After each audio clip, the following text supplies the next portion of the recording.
thing looks freaking crazy. Rewind.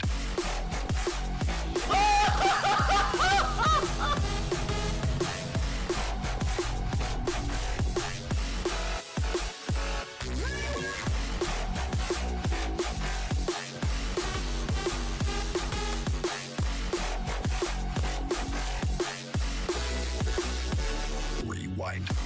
Yes! Yes!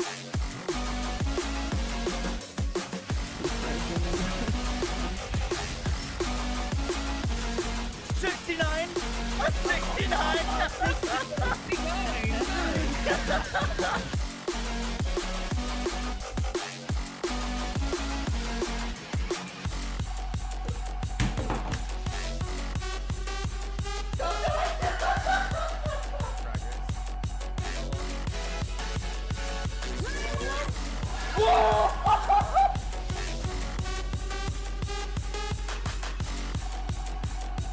I'm gonna aim so far above his head.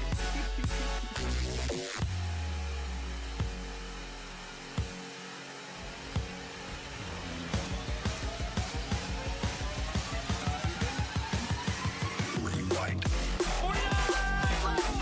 I don't have superpowers yet, do I? Oh, he's got big eyes. Wait, superpowers? Wait. Do it. One shot him. Oh my god, he did. Wait, he one shot Cole. Rewind. Yo guys, what is up? Yo guys, what is up? Yo guys, yo guys,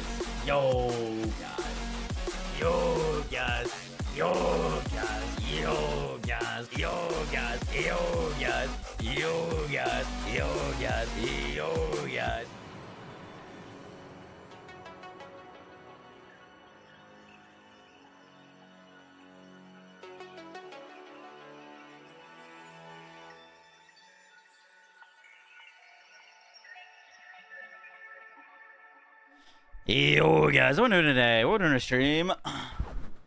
Boom, boom, boom. How we doing? What's up, SJ? How you doing? Moonraker, welcome in. J Balls, good to see you. What's up, Pipstar? That's a lot of damage. Dragon, how we doing? What's up, Sean? Maxi Booski. party. Thanks for the 69 months. Appreciate that. Boom, boom, boom, boom, boom, boom. Everyone doing good? We're doing well, Corins. How you doing? Oh, my hair looks crazy. Boom, boom, boom.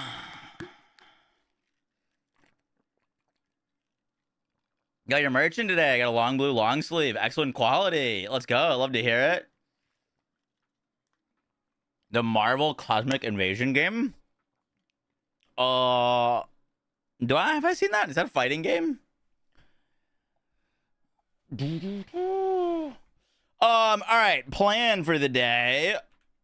Few things. That's a lot of damage. Maxi party. Booski, through the 69, and Loki through the 41 months. Appreciate that.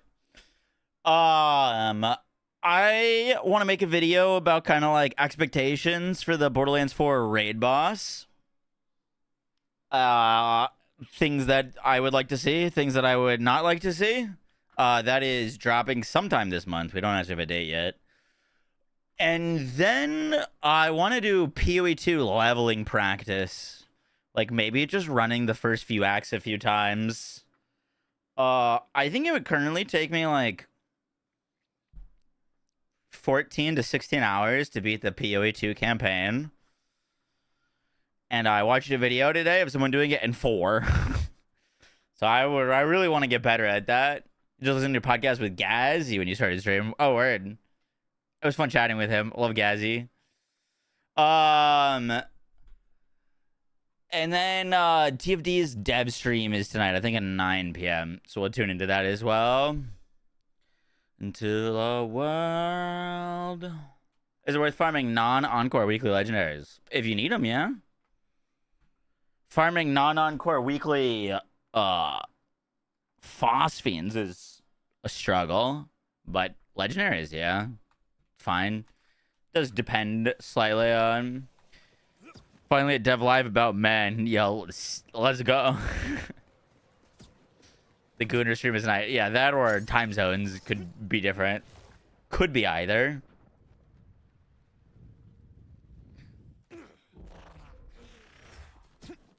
Boom, boom, boom. We did get the updated Ranger Rafa video out. Did they release info on the raid boss that I missed? Or is this what you want to see? What I want to see. We're gonna make a little list of basically expectations. That's the goal of today. I want to make a video about that.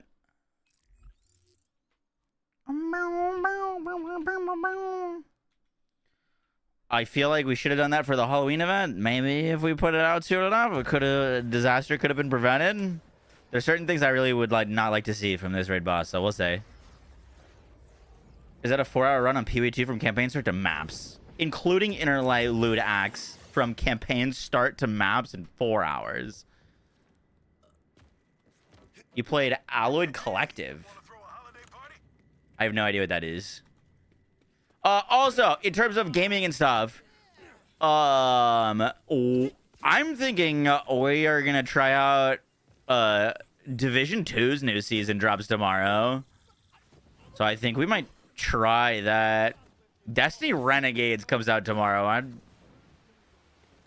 I think we might be jumping on Division though. Risk of Rain DLC. Oh shit, no, I haven't played that yet. Dude, there's so many updates happening this month. The Division 2 update or new season is tomorrow. I think when is Night Rain's DLC dropping? Isn't Night Rain doing a that's a lot of damage. a DLC? Do I like beat 'em ups? Not at all. Feral, thank you for the 2 months. Poppy Seed, thank you for the 58 months. Appreciate that. Thank you, thank you, thank you.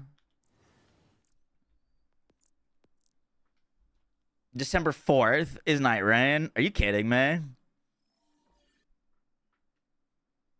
Wait, no, let me just put all this on paper real quick. When's the TFD update happening? I know the stream is tonight.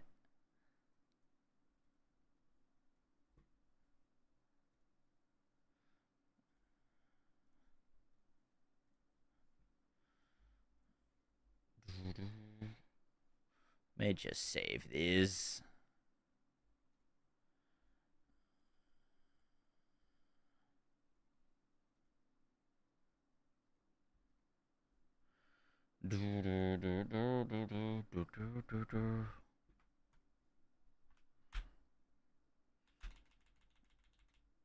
December 4th for Night Rain. Okay, so December 2nd is Destiny, Renegades, and Division 2 season.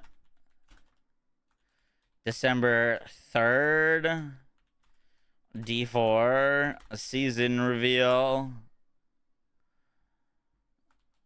December 4th, PoE League reveal plus Night Rain DLC plus TFD update. Holy shit, that's crazy.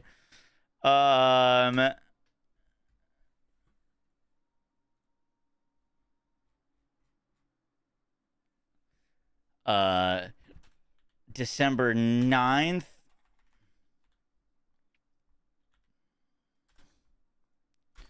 is Diablo 4 Season 11. December 10th is Warframe Old Peace. December 11th is Game Awards. Also, Steph's birthday, very important.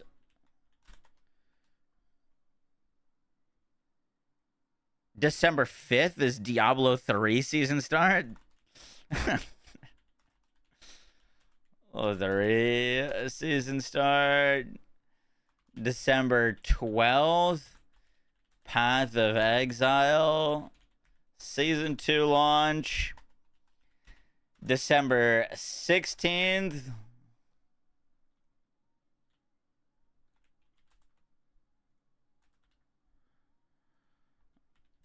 Is Monster Hunter Wilds title update. And then December 18th is when I am expecting the Borderlands 4 raid boss to drop. Raid boss and UVH sex.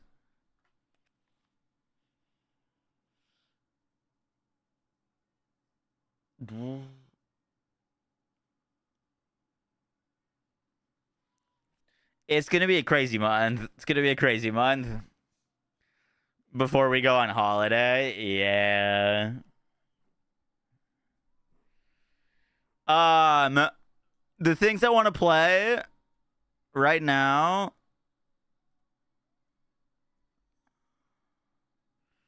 Can we make colors? Maybe not. This is gonna be a crazy day. All of this. We're gonna be up early, watch the reveal, maybe do some night raid and play TFD update. If we get a chance, I'd love to try the old piece update. That would be cool. Game Awards is at 7:30 p.m. if I'm correct, our time. I booked a reservation for Steph's birthday at 5 p.m. So I'm thinking 5 p.m. dinner. We got a nice little dinner that I booked. Come back, Game Awards, end stream, go hang out with Steph is the plan. We're definitely playing the Path of Exile Season 2 launch. I don't know if we're going to have time for the Monster Hunter update. Because I want to grind Path of Exile, and then obviously the Borderlands raid boss. That's a lot of damage. To come back after dinner. Is that insane? LFG. Suka, through the 12 months, appreciate that. A whole year, appreciate that. Yeah, we'll be watching the TFT dev stream later. You don't think we'll get the raid boss sooner since everyone's complaining about Endgame currently?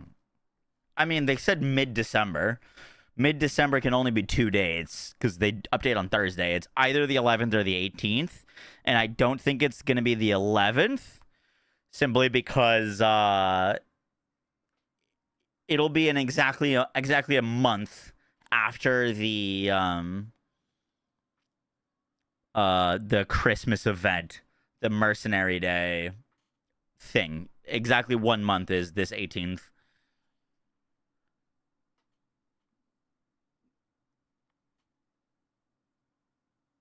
If they drop right on PoE Season 2, I'm going to be really sad. And that would be horrible. Where do you see December 18th? December 18th is not confirmed. That's my guess. They said mid-December, which is either December 11th or the 18th. I don't think they'd put it on the day of the Game Awards. That doesn't really make sense. And it also is a month from the Mercenary Day, which would be the 18th. Here, I'll put this. Speculation.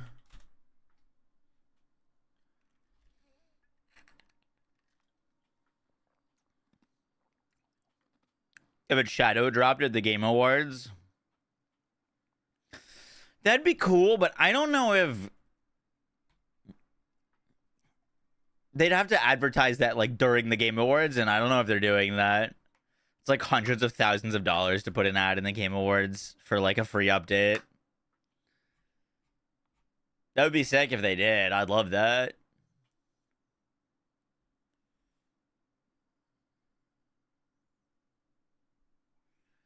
Boom.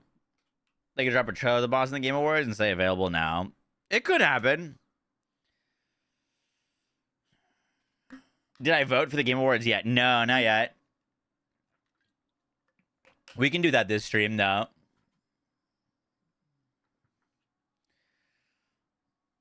You're afraid the raid boss patch will be small, just like all the other updates? All right, let's talk about the raid boss now, because I wanted to make a video on it. What's the D4 season reveal? They're showing off season 11 and all of the changes in it.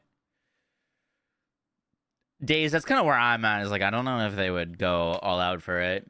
Depends on how big it is. I'm so hyped for the PoE season. Me too, man. I want to do leveling runs today. I want to practice. I want to get good at leveling. I'm so bad at leveling in PoE 1.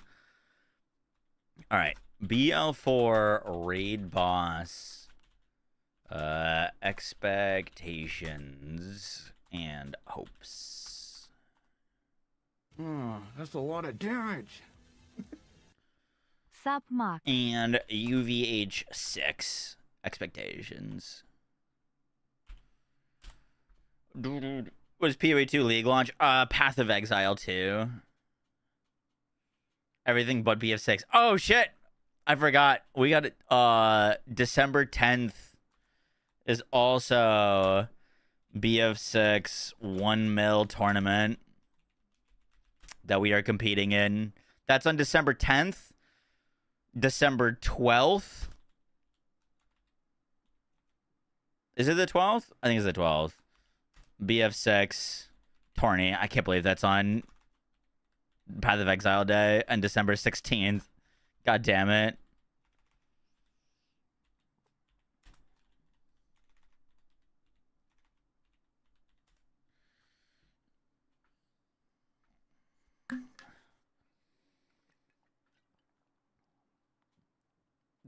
We have a tourney coming up. Are you gonna play the old piece? I'd like to, yeah.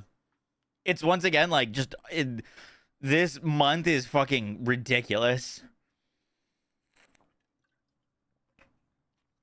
We're just gonna be subatoning this entire month, but just being live the entire time. Going to the tourney with level 0 LMG, that would be pretty giga Chad. All right, BL4 raid boss and UVH6 expectations. What do I want to say? First things off, I want to see a reason to play UVH6.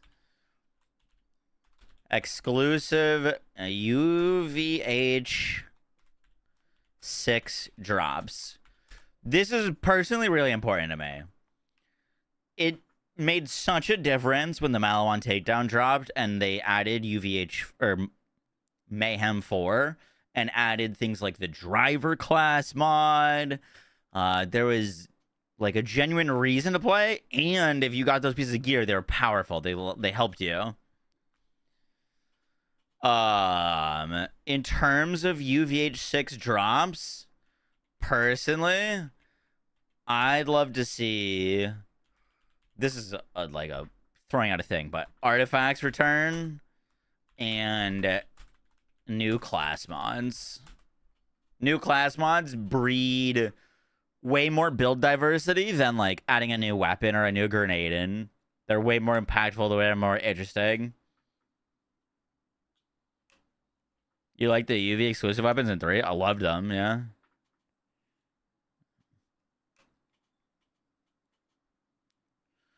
Boom, boom, boom, boom. Your expectations are in the gutter. Well, that's not the worst place to be. All right. Other things. I don't want to see. What's the right word? I don't want to see I don't know how to phrase this. I don't want to see immune phases that I can't. That the only way to get through the immune phase is waiting time. I'm okay with pseudo immune phases.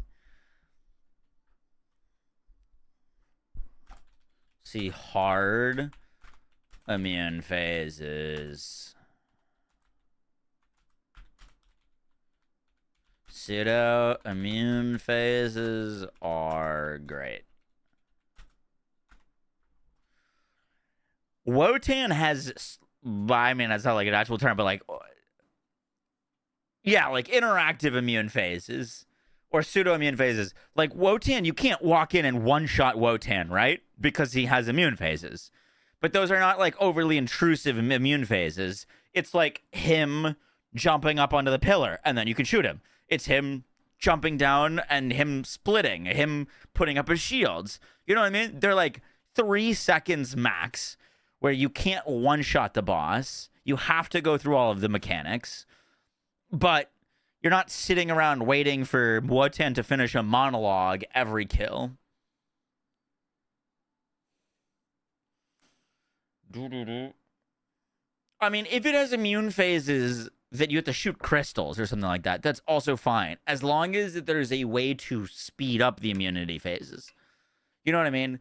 Like, I'm talking about immune phases where there's literally nothing you can do besides wait till it's over. That's what I don't want.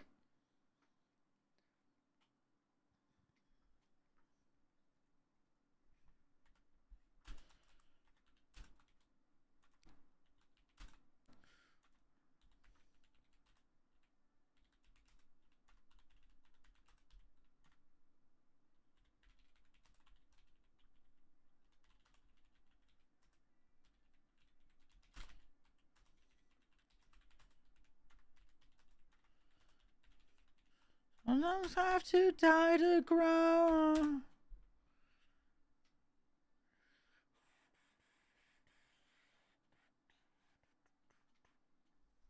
Lula, how you doing? Will the raid boss be a free update? Yes. Yep.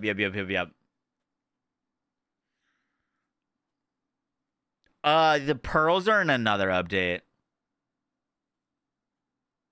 Anything like Biothresh or Omega.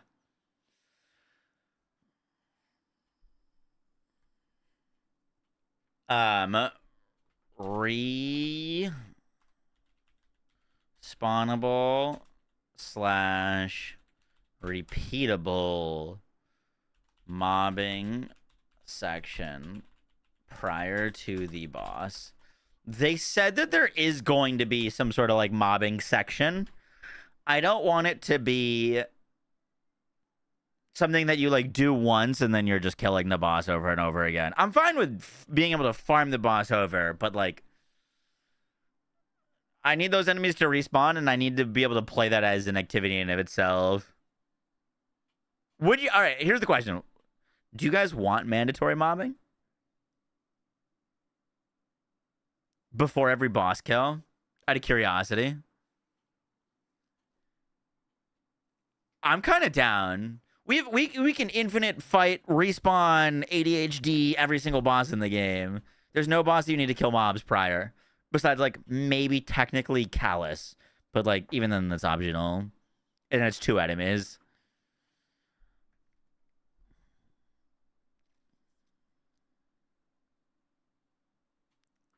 Wilhelm says no. Bobak says no. Saying down that HD in the next sentence is diabolical. Mr. Extra Time. Okay. I mean, I didn't say I don't have ADHD. It's great for me. Depends on the drop rates. That's a great point. All right. Potentially...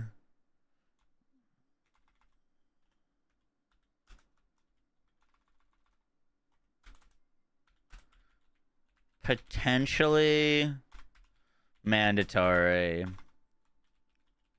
depending on drop rates.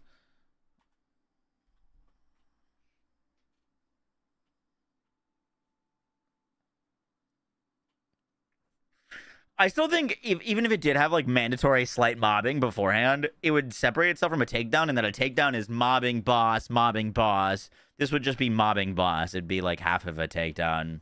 So still its own thing. Stingy, I showered. Heck you. I also went to the gym today. Let's go.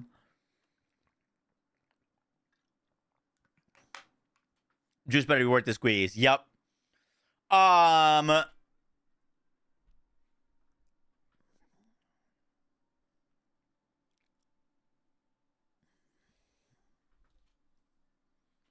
What do you guys want to see balance-wise? I'm imagining this is going to drop with a balance patch as well.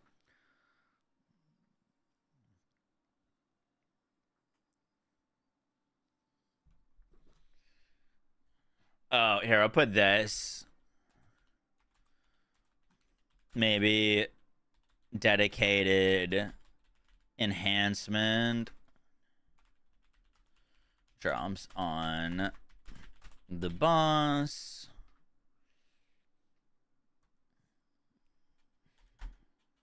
All right, separate section.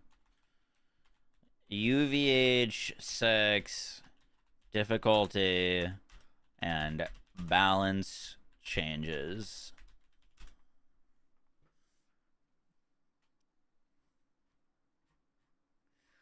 I put out a tweet asking people what they want to see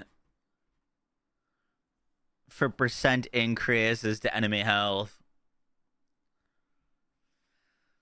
I said, what percent increase to enemy health do you think UVH6 should have?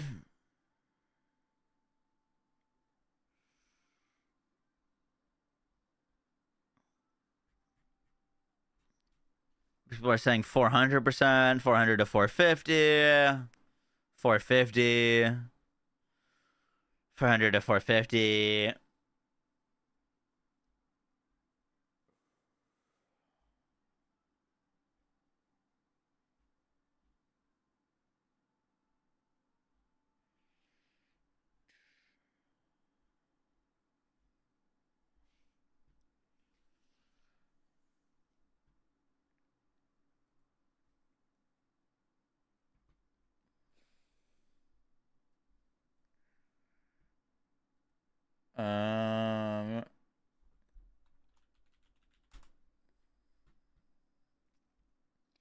Yeah, I'm imagining we're gonna get more increases, so I don't think it'll go up to like anything too crazy because there's gonna be more UVHs in the future. There's no way like UVH6 is gonna be end up being the highest. I'm imagining it'll at least go to like 8 or 10.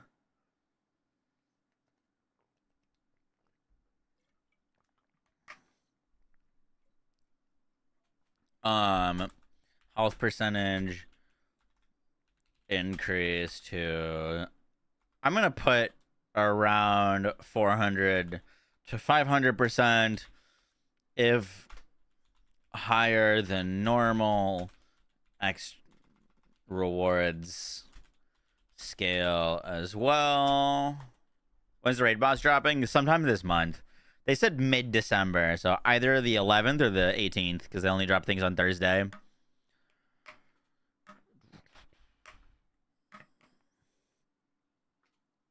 A face puncher like weapon. I think they actually confirmed that that is dropping in this update.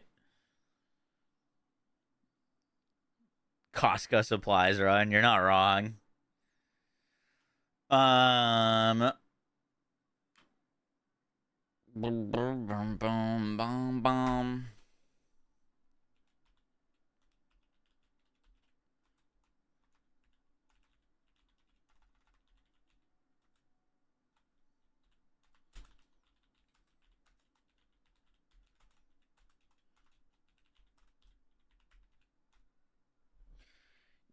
Do we think that Amon's Crucible tree is in the same boat as 0 Point and Treble? Or not really?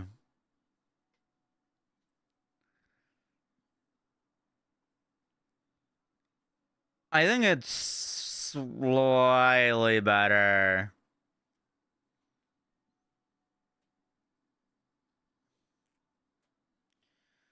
Yeah, the drones are, that's kind of where I'm at, where the drones are bad, but the actual tree is kind of decent. It's still, its capstones suck. Its capstones are very bad.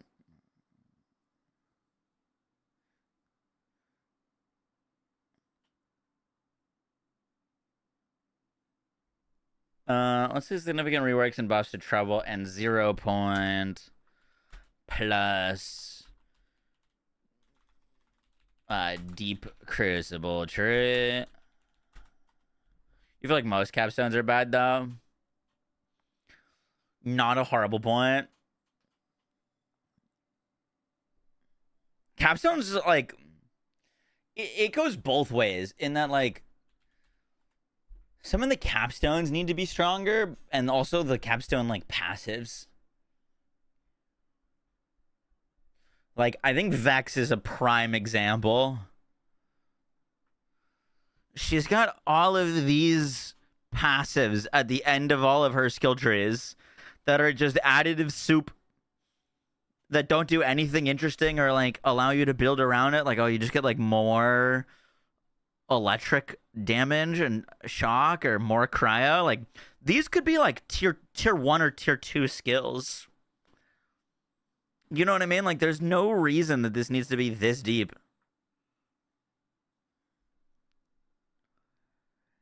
Especially when you've got like, you know what I mean? Like Rafa's capstones are like, oh, your action skills have a chance to hit twice. Or like, wow, all of your overdrive bonuses, those are all doubled. You know what I mean? Or you get guaranteed crits on all of your shots. Yeah. Harlow's got radiation damage increase and status effect as a tier 4.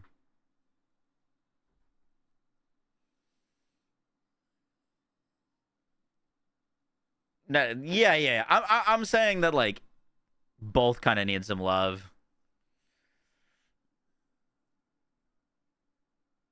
They definitely took the safe way this time.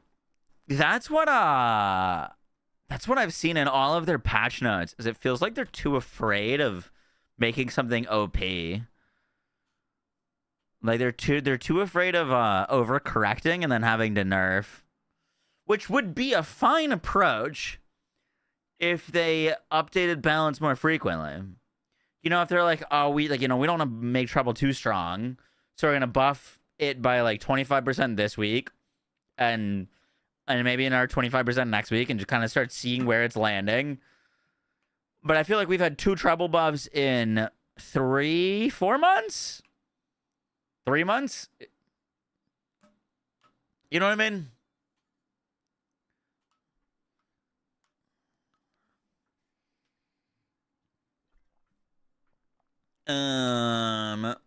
Significant reworks and buffs to trebles, 0 point. And deep crucible, true. Underbarrel nerfs. Do you want to see it? Yes or no? Ice, also thank you much for the 67 months. I won't say the thing. Thank you, Ice. No.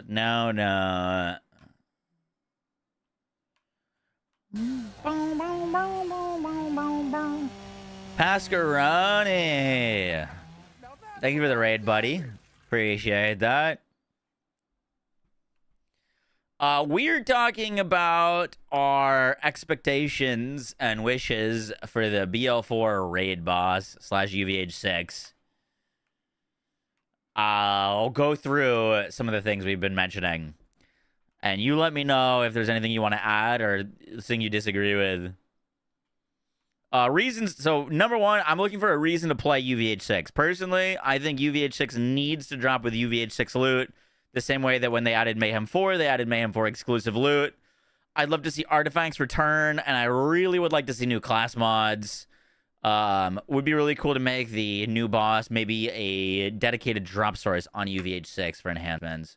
Every kill you get a legendary enhancement, or have like a 50% chance of a legendary enhancement on a kill. I don't want to see hard immune phases like evil Lilith immune phases. Anything that I can't interact with or anything that I have to wait to end. Pseudo immune phases are great. Basically like Wotan split, Wotan putting up his shields, anything that's like 1 to 2 seconds, that's fine. I'm fine with interactable immune phases, like shooting breaks the crystals and start the next phase. Just anything that you don't have control over, I don't want to see. We're kind of debating this. I think they said that they're going to be a mobbing section, so I'm hoping that is respawnable / repeatable. The question is, should it be mandatory to kill the boss or not? I think it would be good if it was mandatory, if the drop rates warrant it. Like, I'm fine with it being mandatory if the drop rates are good. If the drop rates are like the current as they are, like that would be terrible. It'd be miserable. Does the underbarrel cooldown enhancement wake wombo combo fire rockets faster? I don't believe so. Will we get a level increase at level 10? Would make me happy. Will we get a level increase? At least 10. Oh, we are going to get a level increase. When that is, I don't know. Ever tried melee override Vex? Yep, I got a build posted for it.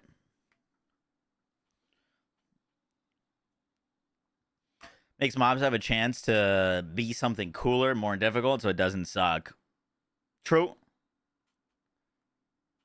How about shiny weapons should be more badass than legendaries? I disagree with that. I'm fine with shinies being just a cosmetic thing.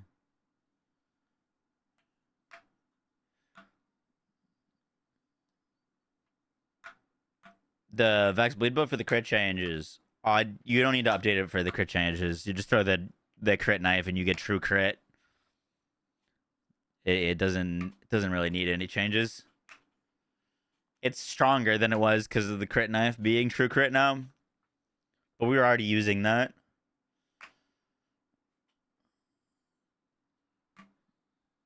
So when they do a level cap increase, what happens to our existing weapons? God rolls become worthless.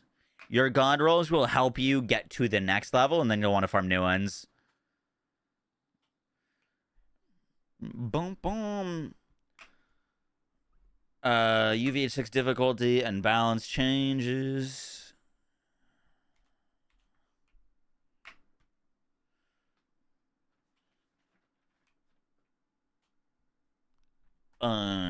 Shield balance.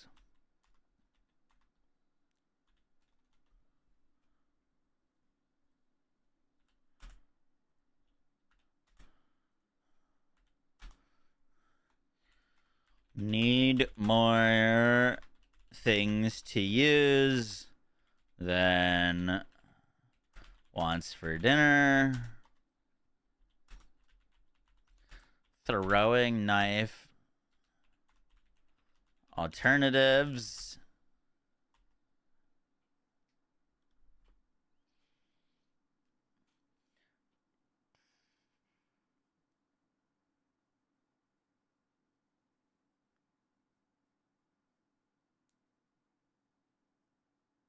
When should the gear be tied to UVH level? Like a UVH 10? Maybe you get gear at that level, or should it start at 6? Are you saying your gear starts scaling with UVH levels? I don't think they're going to do that. That doesn't seem like what they went for. Which, I'm gonna be honest, I don't hate. Like, I don't mind that.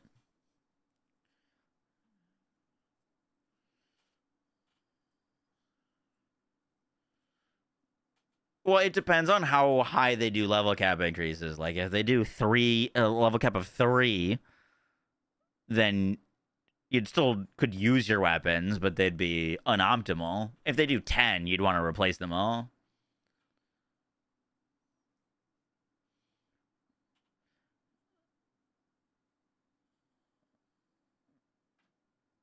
Melee weapons for melee builds, that's a Wonderlands thing. What's my top 3? Top 3 what?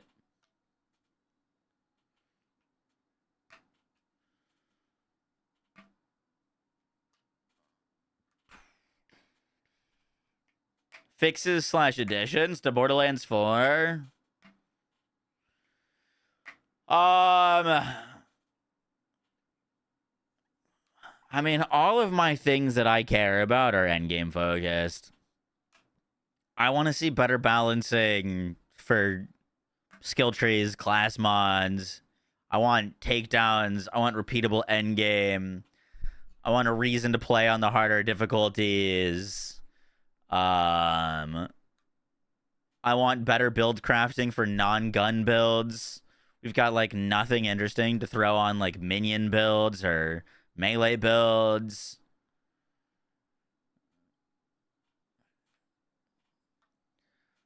I really need them to make sure that when they're releasing new content and stuff like that, it's also like, dude, it's the worst feeling in the world when we get like a new update or something like that and they add something and it's like, wow, we don't have content for a month and they've added like 4 new weapons and 2 of them are usable. Like, they really need to make sure that if they're adding things to the game, there's a reason to use them. They don't need to be the strongest thing in the game. Like, they don't need to add things that are more powerful than other things, but they need to have a niche use scenario. Like, maybe this isn't the best gun in the game, but it's really interesting for dot builds. Like, it's a really good dot build gun.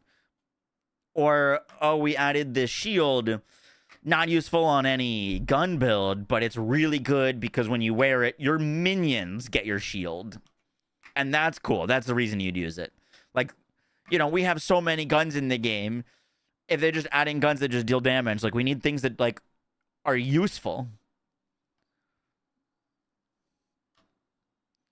There needs to be a thought process behind, like, oh, we're adding this gun. Why? Who is going to use this gun? What is it going to be used for? Why is it getting added to the game?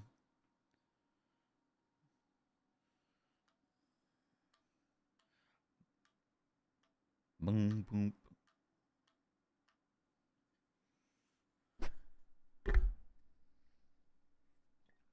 There's no Endgame. Call the developers a gearbox. Ah, sir, I've done that.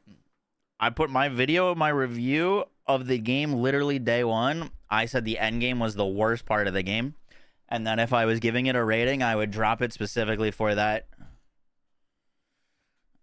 I've made a Endgame is a problem video. I've posted constant tweets. I've messaged the developers. Trust me.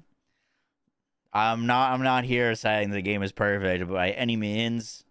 We're literally making a video complaining and hoping that they get it right this time around.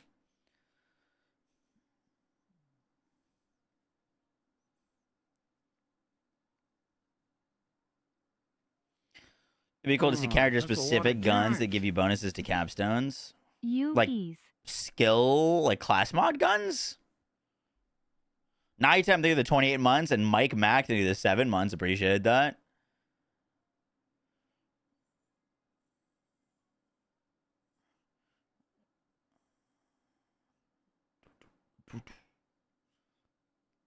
The kaleidoscope is something. Boom, boom.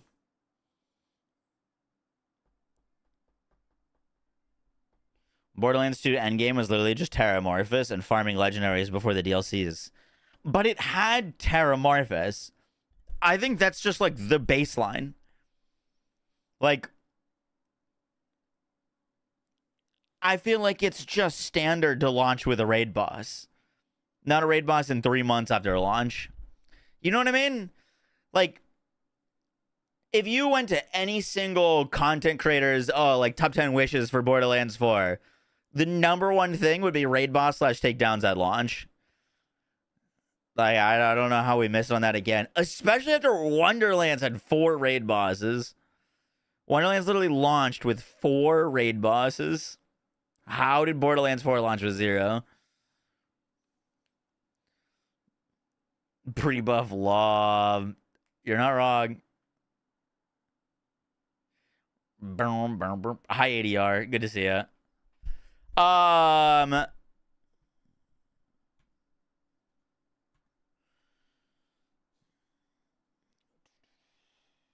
You think making the game open world was a mistake? I don't necessarily agree with that, to be honest. I know a lot of people don't like the open world. I don't think they've implemented the open world very well, but I don't think in general it was a mistake. There's like a lot of things that they could do with things that are already in the game to make the open world more interesting and engaging. But yeah, in its current implementation, it needs a lot of work.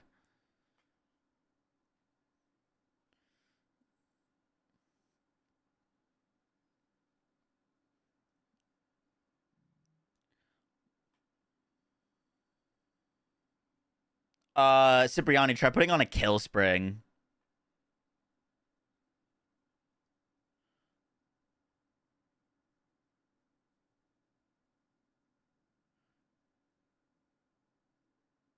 You don't think open world is the biggest problem? I don't think so either. I mean, like, the open world now, the thing that sucks, once again, throwing back to the Halloween event, like, the Halloween event could have been an opportunity to, like, add something cool and repeatable to the open world to, like, make it more engaging and then maybe keep it around as something. And it was nothing and then just went away. You know what I mean? Like, the open world gives them a space to constantly add new activities and new things into.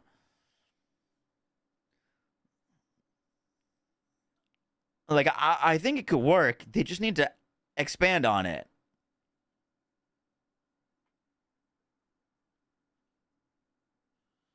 The problem is they made the open world feel like Diablo 4. Dude, I wish they made the open world feel like Diablo 4. Diablo 4 is Helltides. I'd love Helltides in this game. Helltides would be a reason to use the endgame, or the world at endgame. Like, Helltides is something that I wish this game had, honestly. I know we kind of meme on Diablo, but, like, when I talked to the devs prior to the game launch, one of the things that they said was there's going to be a new category of builds, which is you're going to have your mobbing builds, your bossing builds, and your open world farming builds that are focused on movement speed that are going to efficiently farm the open world. That just, like, didn't happen. That just doesn't exist. There's not, exactly, there's nothing to farm. I mean, maybe bounties? But I don't know.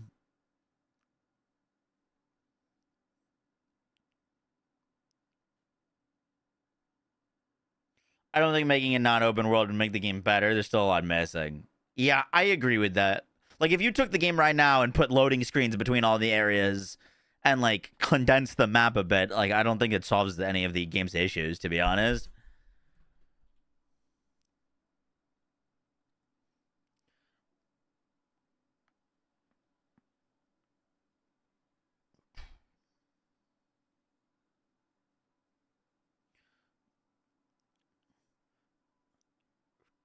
They probably would have had more time for Endgame.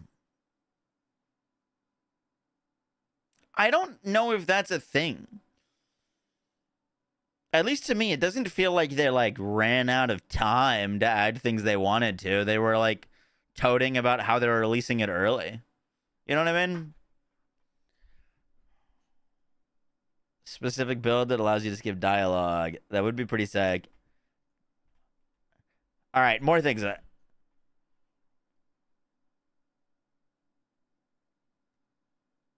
I can fix her.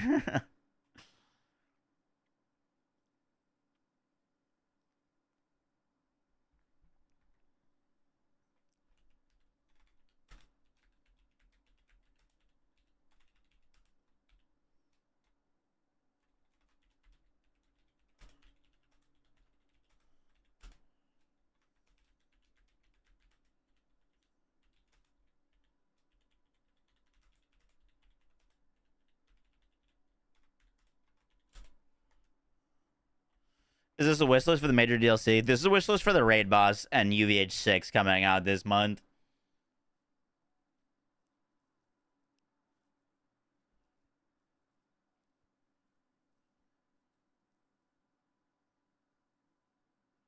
When is the raid boss release? Mid-December, which means either the 11th or the 18th.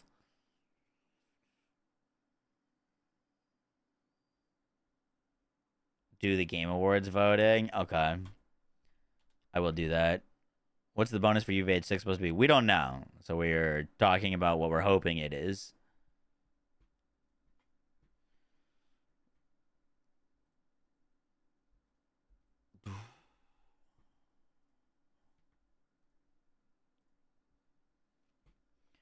That's a lot of I'm gonna put something on here. You guys give me a yes or no. Dedicated drop rate buffs. Yay or nay? I don't think that's like controversial.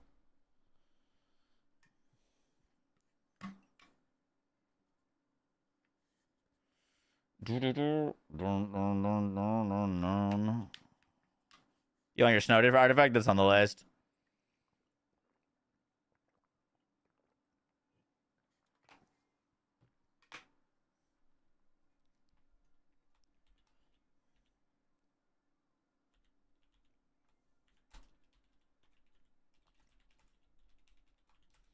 I'll tell you, my friend. Do you put enhancement farming locations on there? Yep.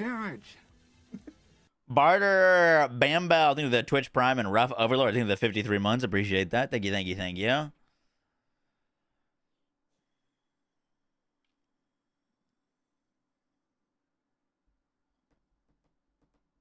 Get all white greenlit. That would turn off the game.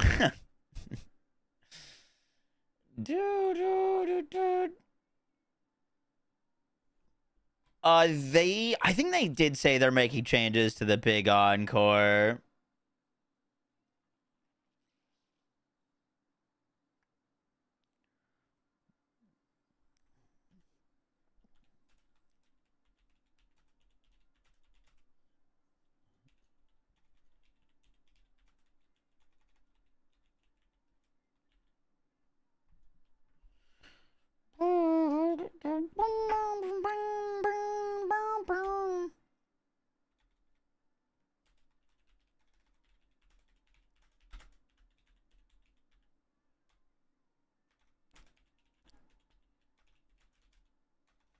It's fine.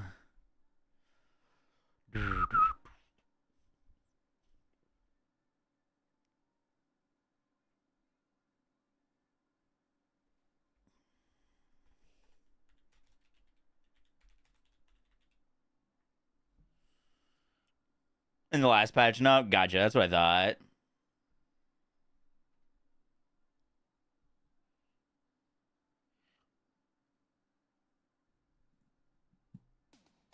Why did I click that? Oh, you know what'd be dope? Is I hope this boss drops a lot of Iridium. Enhancements to do cool shit like in BL3. Not just manufacturer buffs.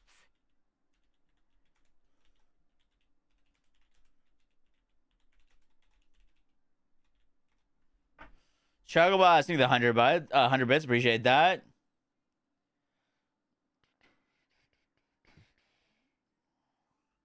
Instead of vile bounties. Yup. Agreed, agreed.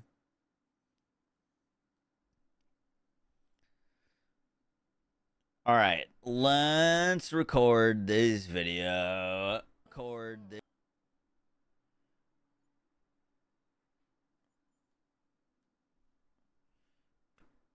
I mean, it needs to be like...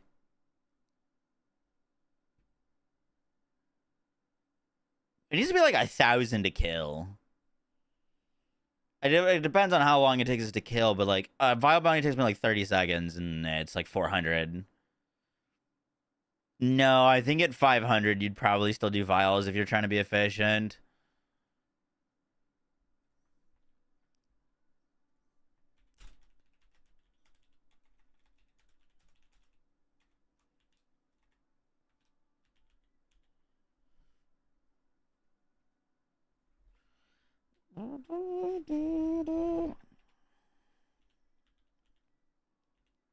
I'll do around 750 to 1,000.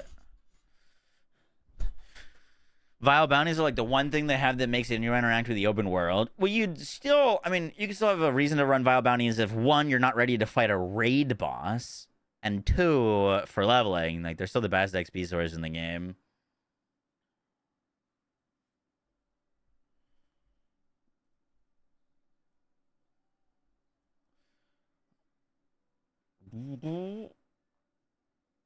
World events more comment. Yep. We made a whole like 30-minute video going over all the things that we wanted to see buffed and changed and added and implemented.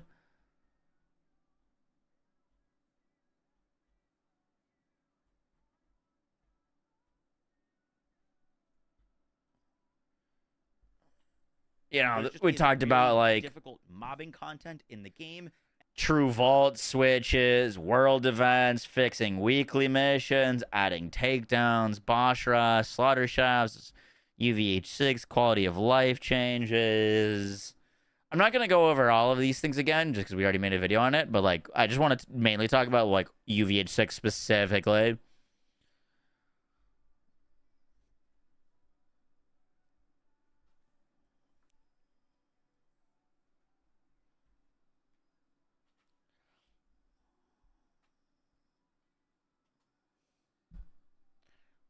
Boom, boom, boom, boom, boom, boom. What's between the bosses now and a raid boss? This raid boss should be substantially more healthy and a lot more threatening. It'll also probably include some light mechanics.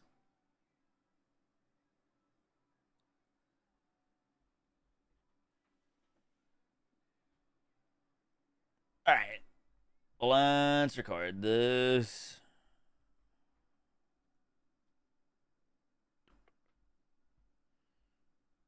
Yeah, creating a reason to go up in tiers is like one of our number one things. Doo-doo-doo.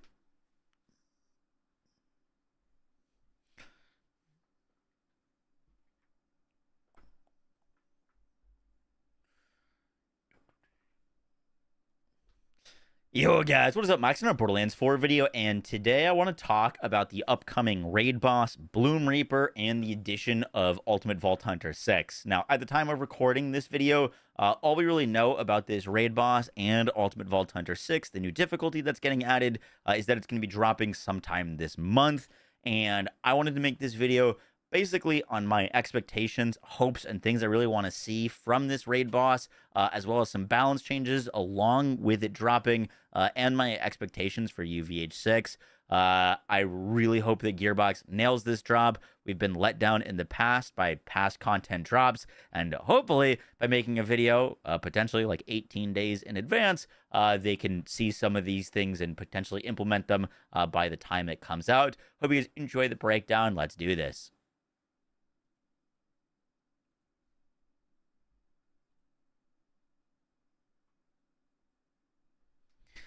So the first thing I want to mention, the first thing I want to talk about is I really need to see a reason to play UVH6.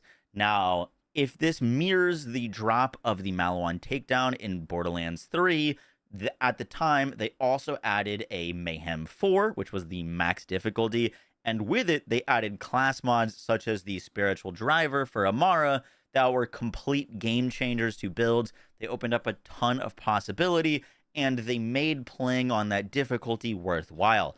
Currently, there isn't a great reason to play on the higher difficulties. Yes, there is like more like part drops potentially on your weapons, but it's not something that's super tangible. And I really want to see UVH exclusive drops. I think it's one of the biggest things missing from the endgame. This would be like one of the biggest letdowns for me personally if there's nothing tied to UVH6 and there's no reason to play on the harder difficulty. For me, that's very important. Now, what should be dropping on UVH6? As they did in Borderlands 3, I'm really hoping for class mods. New guns, new shields, new artifacts, new enhancements, all those things are cool, but nothing quite adds build diversity and like spice to the characters like new class mods. The amount of new builds that could open up from new class mods and kind of shift some of the build meta that has been in place for a while would be really cool. I also would love to see artifacts return. Now, I think that the enhancements are pretty much a straight downgrade from what we had in Borderlands 3 with artifacts. Artifacts had so many different prefixes and suffixes combos that allowed for buffs and synergies with like melee builds, with slam builds. There were so many weird and crazy artifact combos that allowed you to get really crazy with build crafting. There was also completely unique artifacts, such as like the Unleash the Dragon, which allowed for like fire dot melee builds, things that like enhancements just don't offer. So personally, I'd love to see artifacts return, and I don't think there's a better way to implement them than having these really cool like artifacts dropping from a boss. They could still be called enhancements, but like have them be like unique. Right now, we don't have unique enhancements. They're all just kind of like random rolled with random properties, and I find them not as interesting. So like enhancements to allow for unique melee playstyles or minion playstyles. There's so many things that they could do that just like don't really have access to in the game right now. Like if you were playing a melee build, what enhancement do you put on? There's just really nothing for you. And so I'd really like to see those return. When they added Hemovorus to Borderlands 3 as a raid boss, they added unique artifacts to that. So I'd love to see that return for BL4. Speaking of artifacts and enhancements, I'd also love to see them add dedicated enhancement drops to the boss, preferably on UVH6. This could be an any difficulty thing, but one of the biggest frustrations among the player base right now is that enhancements do not have anywhere to farm.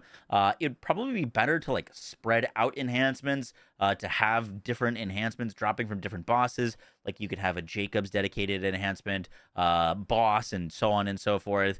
But right now we just need something. So maybe make this the like general boss that can drop all of the legendary enhancements in the game, and you get lucky getting the one you'd want. And then later in the future, they can spread out specific enhancements. So if you just want to farm general ones, you can do from this raid boss. If you want to farm specific ones, you can do so for maybe upcoming content. But we really need some sort of dedicated enhancement drop. And once again, the hardest enemy in the game, which I'm hoping this is, would be a good place to put those.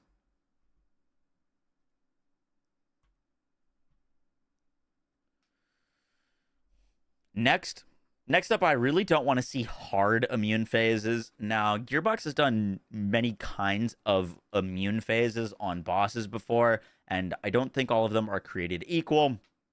When I say hard immune phases, I mean something where there's no player agency. There's nothing you can do to speed up the immune phase. It's just something that you need to wait to finish. If you ever fought Evil Lilith in Borderlands 3, that was a great example of a hard immune phase where you basically just needed to wait for her to finish doing her thing before the fight could resume on a boss that we're probably going to be killing hundreds of times. That would be a huge miss to include a hard immune phase. I think pseudo immune phases or interactable immune phases are great. I don't expect this boss to have no immune phases. It would honestly be a huge bummer if we could walk in and one-shot it, and so I think immune phases are probably needed for this. However, I don't want those to be hard immune phases. So, for example, what I mean is, if you ever fought Wotan in Borderlands 3, Wotan had a pseudo or soft immune phase where when Wotan was like splitting into his top half and his bottom half, he was immune for a little small duration. When he was jumping and preparing to jump onto the platforms, he was immune. When he was putting up his shields for a second, he was immune. He had these like 1 to maybe 2 second immune phases where you couldn't walk in and one-shot the boss. You could still go through all the phases super fast, but it wasn't a one-shottable boss, and I think something like that is going to be pretty much mandatory for this. I'd also be fine. We know that Bloom Reaper is a vile enemy. I'd be fine with an interactable immune phase, whereas, like, for example, it goes immune, you need to break its crystals. If you can break its crystals in 2 seconds, then it's a 2-second immune phase. I'd be fine with that. I also really want to see a Iridium source or Iridium farm besides Vile Bounties. This is going to be our biggest Vile enemy. I think it should drop tons of Iridium, whether you're maybe during the fight, if you break more of its crystals, you get more Iridium at the end, or just when you complete the fight, you get Iridium. But currently, Vile Bounties are dropping like 400 Iridium on UVH5, and I could do a Vile Bounty in like 30 seconds. So if this boss is going to be taking around a minute, I'm hoping to see anywhere from like 750 to 1,000 Iridium a kill, especially if it's a longer fight. We really need some diversity in Iridium sinks and sources. Farming Vile Bounties for like 6+ hours, not my favorite thing to do. So I'm really hoping this new content, with it being a big Vile enemy, is our best source of Iridium in the game.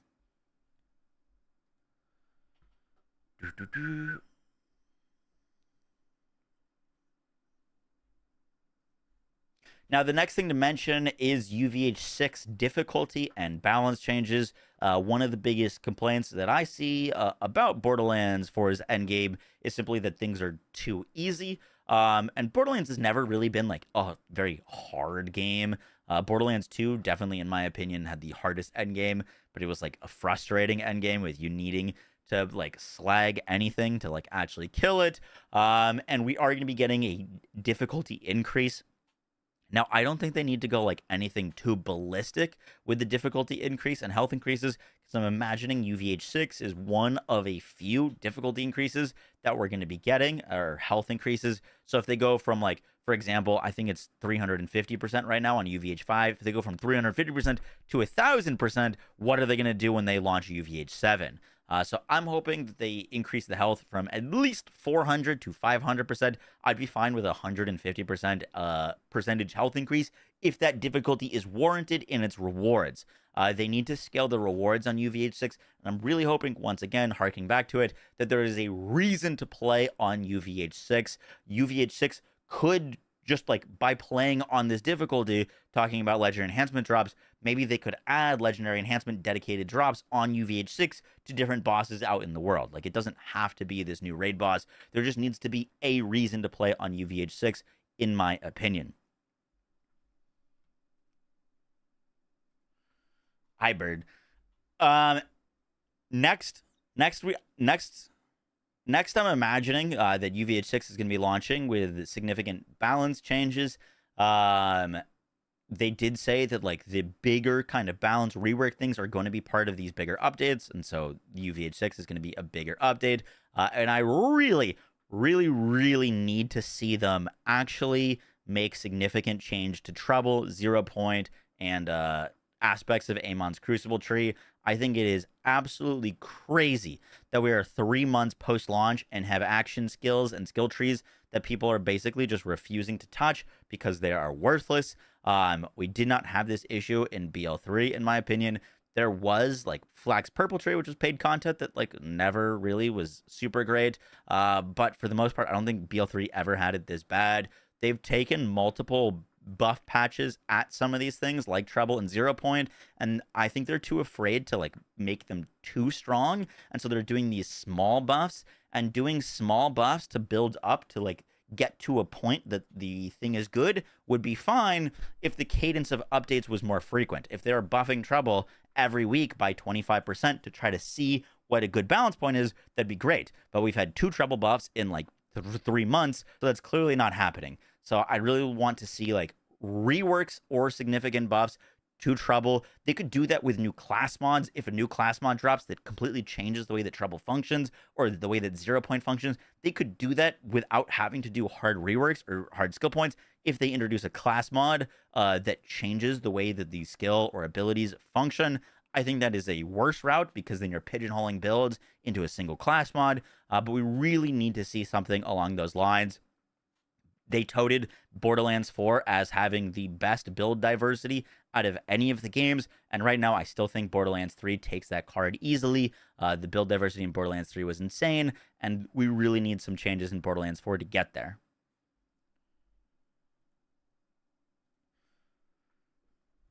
Speaking of build diversity, we really need to see some shield balance. Right now, the only shield that's really worth a damn is the Watts for Dinner, plus maybe the Super Soldier on specific builds. But the fact that we are once again falling into this pigeonhole of like one shield being good, when BL2 did have this issue with the B. BL3 had this issue later on in life once the game was like at its end of service with the Revolter. But up until that, I think BL3 had a relatively decent build diversity. You had builds using, I'm blanking on it, like the Cryo Heart plus the Old God. There were so many different shields. You had the Stopgap. There's so many different shields that could suit different purposes. And right now, so many of the shields just don't serve any purpose. There's no reason to use them. And so that's what I'm hoping for. There's the Infernal Wish. The Infernal Wish was great. Different shields had different niches. Right now, I don't think of like any real good niches that any of these shields are filling. Even like the melee shield that gives you melee damage increases is going to lose out to a Watts for Dinner right now for like most cases because of additive soup versus bonus damage. So yeah, really need to see some balance on that.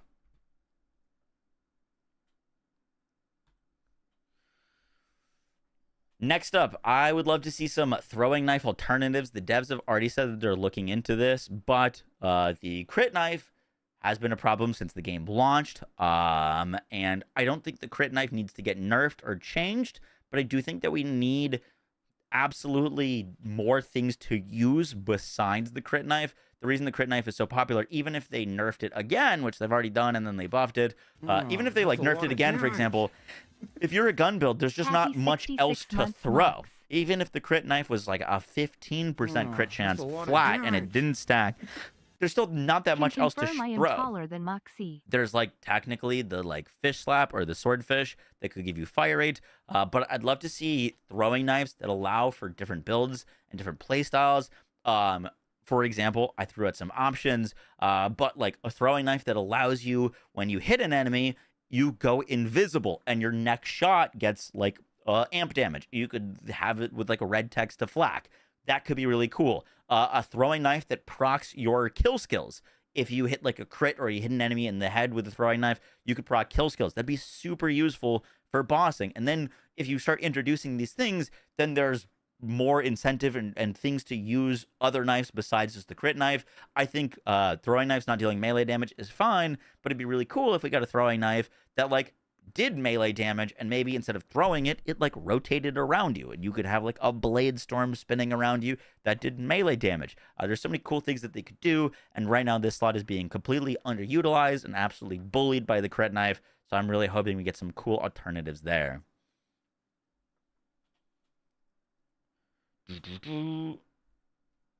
Next up, I'd love to see some license part and enhancement buffs. The license part system is one of my favorite aspects of Borderlands 4. I think it makes loot really unique and completely changes the way that certain weapons work. So I love it. But if you were to ask, hey, Moxie, I want to farm this weapon, what part should I look onto the part, or like what part should I be looking for on this weapon? 99% of the time, one of those parts is going to be Jacob's. There's so many parts that really just don't have a niche. And once again, when I'm like asking for changes or buffs to things, I'm not asking for like maybe Hyperion to become the strongest in the game, but it needs a niche case scenario. It needs a reason to exist. And right now there's a lot of licensed parts that are just not really doing anything that could be. Hyperion is one of the biggest things. I still think Atlas could be buffed and looked at. Atlas on certain weapons, like the TK's wave and stuff like that, on weapons that like have horrible fire patterns are really nice. But there's so many things that could be more interesting besides just like Jacob's Torg on like literally everything. Next up, dedicated drop rate buffs. I've kind of gone back and forth on this, but at the end of the day, the players that are still playing this game are slowly starting to get fed up over time with just the amount of farming that you need to get the specific thing that you want. I think dedicated drop rates not getting buffed to be higher than they currently are, but normalizing them so that they're all equal. For example, most bosses that have multiple loot drops or have like an 8% drop rate item, like a 5% and like a 3%. I think those should all just be 8% drops, 8 to 10% drops. There's no reason that the like bod with infinite variance needs to be dropping at a 3% drop rate, for example. So I'm not asking for like crazy legendaries dropping everywhere, but it would be really nice to have a little bit more consistency with the drops. So when you're farming something, it doesn't feel like you're never getting something that you want because they're completely different drop rates. I think they should all probably be normalized across the board.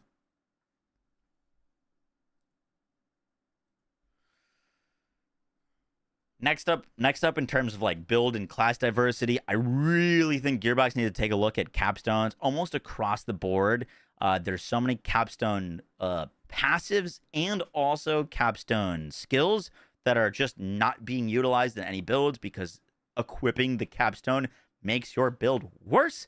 And I think that is really, really bad. Capstones in the past have been these super impactful things that like you might spend a whole bunch of points on things you don't even care about to get to the capstones because they're at the end of your tree and they're super cool. One of the biggest culprits of this right now is Vex. Vex has all of these capstones like Shiver that give you increased cryo damage and cryo status effect, Storm Bless that give you shock damage and shock status effect. These are like some of the most lame final skills that are just additive soup with literally everything else. that are just not fun to play around with. You've got Rafa, who's got like sick things, like your projectiles have a chance to ricochet, or you just double all of your overdrive bonuses. But Vex has got like the lamest things there are. Harlow, for example, has basically what Vex has with increased radiation or increased status effect damage and chance as a non-capstone. Like there's no reason for those things for Vex to exist as a capstone. And like Amon's probably the biggest culprit of this, just having like for example, if you look at his green tree, like reverse explosion, you have a capstone with a 60-second cooldown. No one is picking this. There's so many things that they just need looking at, and like all of these capstones for green tree I feel like need love, and capstones in general I just think need to be way more impactful.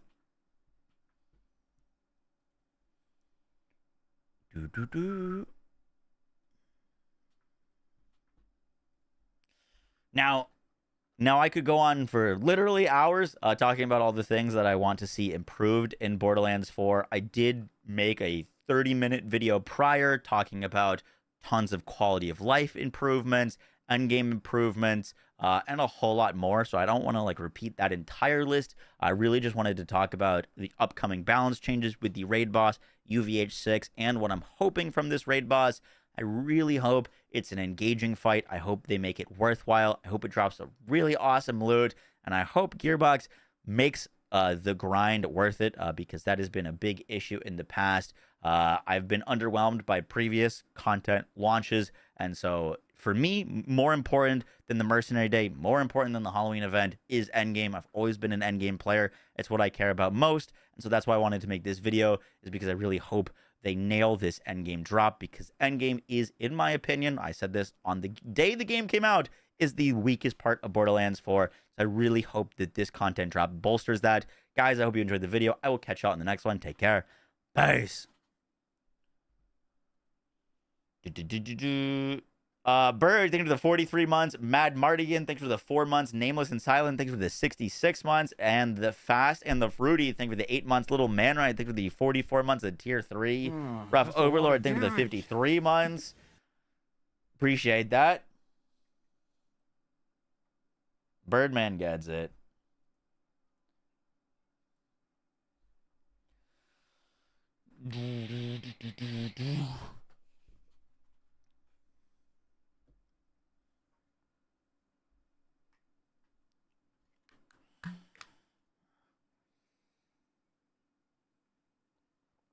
Just record a video and ignore us. No, never.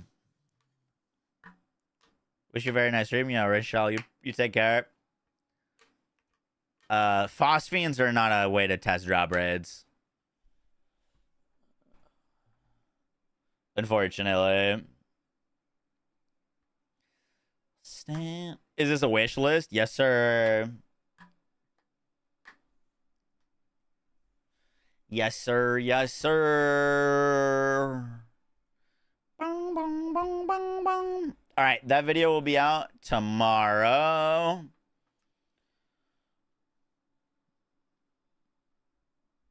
Do I care for firmware? Firmware is fine, but once again, like, a lot of firmware is just additive soup. Like, it doesn't really matter to me if it's like 30% gun damage or 30% all damage or 30% splash, or, you know what I mean? Like, there are certain ones that are good that have niche uses, but like the fact that the damage formula is just all additive makes a lot of loot not as interesting. You know what I mean? Like, if I had to pick between 20% splash damage or 20% gun damage, there's no reason I would ever go splash, because they're equal and more guns, every gun does gun damage, only a few guns do splash. They're not set in separate buckets.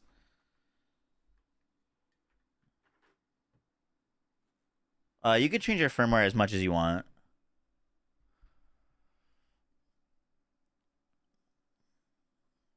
You can change that as much as you want. Boom, boom, boom, boom, boom, boom.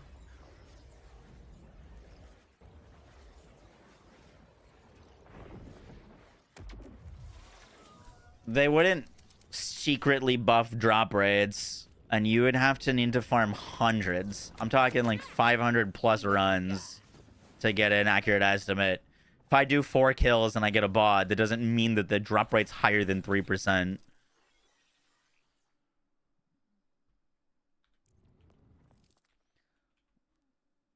No, I never really tried Once Human. I played it when it was in beta, but it dropped at the same time that TFD did, and I thought TFD was more of a looter shooter than Once Human.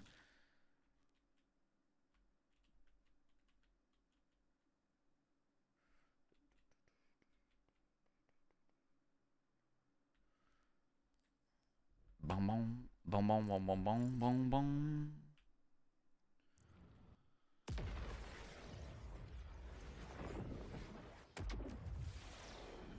If you did 500 kills, what was your drop rate on the bod? What percentage of drop rates were you at?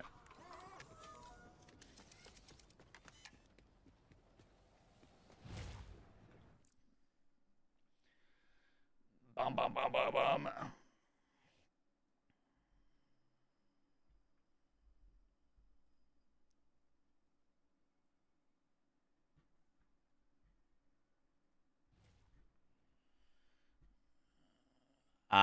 You can type whatever you want, but you can't self promo. I'm sorry. No self promo, please.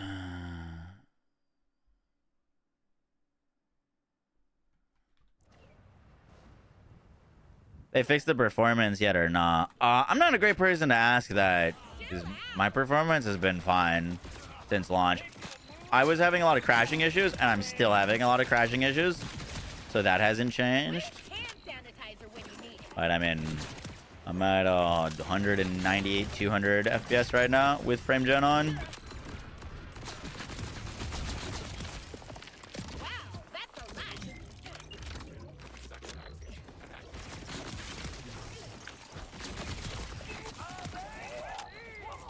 Boom, boom, boom.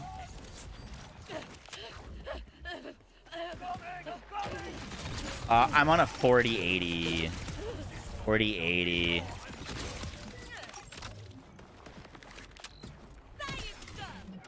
I just shot that shield and killed myself.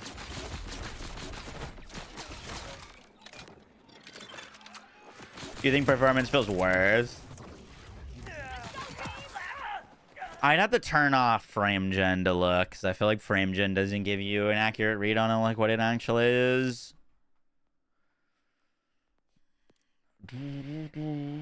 Frame gen off. Upscaling off. What am I getting? What sniper is that? The Asher's Rise.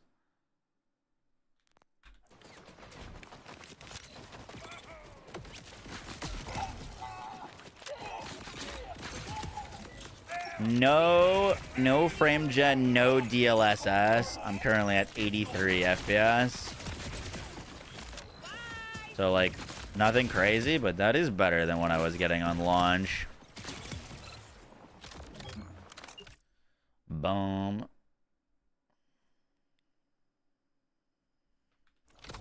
I gave you a warning, sir. Goodbye. Boom, boom, boom.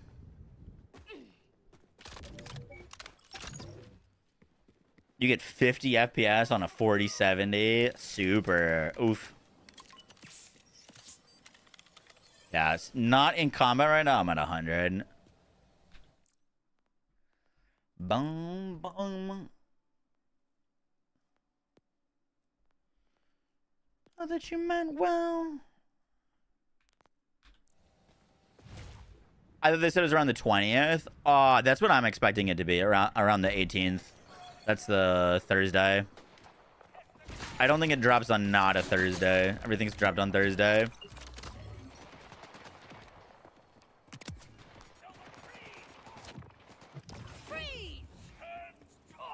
Yeah, I don't know. I'm not like a computer settings expert, but I've never noticed like input lag on frame gen.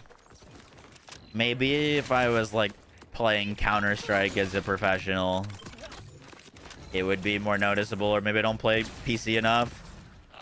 But I can't like notice any like input delay or lag.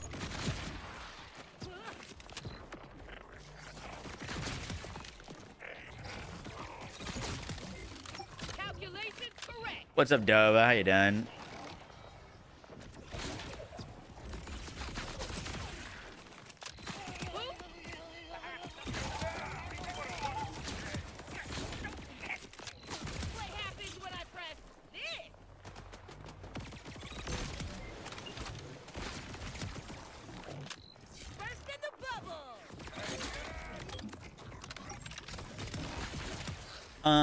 You know what we could do a little bit of is that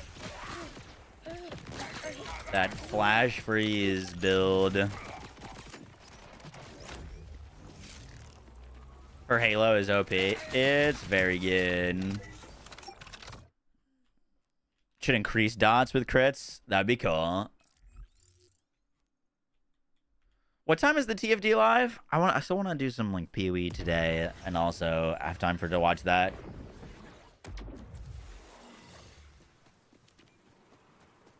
You have 49 and runs the game like it's an alpha. There's probably a CPU thing, not a GPU. Is that gun full auto? No. But it's it shoots as fast as you can pull the trigger. So if I hold the trigger down, that's what happens. It shoots as fast as you can shoot, though. That should rise good with Neutron. I don't think this would be a good Neutron weapon, no. I've been messing around with it. I mean, I don't think it's a great weapon, but, like, Harlow just makes every weapon good. So it's been fun on Harlow. It ricochets like crazy. Boom, boom.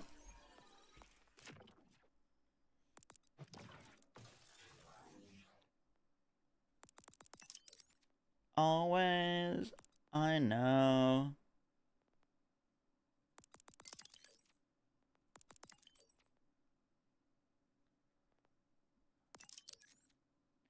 Say it ain't so, I will not go.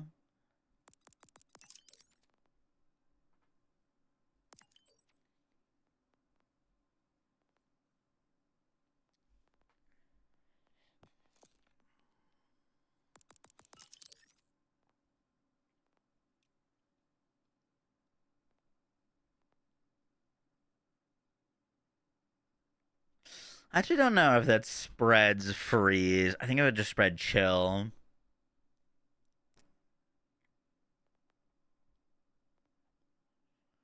I know.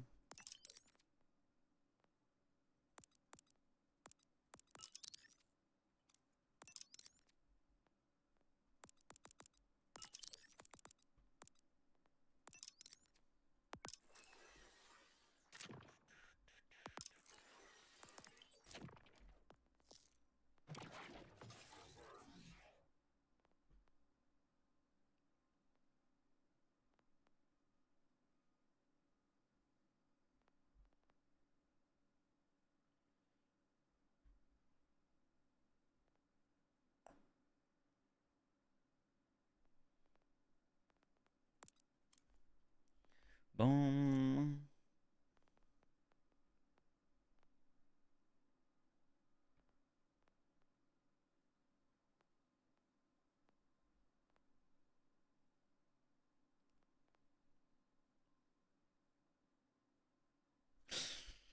Um.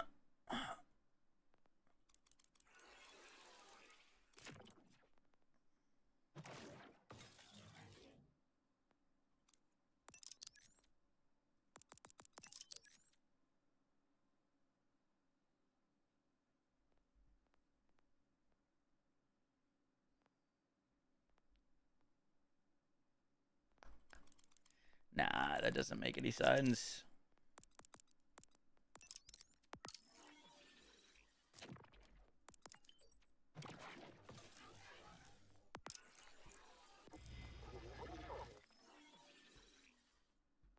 Just for the buffs. Yeah, most of the time. Depends on what you're trying to get out of it, though.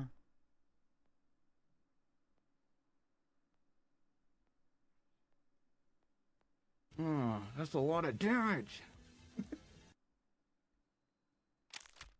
That actually lets us use the reactor class mod, which is very good for us. When does Raid Boss come out? Sometimes this month. They said mid-December, so either the 11th or the 12th is my guess. Or sorry, either the 11th or the 18th are the two mid-Thursdays of the month. Boom.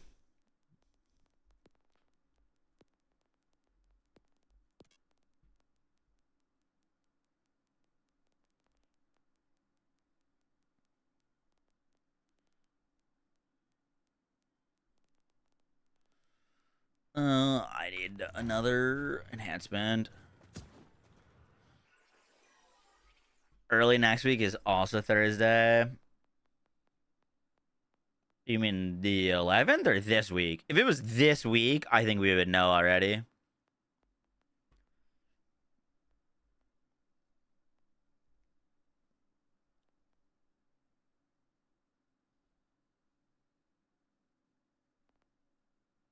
I'd be shocked if it was this week.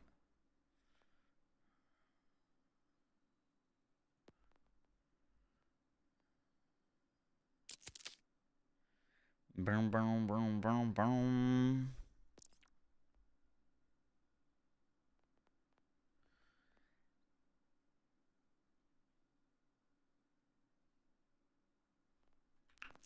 Let me go get my Ripper enhancement. Raid boss. How mechanically involved are y'all hoping this raid boss is? I guess we didn't really talk about that.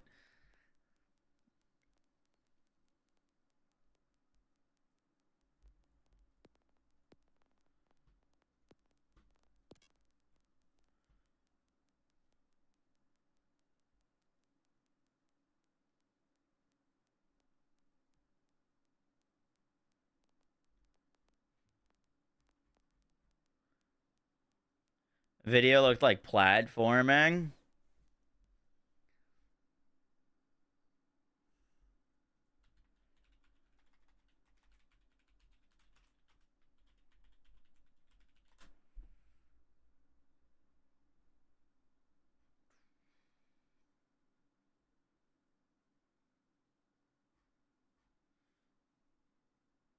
We're bringing back. For those uninitiated, Kairos is full of badasses, and these guys are all loot to beat. It's bad. Yeah, Tell us who Audrey this too is.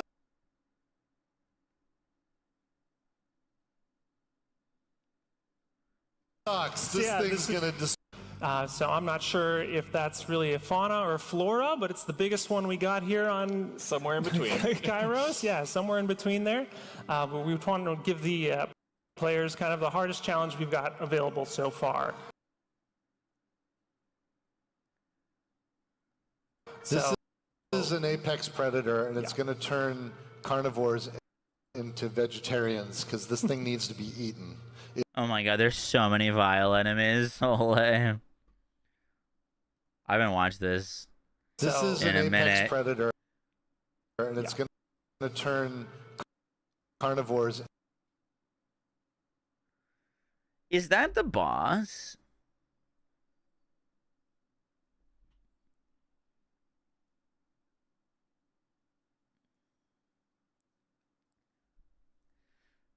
Into vegetarians.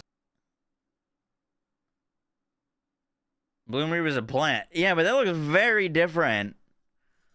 Like, is it all underground? Because this thing needs. There might be like a phase thing? It is. It's dangerous. Like, that looks like a stationary Get a little stir fry plant. going. Yes. Where Yes. does it reside on Kairos? It is in So Vuln this is going to live phase, up in maybe. the cliff sides and the spires kind of in the mountain. So that's the size of its little flower cup. That's definitely the eye, right? Like, that's that eye, that's the flower cup.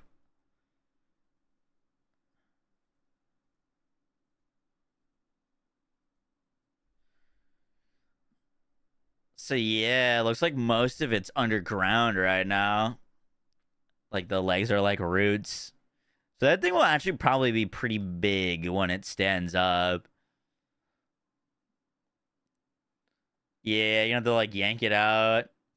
You know what's interesting is like, look how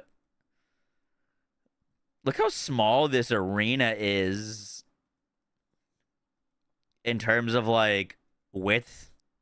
Like, it looks like you're fighting it on this thing. And it's in the middle.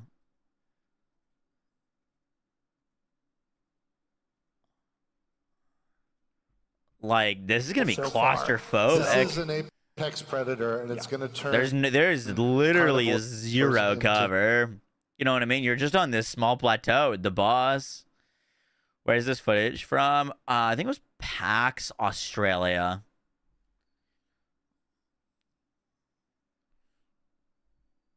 Vegetarians, because this thing needs to be. Splash weapons, yeah. Back to splash and dash, Rava. It is. It's No, I mean, dangerous. I'd still rather have Ranger. yes. Where yes. does it reside on Kairos? So this is going to live up in the like cliff sides and the spires, kind of in the mountains of Kairos. We're going to be fighting it up there, kind of on its home turf. It's a new area players haven't been to, Yeah. right? Yep, and maybe turf is a misnomer there because there's not going to be much turf around taking this guy on. When we're fighting him, we're going to be dashing and grappling and gliding between different platforms and plateaus, just trying to find some safe ground to Interesting. Sounds like it's gonna be a dynamic stand on fight. while we're trying to take this guy down. Like, you're not just gonna be fighting on this We'll one find platform the spots whole to even time. damage the thing. Yeah. Yeah, and it drops dedicated loot. Yeah, we've got about 5 pieces of gear coming from this guy. Can you tease one? 5 new pieces of gear.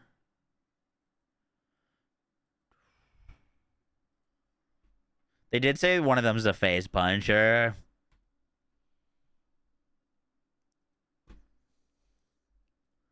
They're killing the boss with no UVH on, so you need to kill him in UVH 5 to unlock UVH 6. Yeah, and it drops dedicated loot. Yeah. we've got about What makes you 5 say pieces that? of I gear see the coming no from this guy. UVH. I don't know if it'll be a requirement to unlock. That actually is a good point, though. What is going to be the requirement to unlock UVH 6? Hopefully this boss.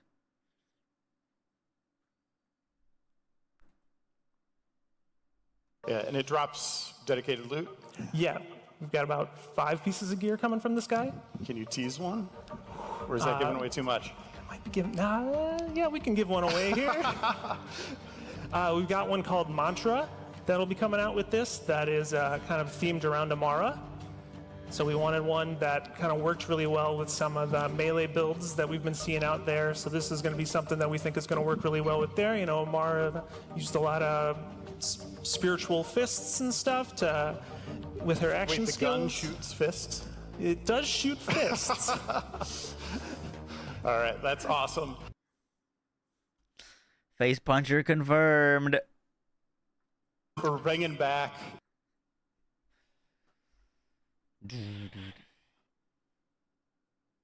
Oh, you think 4 class mods plus face puncher?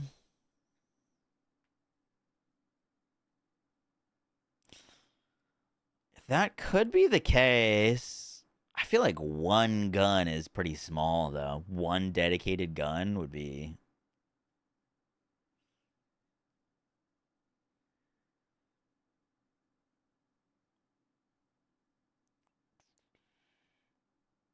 Something I like to see, the change of the bigger creeps at the time you kill them. 0 health remains, they still burrow. Yep. It is annoying. I'm glad we watched that, because it's been a freaking second since I saw that footage. It's also more interesting now that it's coming up close. This sucks. This is gonna It seems If like you're gonna one has some of the be hardest platforming, like where is it?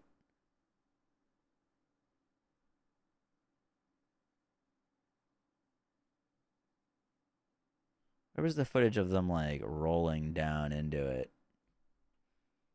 we've got available so far. This So is- It's like literally 1 millisecond there. Wow, that's really quick.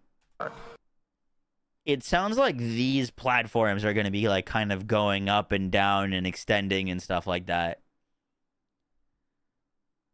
Because they said you're going to be like platforming and grappling around, and right now it looks like you would just be fighting it on this. But I'm imagining these platforms kind of go up and move down and stuff like that, so that you're fighting it on different areas.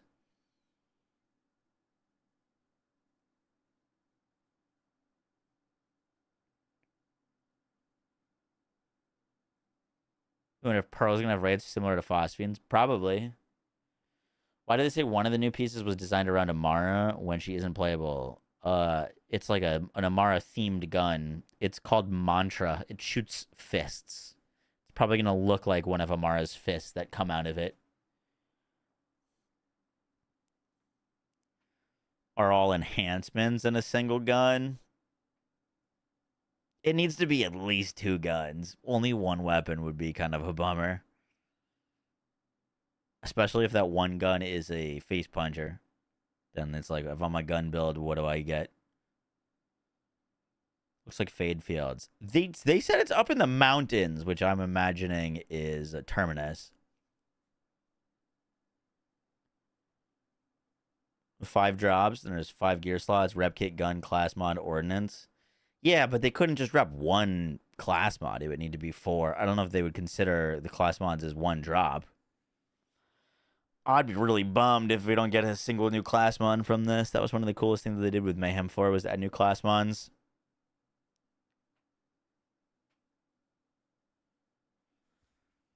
Yeah, I like the Amara reference. Can the new guns from the DLC, not vault cards, drop in Phosphine? Yes. Yep.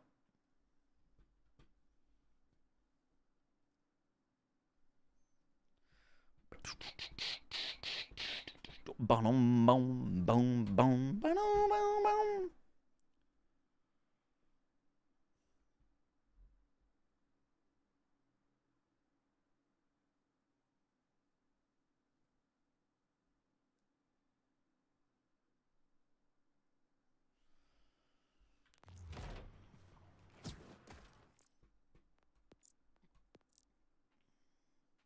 Was Driver one of the class mods they added for Mayhem? Yup.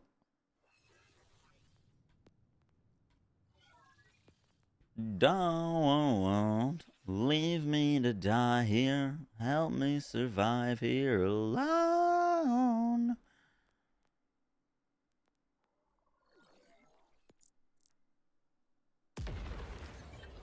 Do we know Pearlescents are coming?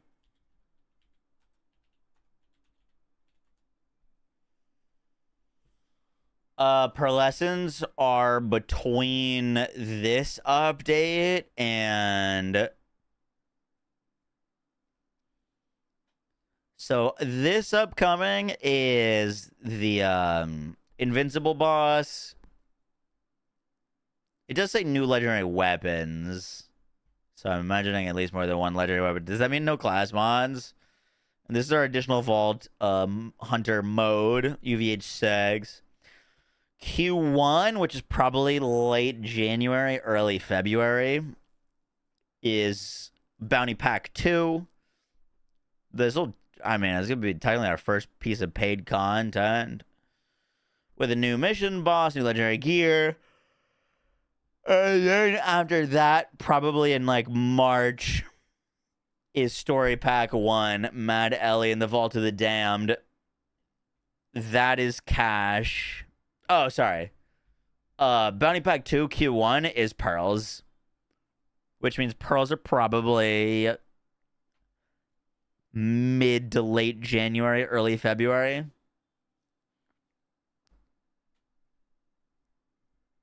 No, they haven't fixed the Malon interaction with Rafa's cannons.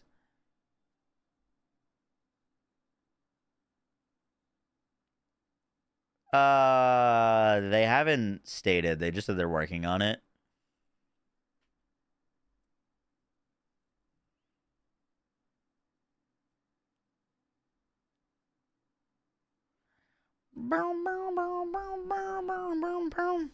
Yeah, cash is definitely the big one with the new area. And then bounty pack, story pack, more invincible bosses, and as they said, takedowns as well.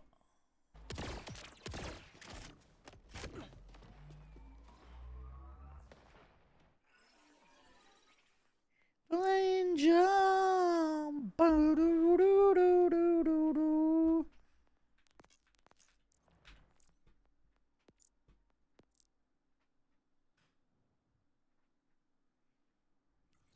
Yep, the pearls are good. Me too. I mean, they really need to be.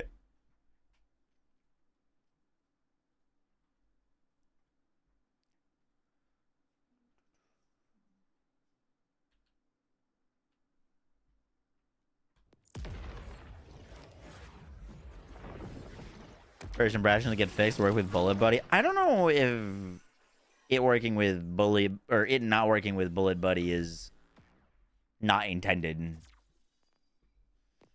So it says the first shot fired out of your magazine. Like that might just be how that is supposed to work. It is weird that it does it. But at this point, I don't know.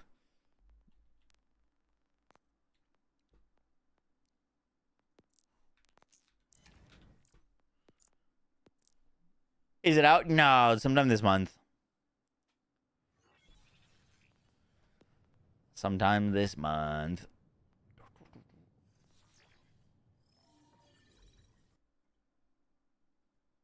We were just talking about what we're hoping from it. Things we don't want to see, things we do want to say.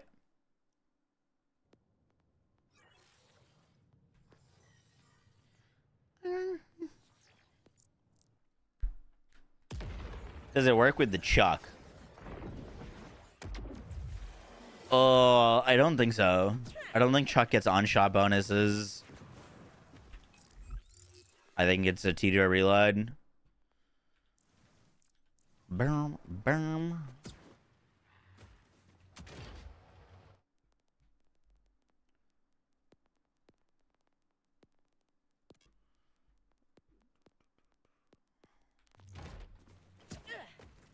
You watching the dev stream for TFD tonight? Yup.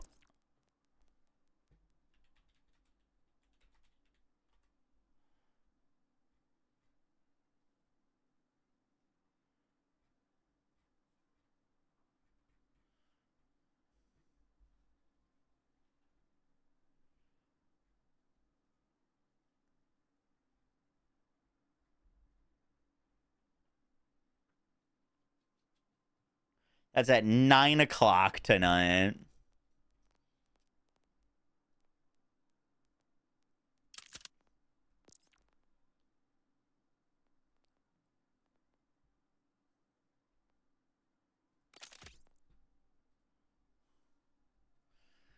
Boom, boom, boom.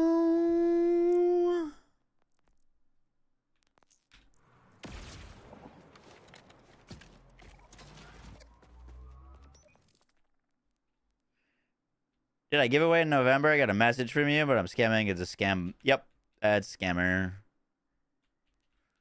Scammer indeed. With Stray and Lance, hell yeah. No, I haven't, Umatic.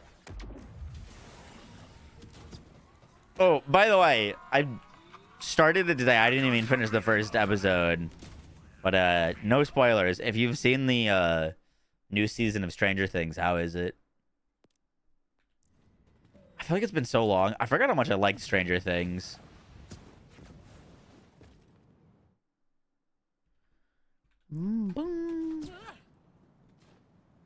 Absolute Cinema. Very good. Love to hear it. I'm excited.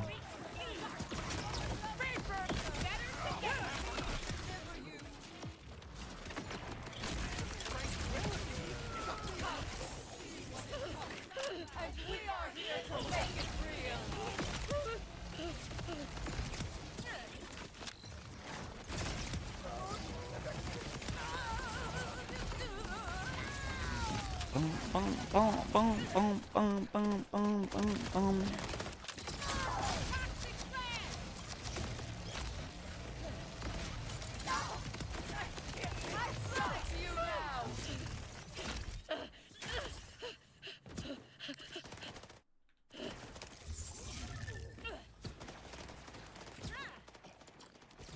So good. Finish it today. I'm not gonna have time to finish it today. I do really need to watch it though. I started the first episode when I was in the gym. Do you think Mercy on Phosphine would be good? No. Like if there was a pity system for Phosphine weapons? No, not at all. It'd be like if there's a pity for shiny hunting Pokemon. Like, the point of them is that they're rare and then they're exclusive. You don't need them. They don't make the gun any better. They're not required for any content.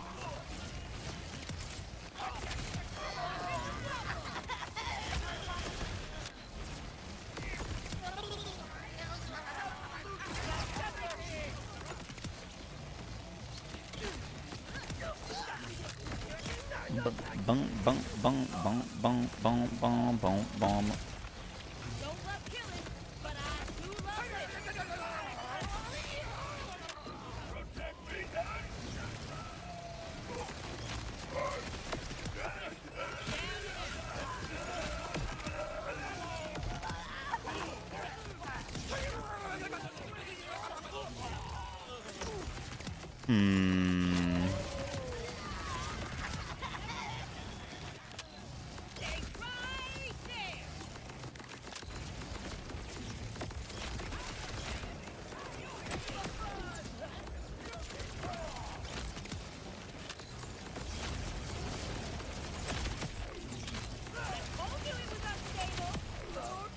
This idea that I had not working out so great.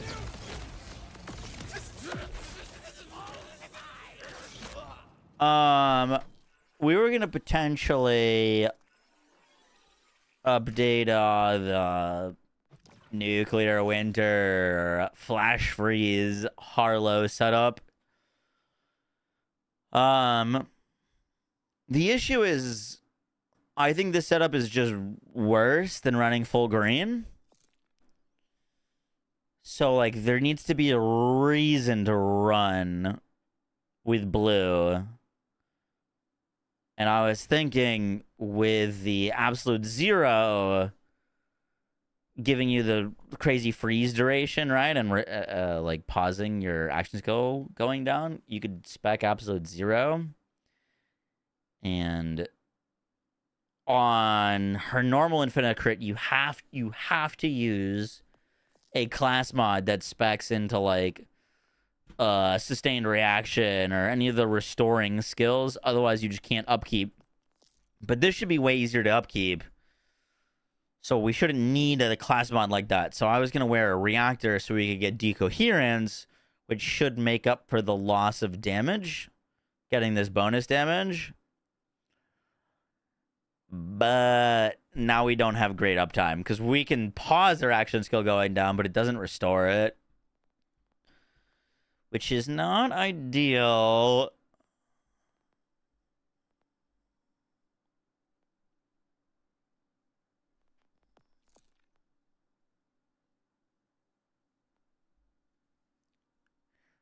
Because if we have to use Bio Robot, then we're basically infinite crit, but less damage.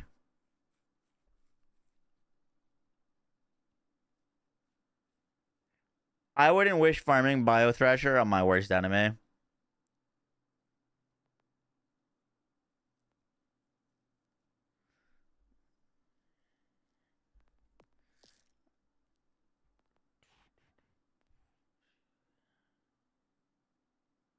Asher's Rise is good damage, but not dot damage. It's just a good... It does beat decent like damage as a weapon that kills things, but the dot is not worth. I just use it as a normal gun and ignore its like unique thing.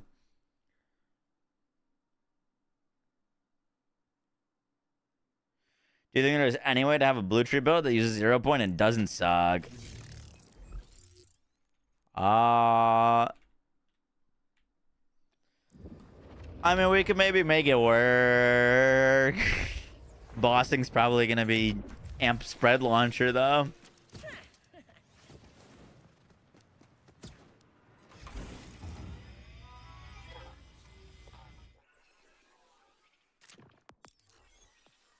These monsters.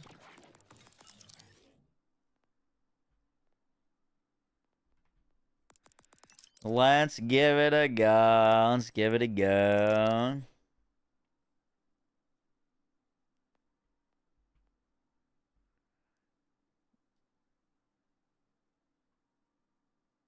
Does it have to use 0 boy? Yeah.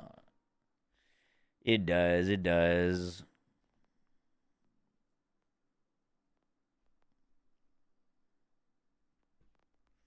All of that stuff is terrible.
I hate all of that.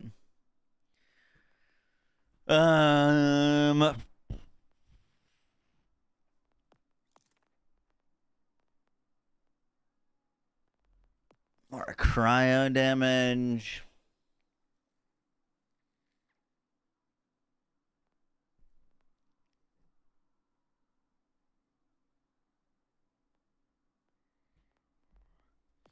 We have 11 points to spend. I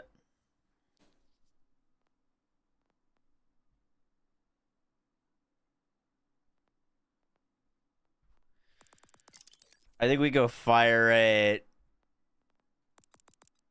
Elementary.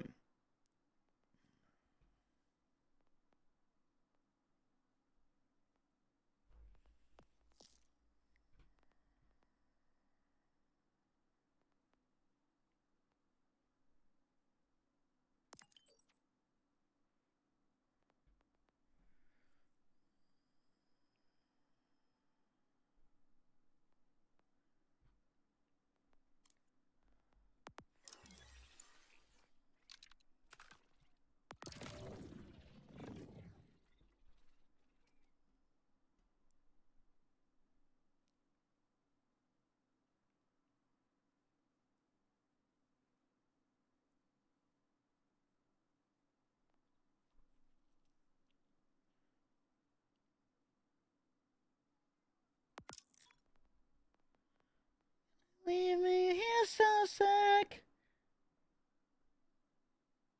Is Blue Tree Harlow still as? Yes, sir.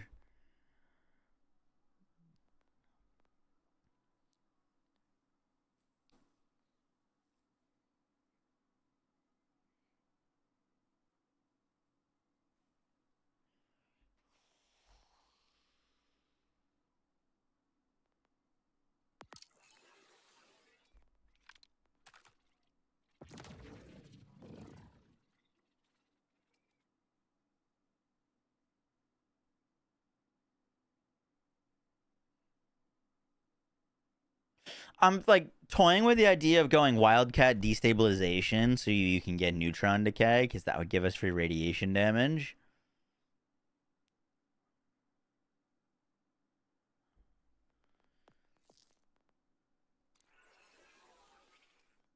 Otherwise, like, I feel like we just use Strange Attractor with falling bodies.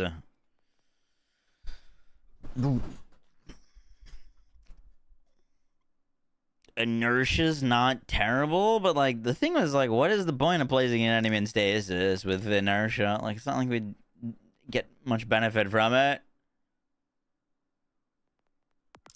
I would try some things.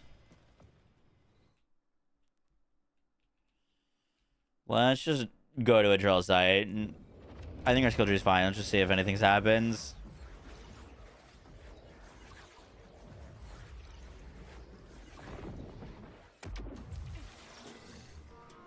A phosphine weak. Dude, some like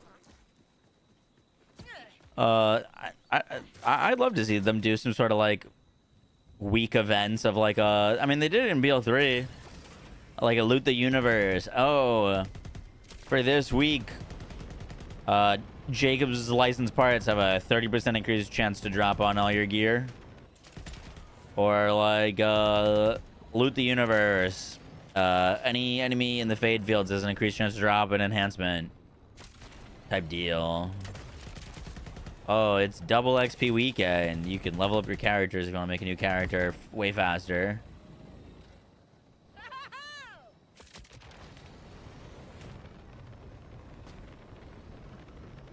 Boom, boom.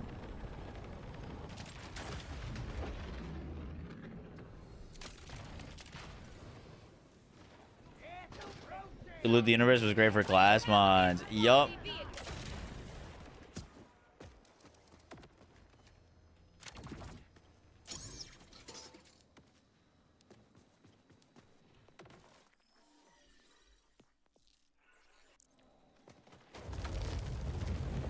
Oh, that's creepy and crawly. Turn it down. That's not funny. Come on, this is the driving part.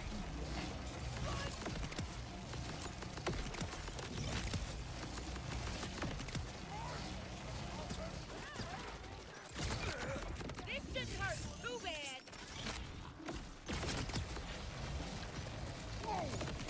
Oh, you know what? We're gonna need green. We should have gone green, Trey. Because we could get the cooldown and get our action skill back with green.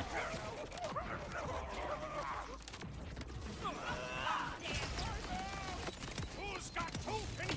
You look really dumb with that thing in your neck. Round up. I'm better. They're both because you dusted up through. Gotta do better than that.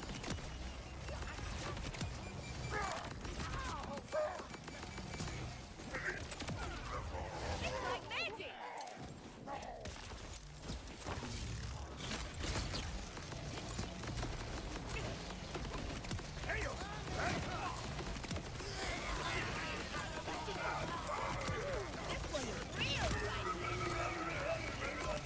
Boom, boom.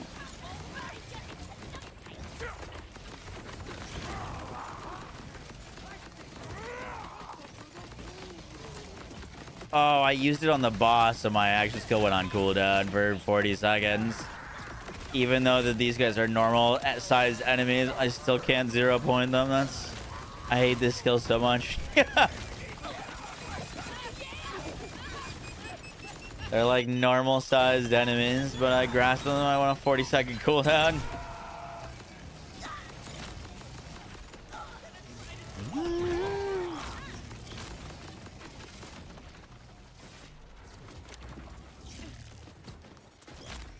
Slightly missed that one. 4-second cooldown.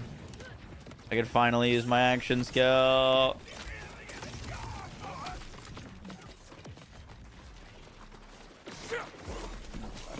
Take that, probability.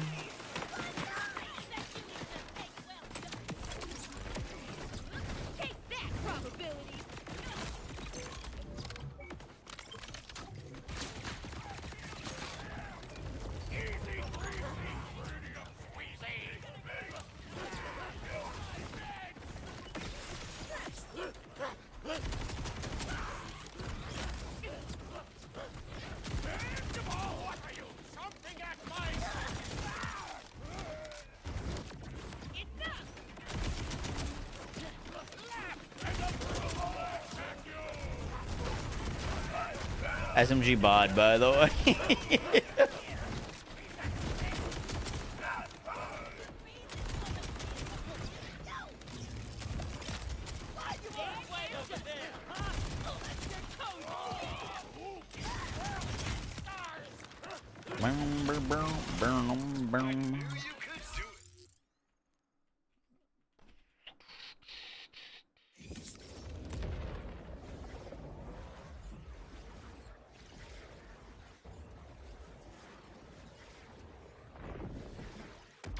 Yeah, we can put on the scab deck.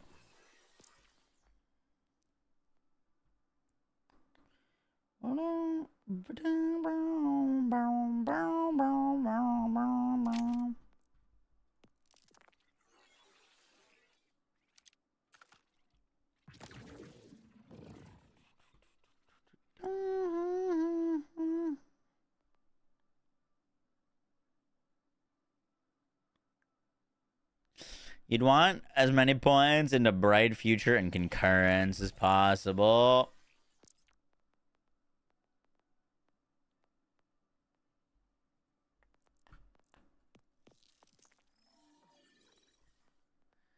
That doesn't help. I was like, what the hell are our specialization points?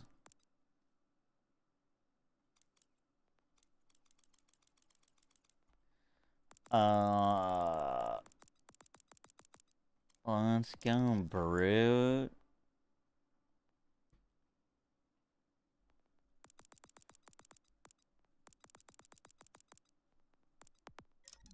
Get that.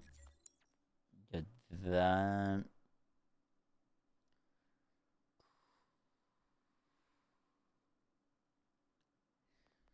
With me.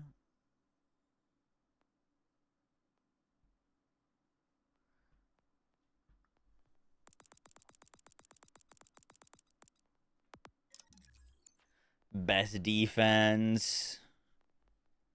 Shields, that is.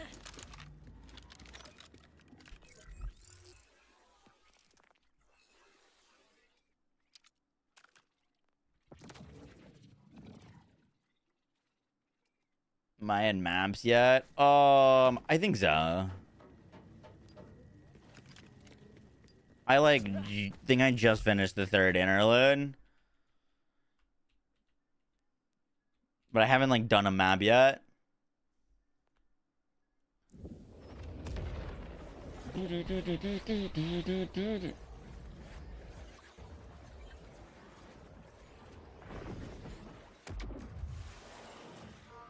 How'd I like Act 4? It was pretty sick, actually. I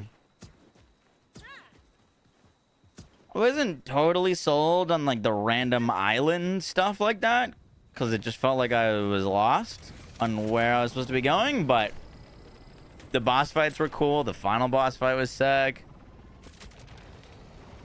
Charlie, I'm gonna make a new character as well. I want to practice leveling. We've been playing for a week and just finishing the campaign. Not that we were hard grinding every day, but I feel like with a few practice runs, I could probably half my campaign time to something half respectable. I was watching a video of a speedrunner do it in 4 hours, and I watched 20 minutes of the video and I learned so much. We were either gonna do a poison pathfinder or a warrior. I was thinking potentially warrior just because it's on the side of the tree that the druid is. But that side of the tree is so empty right now. It's probably gonna be totally different by the time the druid launches. Why couldn't the moon crush that dude?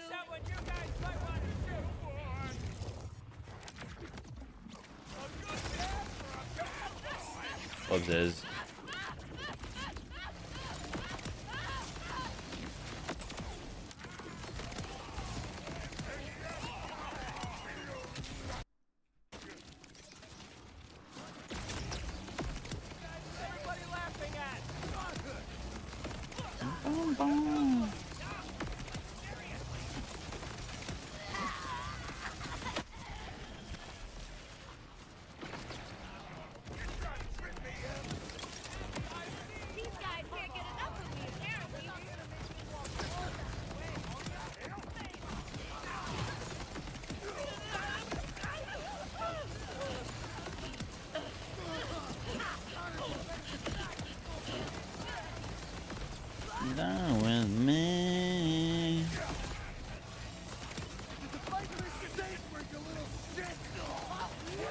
That guy is healing. Didn't even need to aim.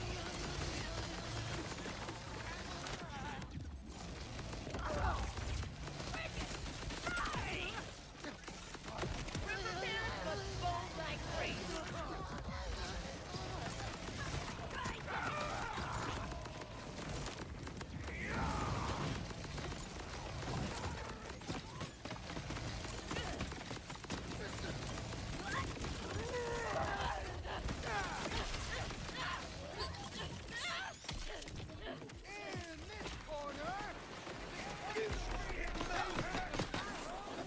Bum bum bum bum bum.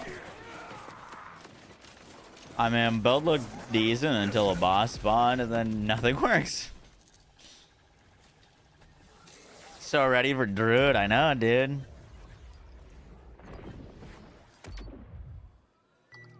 It's funny, we made Druid builds in Diablo for like a year. Finally getting to play in PoE, the superior game.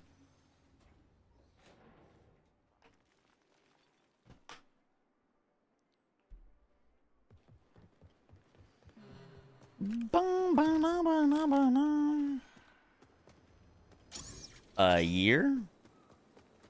You're making fun of the way that I said year? Druids are out today. Druids are out the 12th.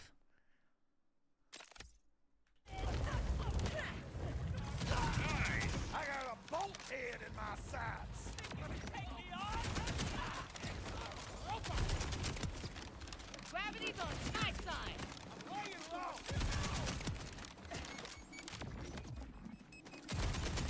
Boom, boom, boom, boom.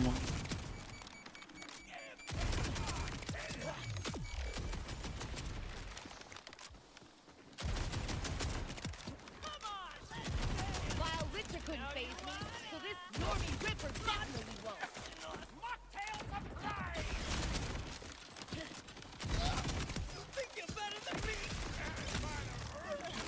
The thing with the bubble is like, what do I benefit from enemies being in a bubble? You know what I mean? Like, you can kill enemies so fast, them being suspended in the air doesn't really mean anything if they're living longer.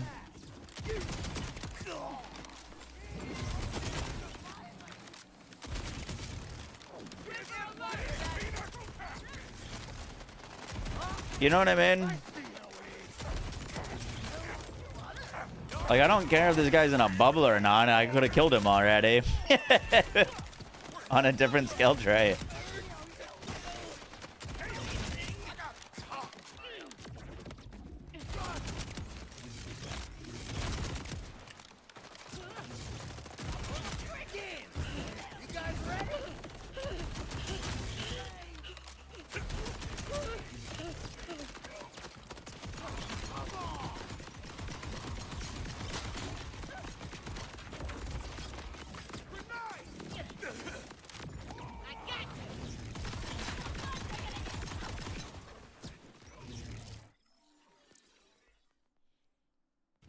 That's a lot of damage.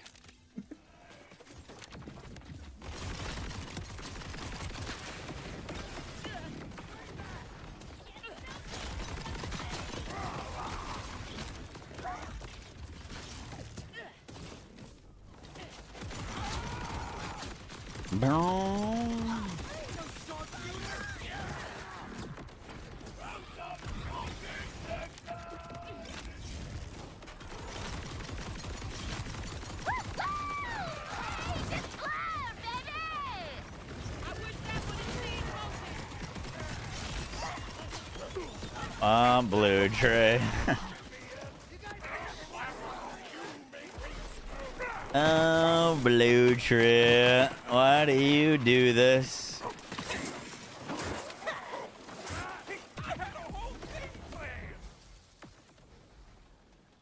Vile crystals on the invincible boss makes me sad. We'll see how it plays. I think the enemies around him being vile could be more of an issue than the actual boss being vile, to be honest with you. Because in my head, I'm like, ooh, if you go down, your second wind is going to have to be killing a vile enemy, which is not as simple.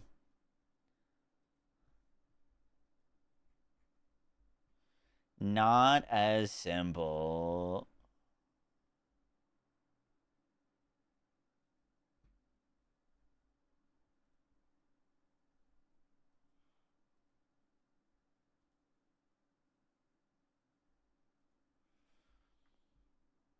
How do you like that one boss in PoE Act 4?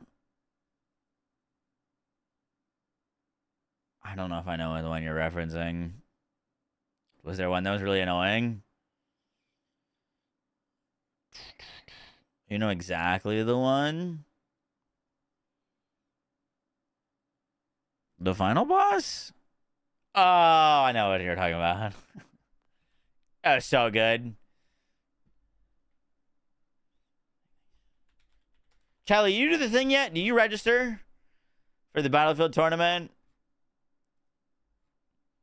Solid just messaged me that he's doing it. I need you to do it. I'm worried about Quest.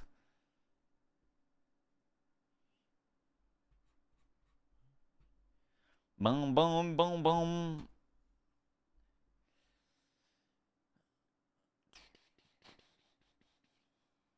Registered. I couldn't link last time I tried. Gotcha. Word.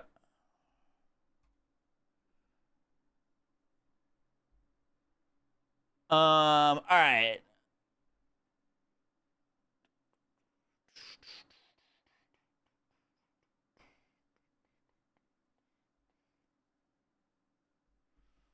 Moze would be laughing at the vile enemies. Oh yeah. Easy peasy for Moze.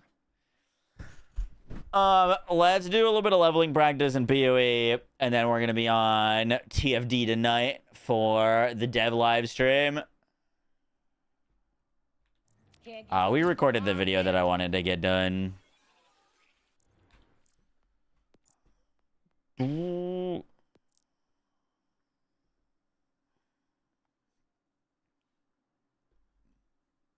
Dude, Borsplosion Zane would love those vile enemies, all those extra hitboxes for like additional projectiles going everywhere. Destroying Ordnite shards does work, but still annoying.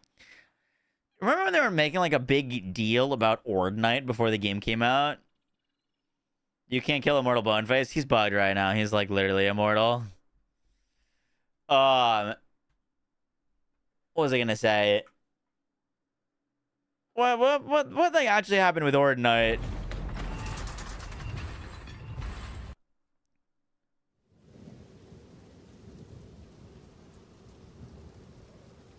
I feel like it was made up to be a much bigger deal than it actually was.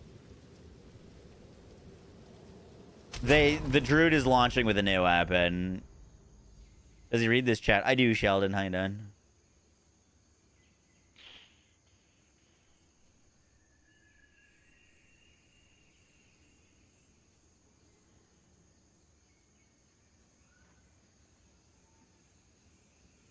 Boom, boom, boom, boom, boom, boom. Or now he's gonna do something big and explosive. Yup.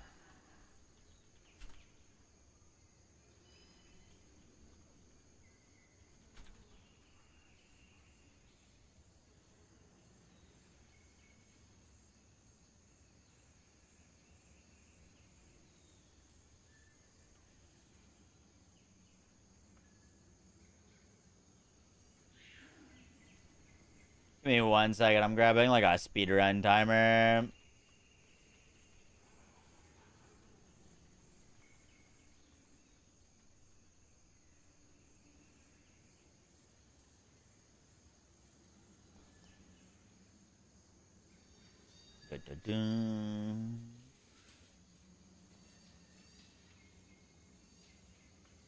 Oh, this looks like it might be more complicated than I'm ready for.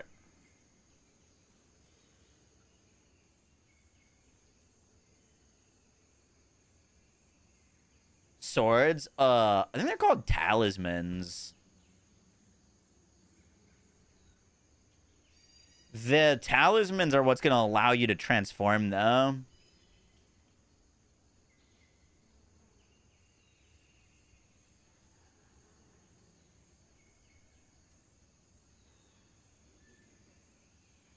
Boom, boom, boom, boom, boom, boom, boom.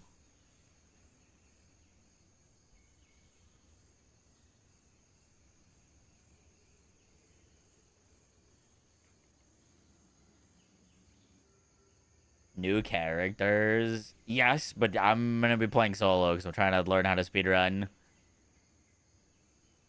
I bought K6 the game, Chadley, by the way. I want him to jump in with us.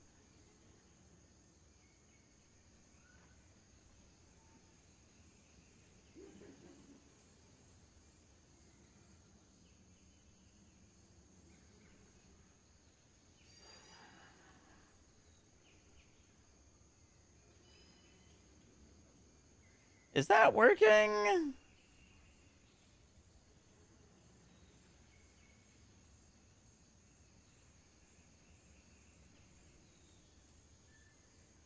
No. I was trying to set up a timer so that you guys could see it.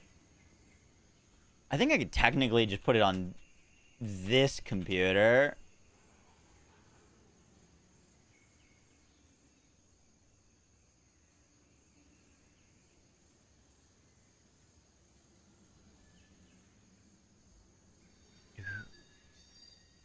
Extract all.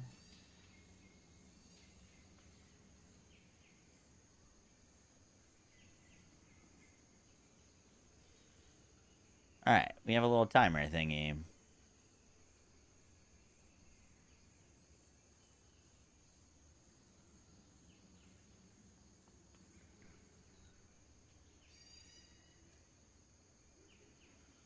All right.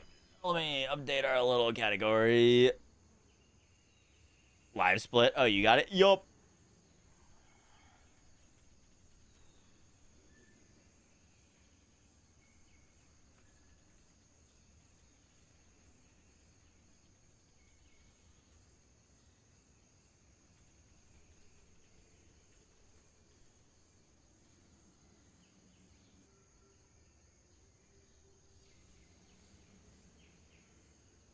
Download a layout that is when it's already set up for the splits. Probably. I'm just gonna do it normal. I'm just gonna do it as a timer right now until I like actually set it up.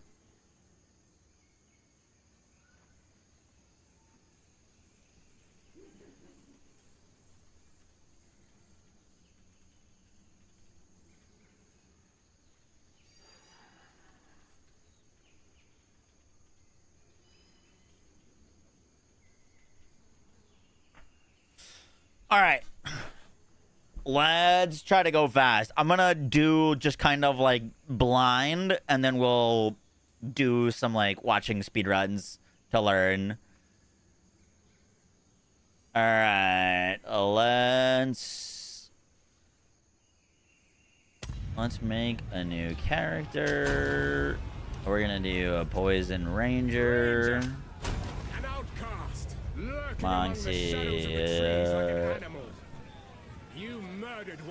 Speed 1. Your guilt is clear. That's the one. Plead for mercy, if you must. Should we do it on Abyss League? Yeah, I guess that's probably fine. Probably be easier to do it on standard.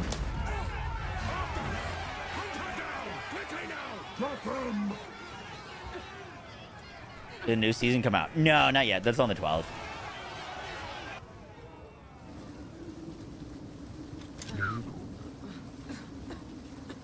It'll take a better snap. Are you doing a full campaign run? On this character, probably not right now. I think we do it like act by act. Like I want to get good at the first act. Try to get that to a decent time. This is like Oh, that's right. We can run. So we're going to try to skip all of these enemies. Get our quiver. I feel like the first act normally takes me a few hours. So, like, if we could get this act down to, like, less than 1 hour, that alone would be huge. Another string to my bow.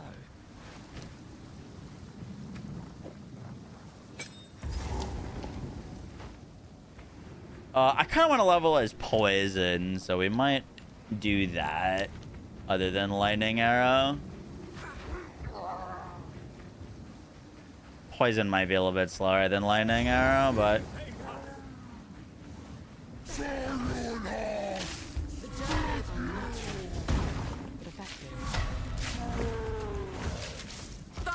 shot.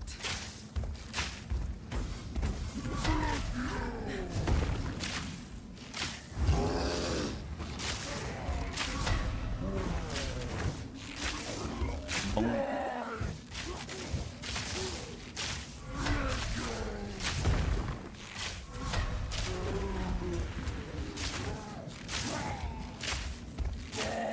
Out of mana.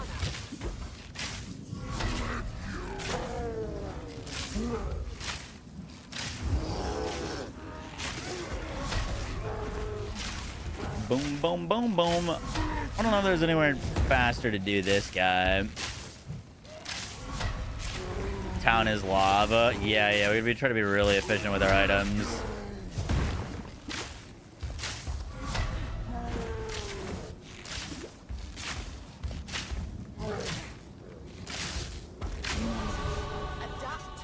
Cool.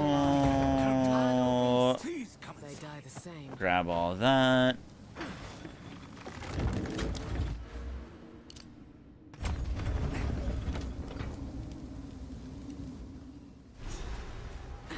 Having a good filter. True.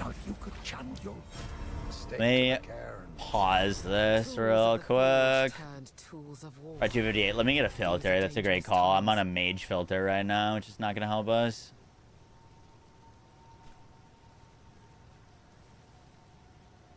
UE2 all-out filter. You know some tack? All right, I'm all ears. Backseat the hell out of me.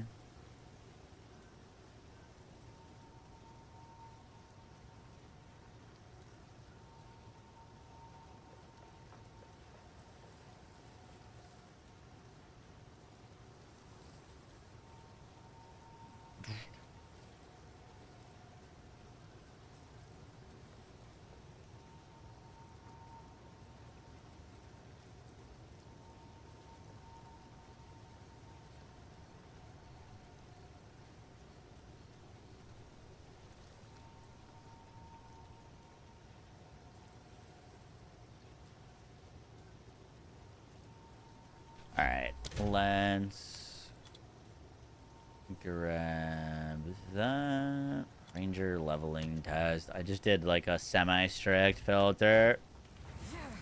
Then let's start this back up. Out there. Trust me. Learning which NPCs we actually need to talk to. Probably helpful. We're gonna go grab Contagion here. Boom, boom, boom, boom. We gotta keep moving while we're doing this.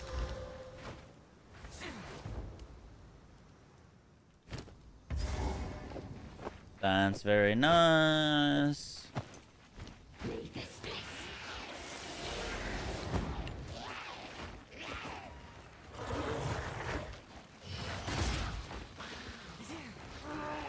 We're just looking for the witch here.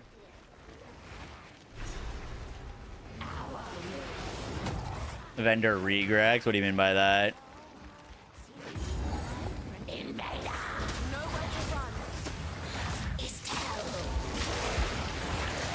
Storming arrow.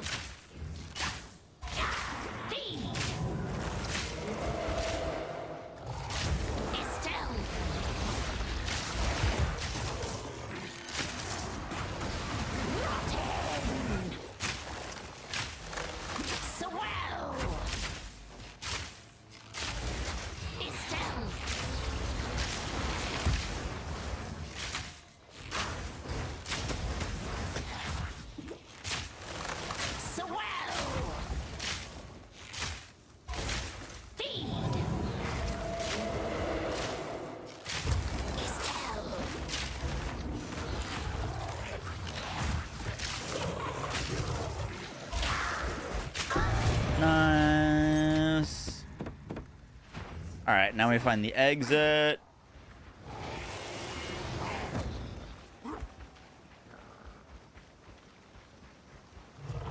We're not looking for the big snake guy. We're gonna skip him.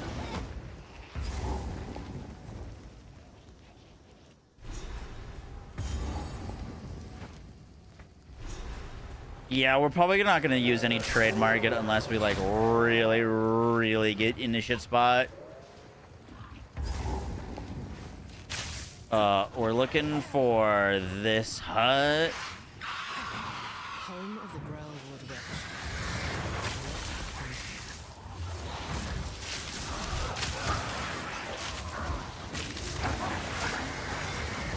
Witch. We took Contagion, by the way, for early clear, because it helps. It works well when there's lots of enemies.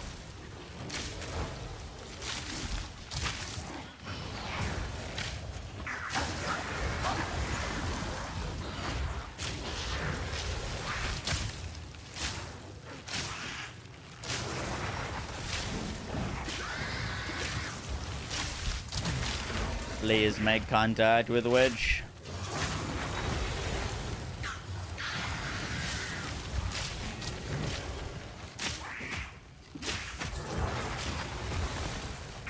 Close.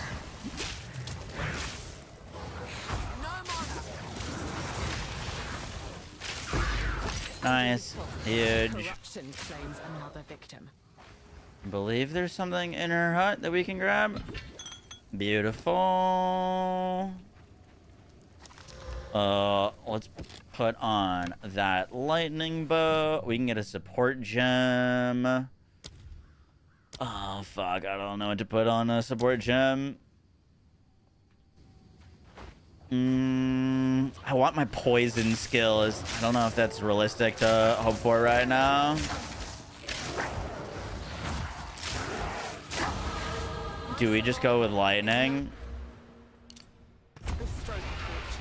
We get to go find the red veil now. Go sell some stuff for some currency orbs. What are you running? I'd like to play poison, but we're speedrunning, so whatever we get, we're going.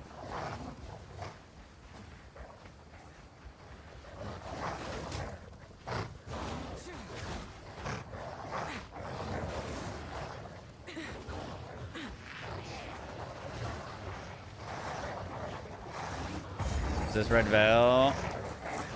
Huge.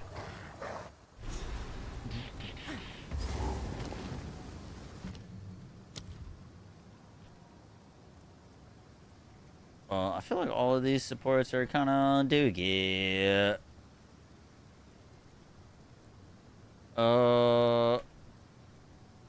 Elemental armament would be like the best there. The crimson remnants of man's folly lay scattered. Fury!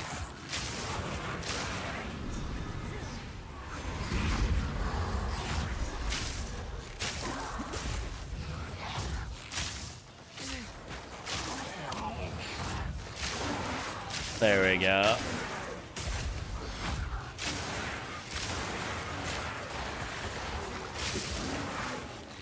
Contagion tag is huge.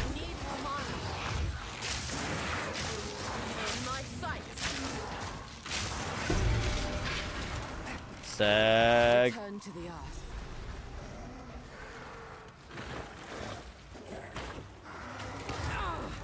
Oh shit, I fell. No. Yeah, that's killer if you fall. Gotta be real careful with that.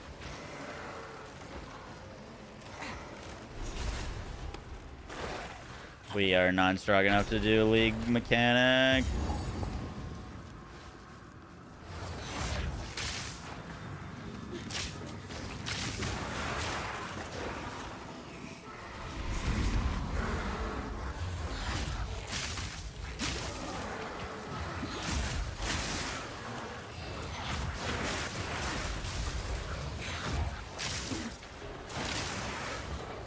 There we go. There's our proliferations.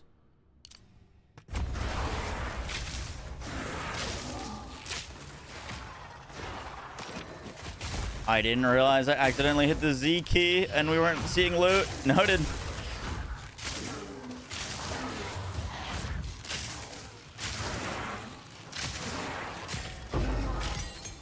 Huge.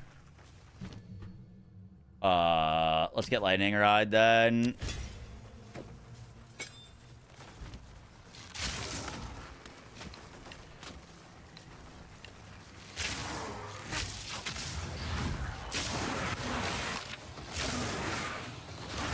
Scrolls are huge for us.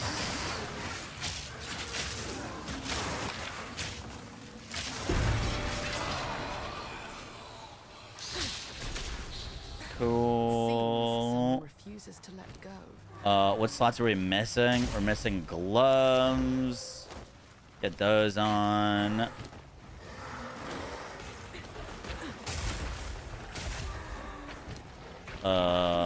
We don't need those shields. I feel like this is a dead end over here. Unless... Oh, shit.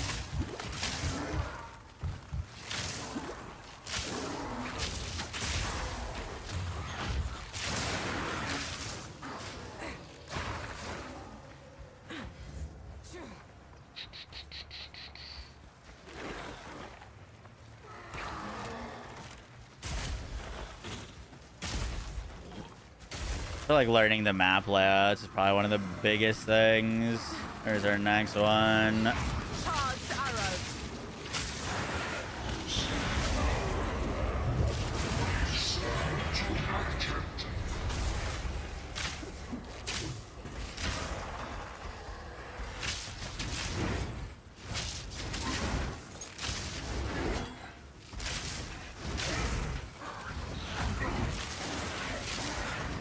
Nice.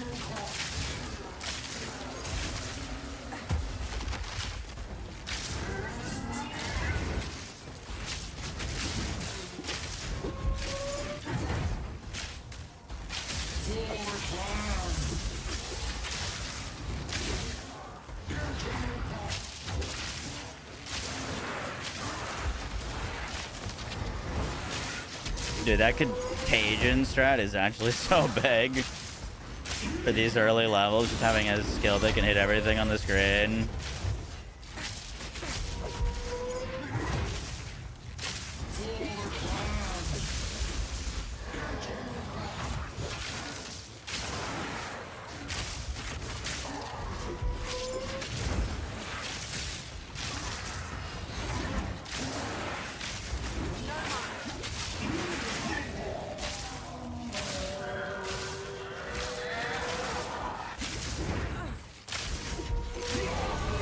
Nice, good stuff, good stuff. Rust away into nothing.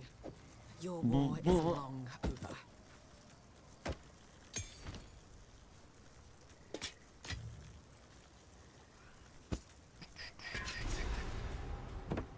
That would only slow me down. Cool, cool, cool.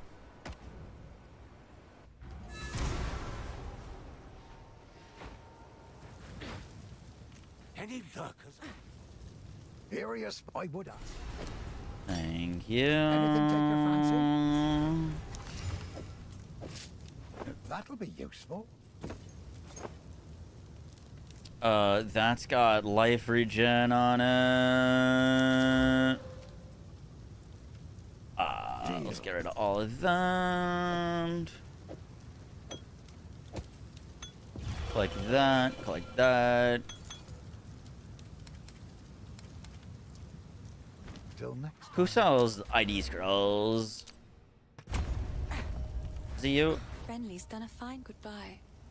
Finn makes fun of my collection. I think it's charming. Oh, that's kind of cheating. My character has like 11k gold. We're trying to sell that stuff. And then I buy ID scrolls. Also, we gotta make sure that we grab the portal out of the other way before we leave to Red Veil. Holy shit, what the fuck? In my sights. Storm point. Yeah, but until then, we need to be able to identify things. Especially not having to go back to camp just to ID something. Do we have any slap that on our bow for some mana. Be to keep an eye out for like iron rings or anything like that. Be to find this tree. I don't know if it's worth to fight the boss.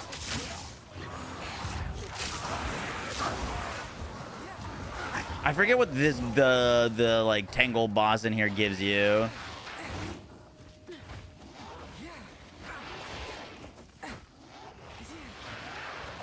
There's our waypoint.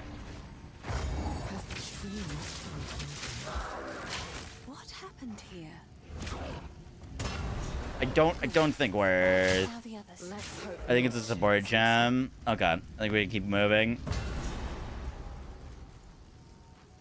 50% chance for an iron ring in the cemetery. Word.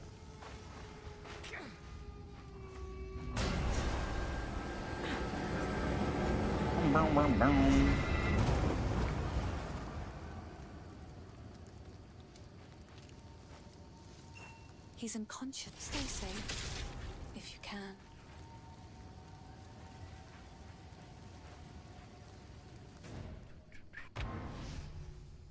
Doo-doo. The wound, only by the grim town. Goodbye.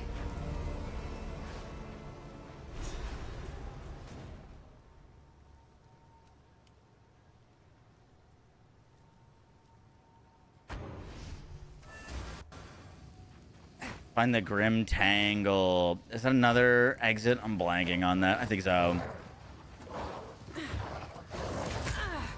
Uh-oh. Fury! I thought we went through the tree there. Do I have to find another thing? You gonna play Druid? Oh, yeah.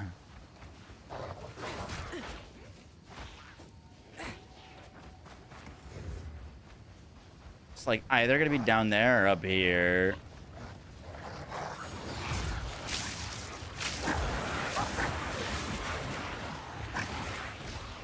There we go.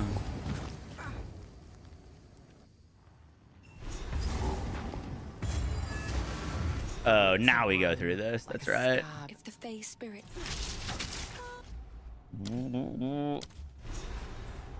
I think I saw that was some tech. Yeah. It like lets you skip that animation.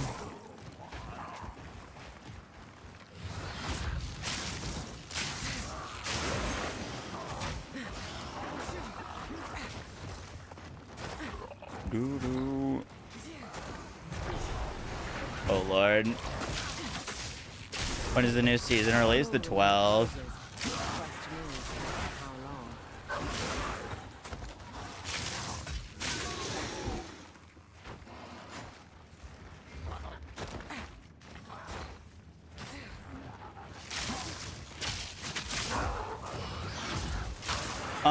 I watched a little bit of that 4-hour speedrun, and it looked like he was mainly just trying to kill enemies in passing. Like, he wasn't ever really, like, actively fighting enemies. He was using a grenade skill, though. It's a little bit easier to just throw it behind you and keep moving.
little dicey. I didn't like that.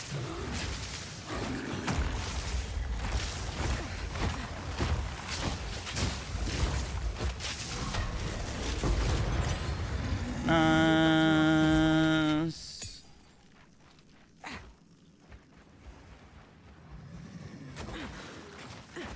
Let's get out of here. The other skill that's crazy that speedrunners have is the ability to like manage their inventory while they're moving and avoiding enemies. Nade's 3 to 4 shot that guy. That's crazy. My family has been that bastard. That man's mind seems. What are we listening to right now? Oh, I can't use any of those skill gems. Let's go multi-shot on lightning rod for single target. Hope you doing well, man. I'm late, but I just beat E33 the other night. What an amazing game. Yo, Smoke through the 3 months. Appreciate that. So there's a cemetery here that can give us an iron ring. We need to find that cemetery and our activities. So there's that. We can go in there. Maybe we try to find the cemetery first.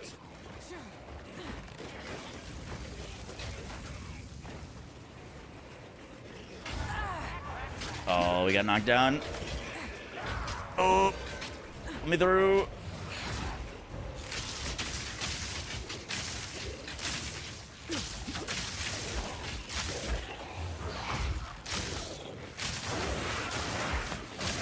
Nice. Don't think we had a belt.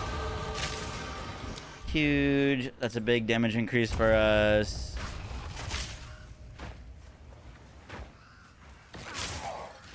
We still gotta look for a better bow. It would make a big old difference here.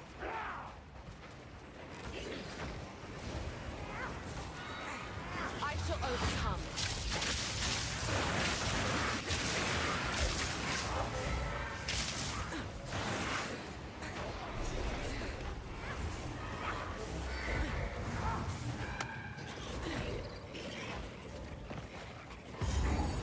There's the other one. Still no cemetery. I think we just...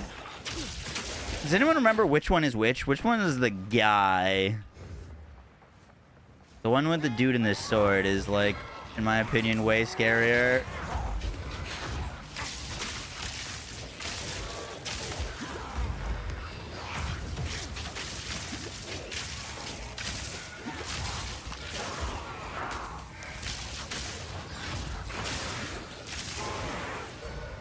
Draven. Yeah. Do you remember what the name of his tomb is?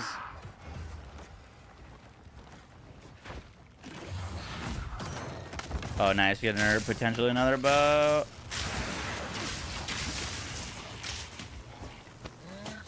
Gloves with added damage would be huge. Or attack speed.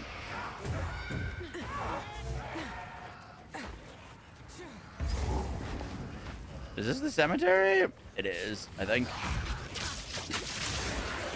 My dearest daughter. Nice. We got our iron ring. My beloved son. Your death. Let's immediately craft on that. Oh my god, we hit double fizz. Huge. What do we get? Crit chance. 7-11. No, we keep the old one on.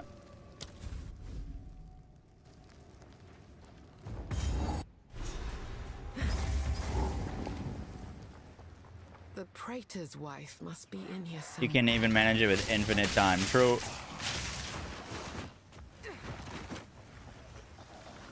Alright, these monsters are level 8. I'm level 6. I believe it was 3 levels is the range you want to stay in. So we're still fine for now.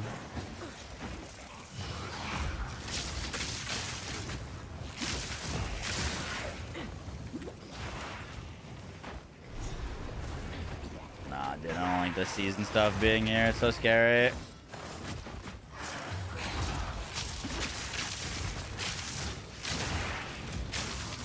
We also really got to find some movement speed boots to make just a huge difference. Those guys are scary. Fuck, man.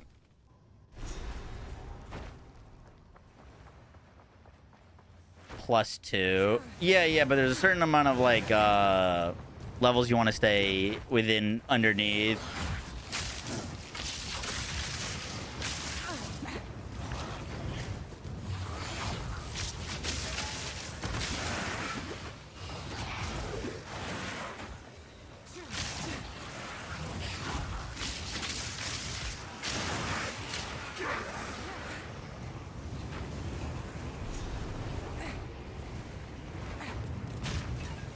I'm gonna die here. There's so many scary enemies.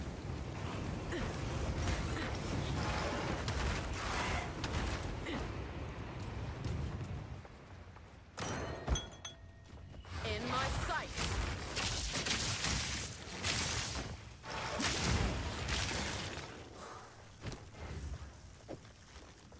Where'd my vest go?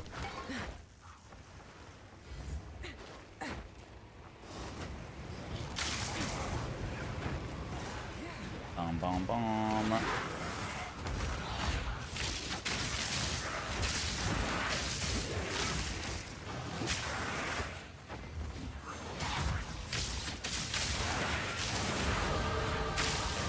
Nice.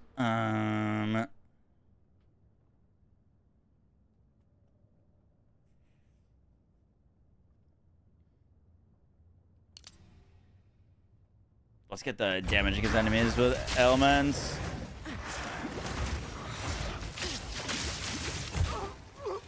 Shit, dude, I'm getting hit hard. We were doing pretty decent up until here. Now we've had 2 deaths in this one mausoleum. My gear slots are filled.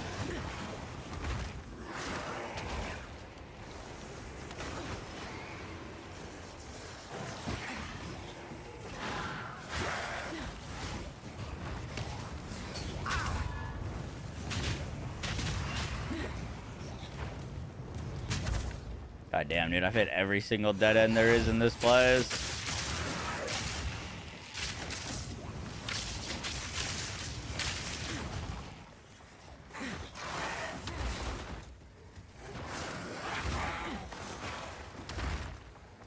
Another dead end, I swear to God.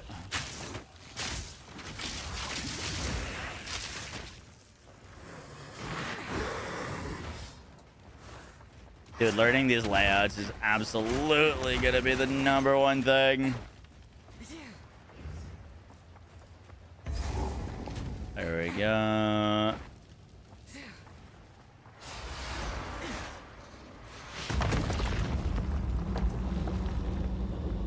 You can just ignore the incursions. Yeah. Fury. Rise of the fourth moon. No escape.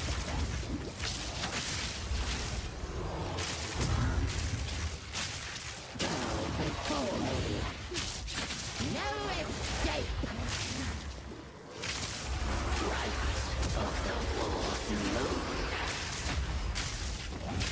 Do you think the crossbow stuff is so strong that you would like level Druid on grenades? You are mine. Forever.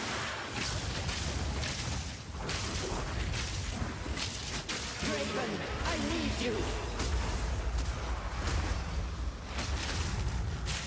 You are nothing. Now, you are mine. Forever. My love, I call to you.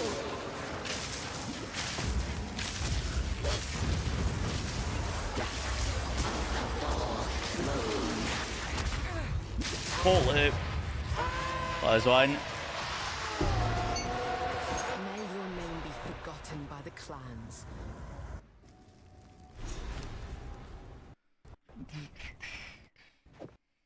Ooh, video game not happy right now. Oh, and it crashed.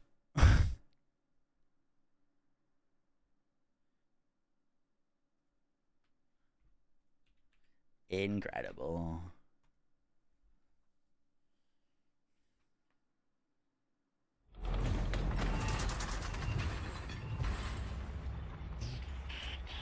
What do I do?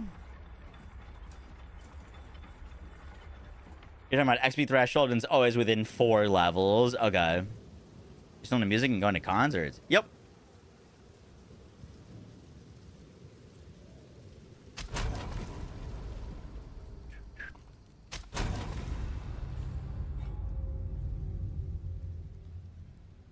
What the heck? Why am I holding a bow? That's crazy.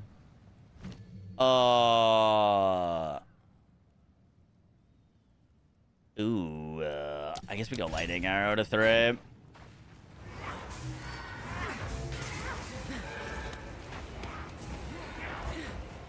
Should have just used the little checkpoint teleport there. I'll resume the timer as soon as we walk in. Boom, boom, boom. Time to seek out this Draven. Control. Resume. Alright, move, move, move.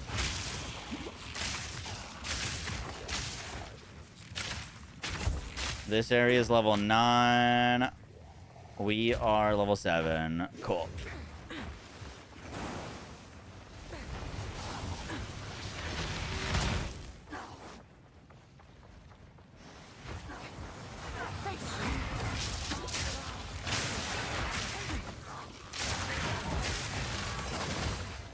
I think that's one thing that I definitely have been technically making a mistake when I'm leveling is just fighting every single mob in every single layout.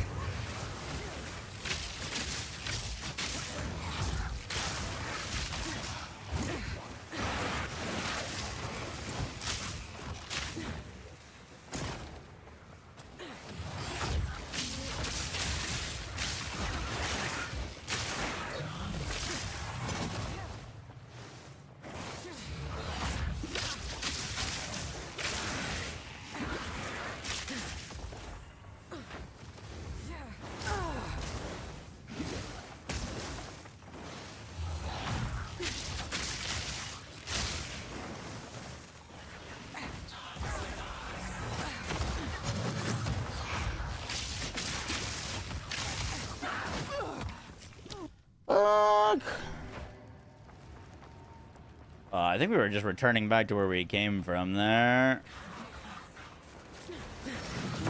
That's a lot of damage.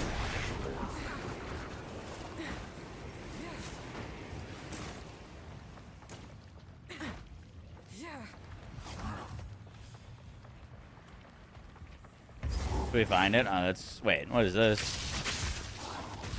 Take this.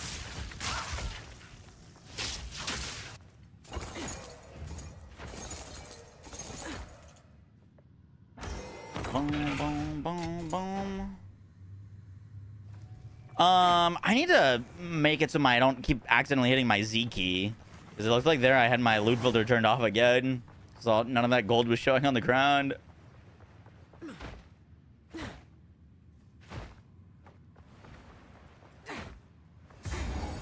Alright, we found it.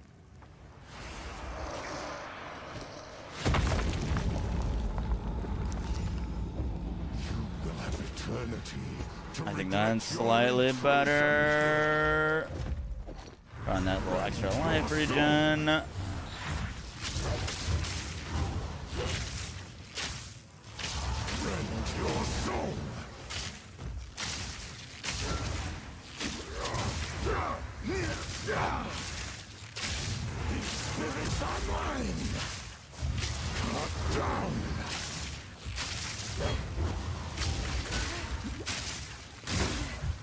Ooh, don't get hit by Mr. Swordman.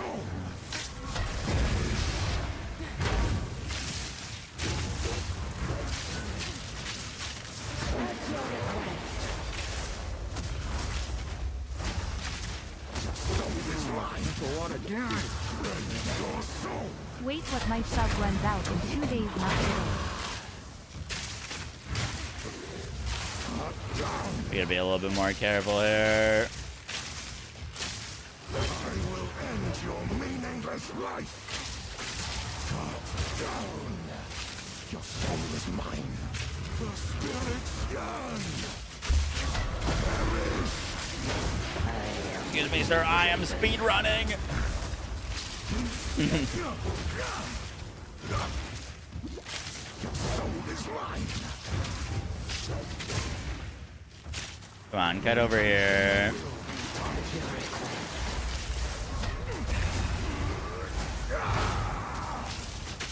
Your meaningless life ends now. Rend your soul. Guy certainly moves around a lot more than their boss. Oh shit, I'm out of mana.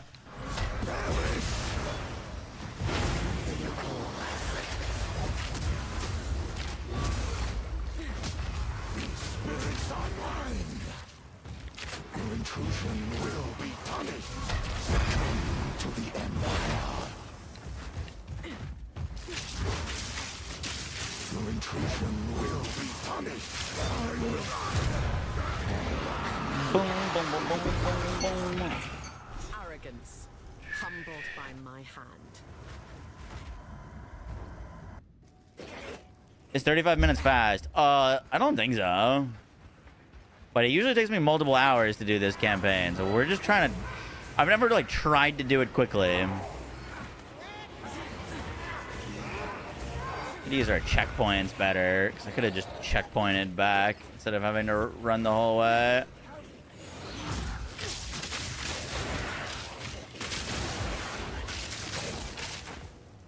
Do my eyes again. Man, we really need to... oh, there's another ring. Added fizz is huge. Level 8? I'm level 7. Unlucky. What is This guy's gonna be tricky. Graves, Isabel, Torko, Callum, the family of. How's it feel with Mr. Druid? Well, did Druid in D4. We're gonna have to grind Druid guides on this game. That's really not a lot. No, not a lot. Fury.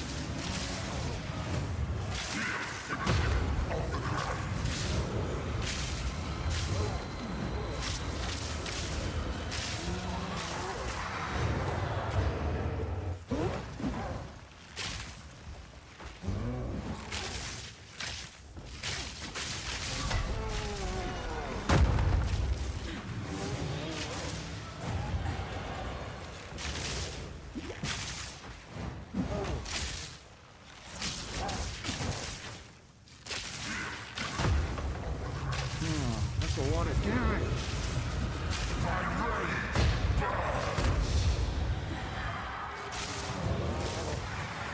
No. That attack is so dumb. It like slows you as it goes up, but it makes you... It's really hard to dodge if it hits the slow hits you. No, it didn't.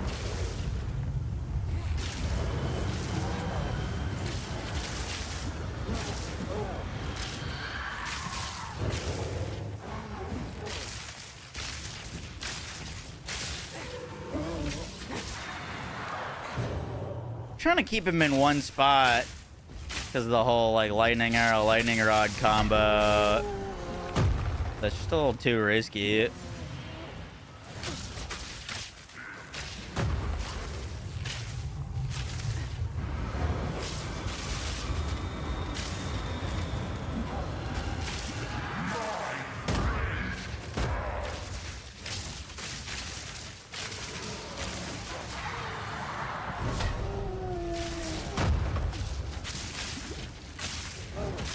I think definitely try to hit level 8 before fighting this guy, because that would give us our second notable. We're missing our like second notable right now.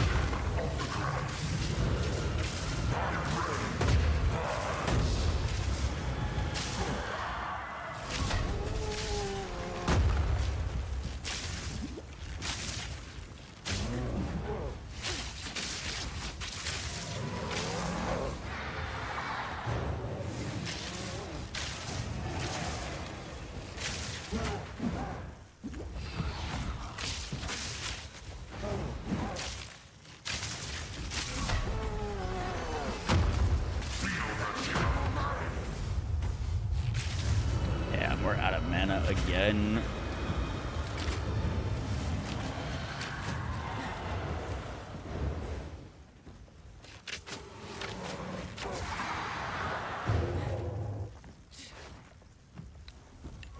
Storm point.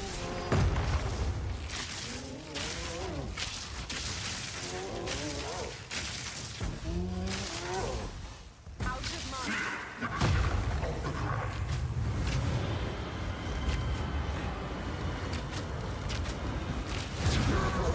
Nice.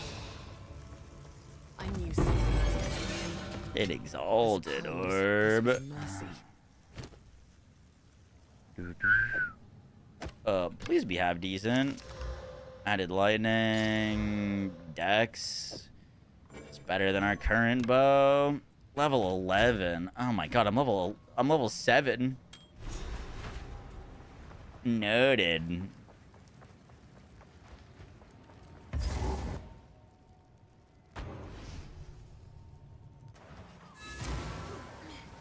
Your bow's bad? Yeah, not a great bow. You found the... Definitely something to keep an eye out for. Spirits in the watch yourself out. You're feeling lucky? Sure, I'll take it off your hands. Any added damage? Max life? I take those.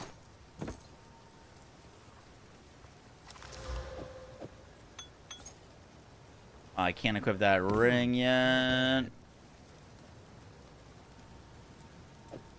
Not even sure where I picked that up.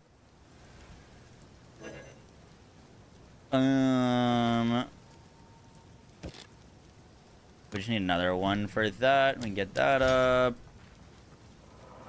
This, so if we are...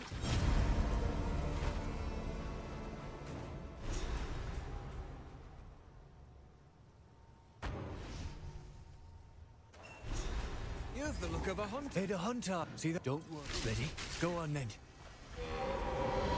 We gotta kill Crowbell. We gotta do the spirit area.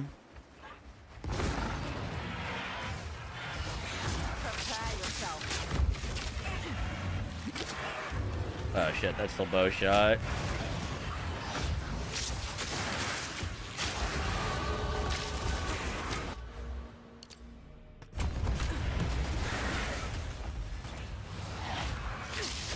Fury.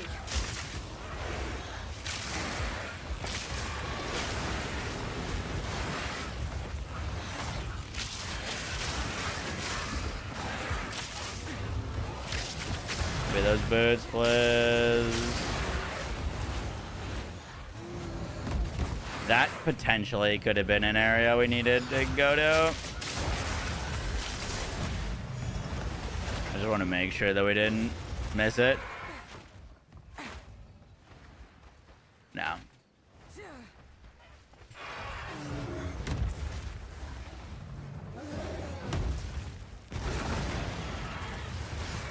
All right, we have a road here. Follows to nothing.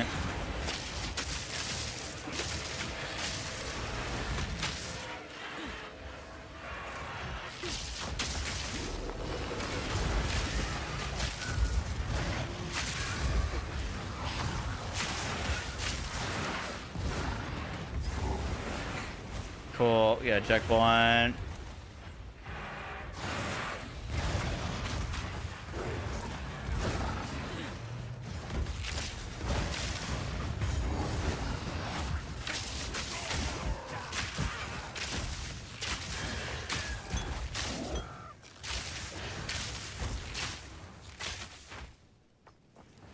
I also don't have support gems yet. Like both of my skills only have one support in them right now. Themselves are watching me. Should be able to put this ring on now. Slap another. Oh, there. We needed that. Save the exalted for bow.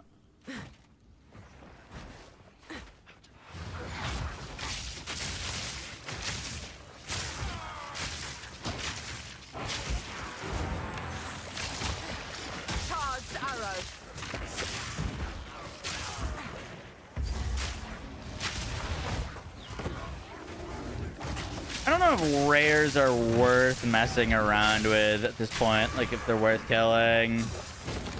I mean, I guess if we had the damage, they're definitely worth.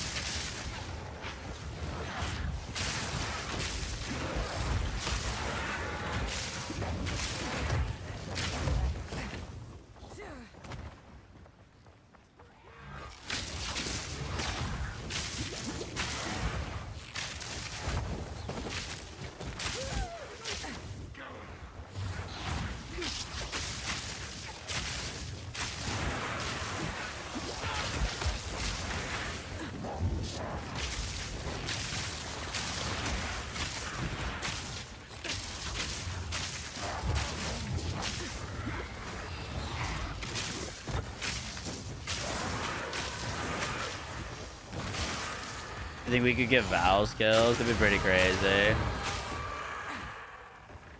don't know if we're at a point that we need Val skills. Oh, I guess it would make sense though without Ziri. Let's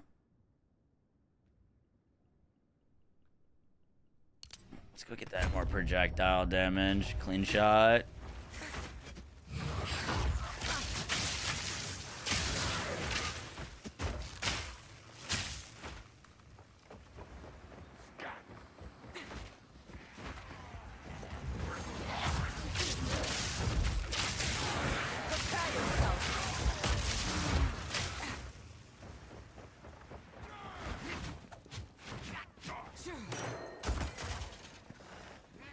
Warden bow could be nice for us. We really do need to get a better bow. It's big holding us back.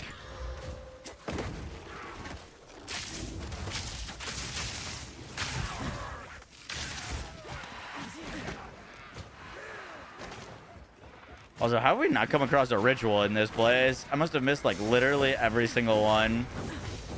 Fuck. I'm so dead here. Yeah, I'm sandwiched. Dude, we made it all the way through that area without getting a single checkpoint. That's crazy.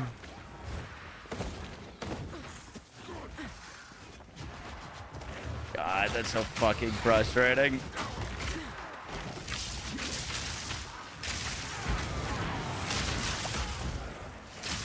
Thunderous shot.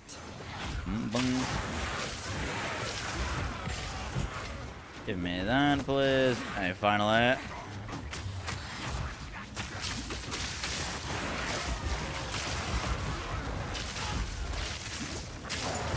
think I have a life on hit roll that was keeping me alive there.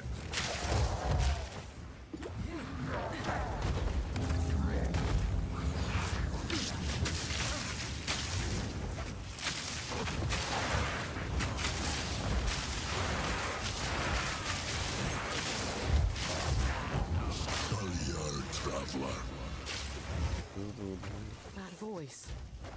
What? God, please.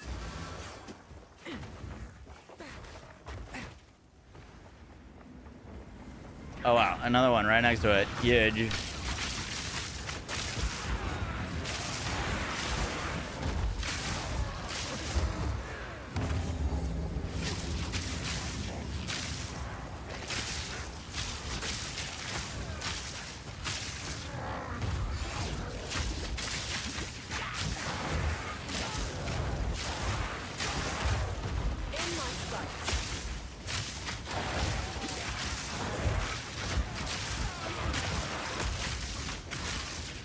Do you think these enemies, I didn't even think about it, but do you think these enemies that are getting our contagion are considered under effect of an ailment? If they're not, we're kind of throwing. This ritual is an affront to nature. I mean, we can still shock, but that would be helpful. Oh, we need to go find the other rituals, huh?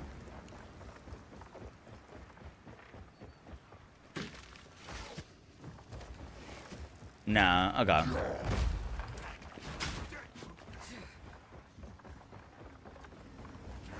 Here's our last one.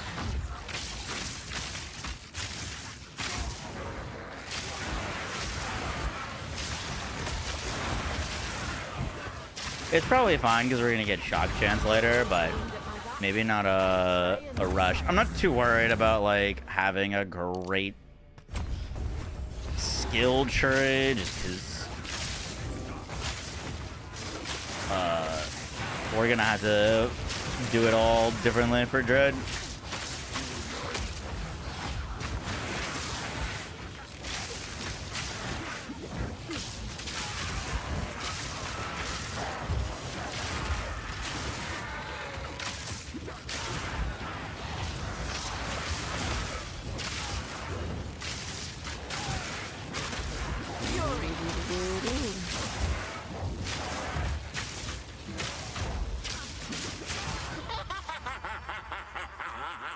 Cool. Go back here. We're gonna new raid boss this month. Yup.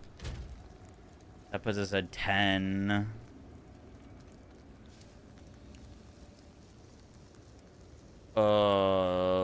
We can slap this on our current bow and pray. Fuck yeah. We take that. We take that. Super helpful.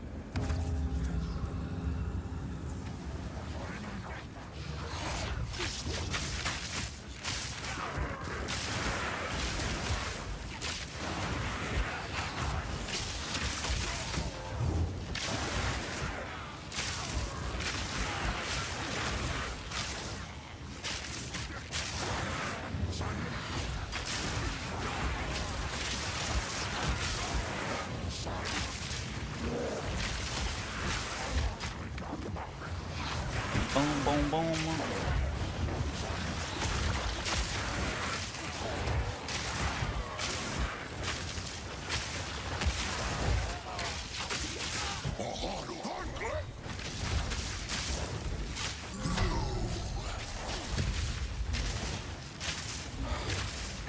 Marked for death.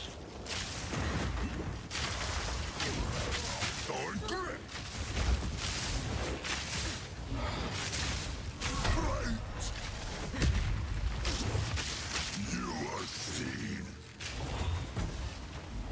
How am I already out of mana blast? What? The fight literally just started.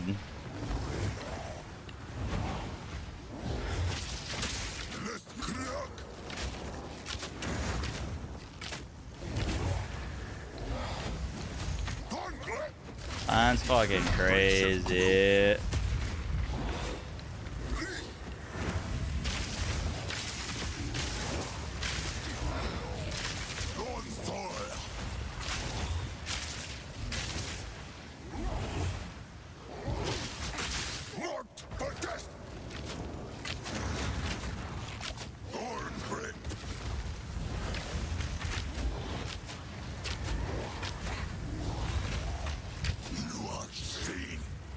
No health pods and no mana pods.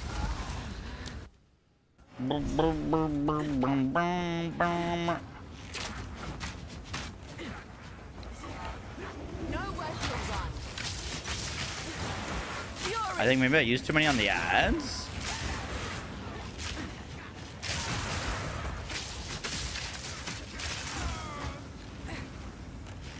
Is there a rare here?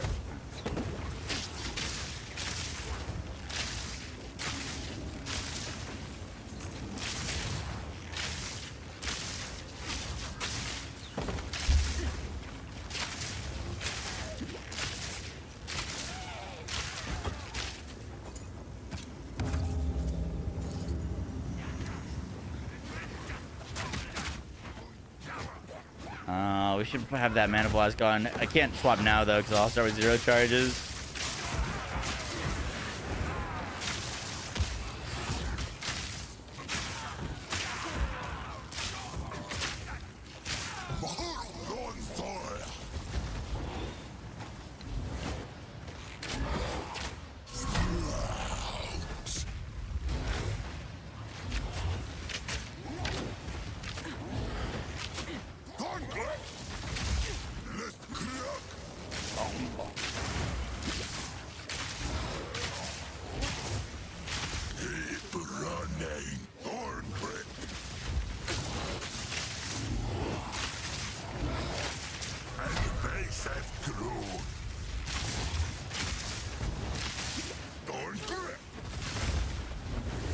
is just his first phase.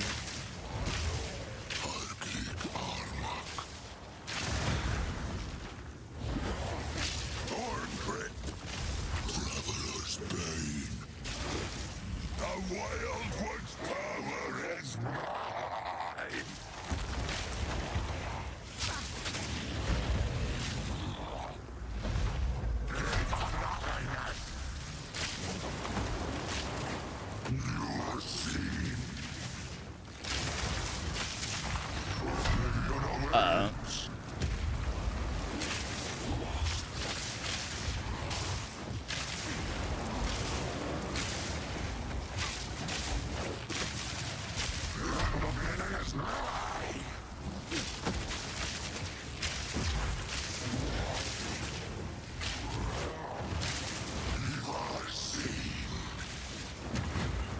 I never know what to do in this.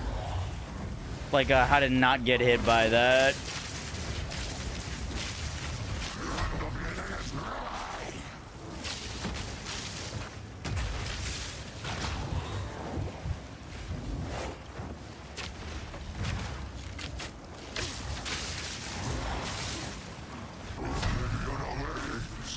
Her damage really is so trash. Out of mana.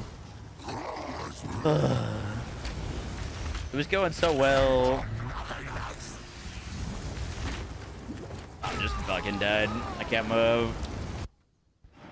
Boom, boom, boom, boom, boom. I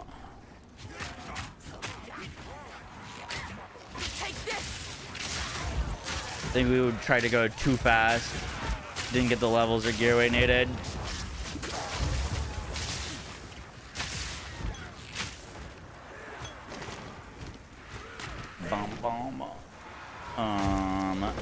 That is more than double life. That gives us more mana.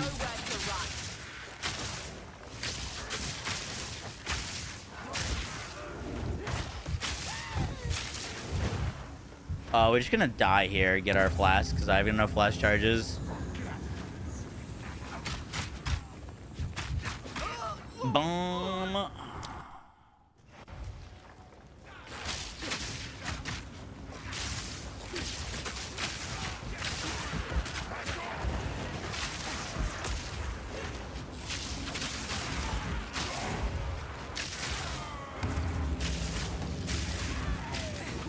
Honestly, like, if we had the mana, I feel like things would be a whole lot easier.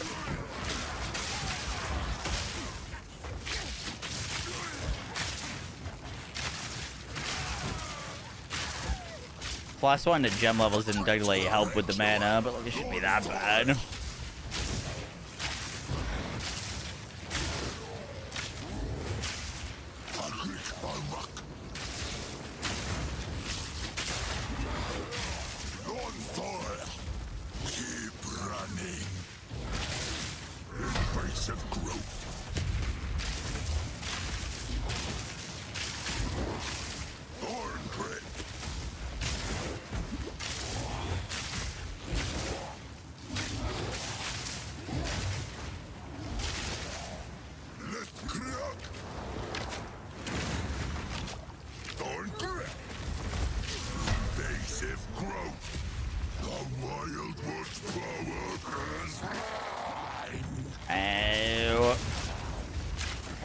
Alright, we're in a better spot here.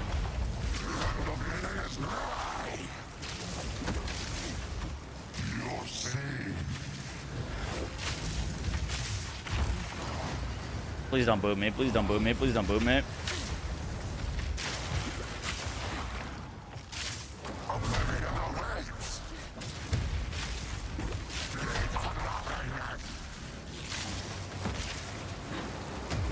That bomb with a big dodge.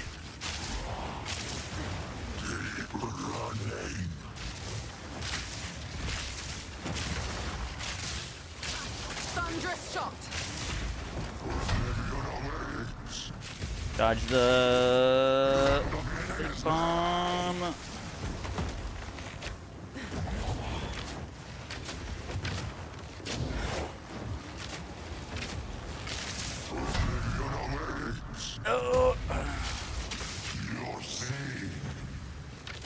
Mana Builds. That's okay. We're fine. We're fine. We're fine. I can dodge that.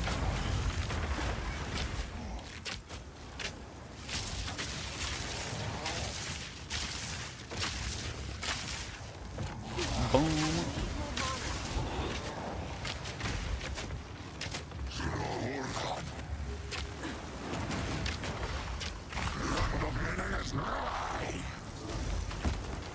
Dodge the big bomb.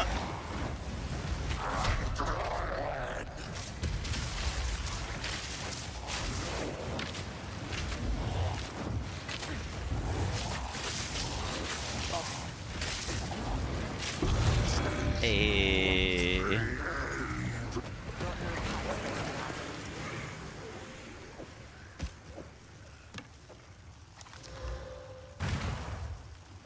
Also level 11. We can do Herald. Cool, cool. 1 to 5, 1 to 18. We don't need that one anymore.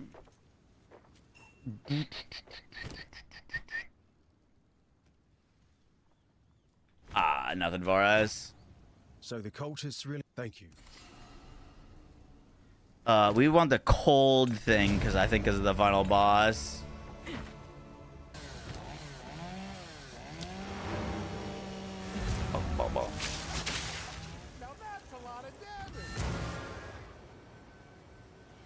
Yeah, spending money for gear, definitely the way to do that. I like have a seasonal character, so I have a lot of gold technically. So it's not super fair. You know what I mean? Like I've got 100K. You know what I mean? So that's why I've been trying to avoid it. But we would have some money at this time. Feeling lucky. Definitely could have been worse.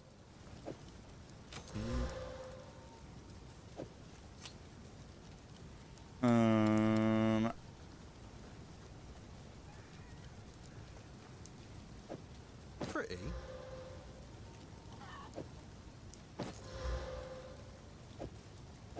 I like that more. An actual quiver with damage would be huge. Oh, pretty. Fire and lightning, huge upgrade. Actually goated upgrade.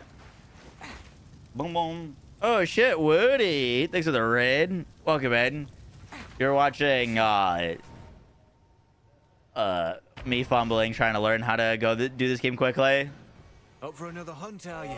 I just did like a casual playthrough on a Blood Mage Spark build, and it was a lot of fun. But I was playing for a few days to get through the campaign. I wasn't like trying to speedrun it or anything, but like, you know, it took a damn long time. And I saw a video pop up on my feed today of a 4-hour all bonuses unlocked speedrun, and that's like fucking insane to me. That's crazy. So I wanted to try to get some practice in of trying to get better at doing the campaign. I'm not really a speedrunner, but like surely there's some tech we could pick up and some strats to, like, you know, not take the entire day to do the campaign. Appreciate the raid. Hope you had a good time on Peak. I was lurking for a little bit of that.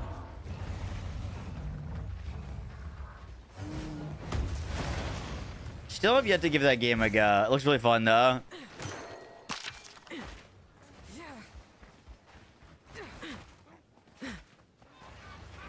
D3 practice. Dude, this month is insane. D3 new season, D4 new season, PoE season. Thank God there's no last Epoch season.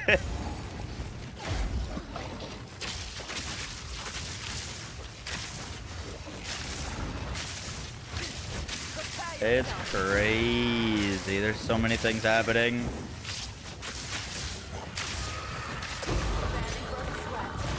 Oh my God, the support gem, we're saved. Ooh, what do you think? Do we put it on lightning arrow or lightning rod? Thoughts? Lightning arrow or lightning rod? We have one support on each. Good call. Thank you.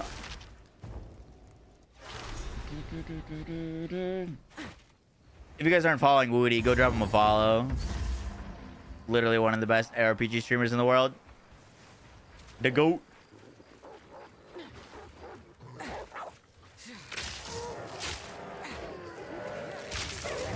Don't say anything bad about Borderlands 4.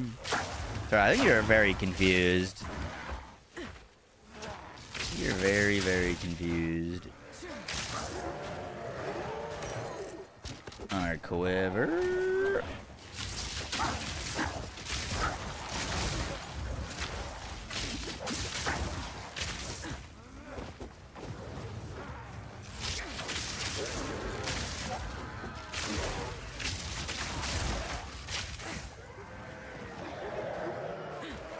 Can't remember waiting for last debug to hit console. Yup, that's gonna be huge.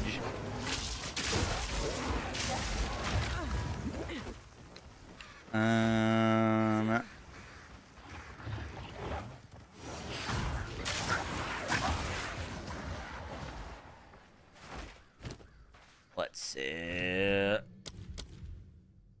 If we put on lightning arrow. I don't think we want lightning attunement.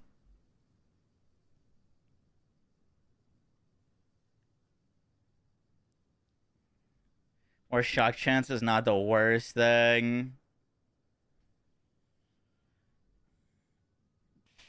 Oh, that's a lot of damage. I don't hate Pierce.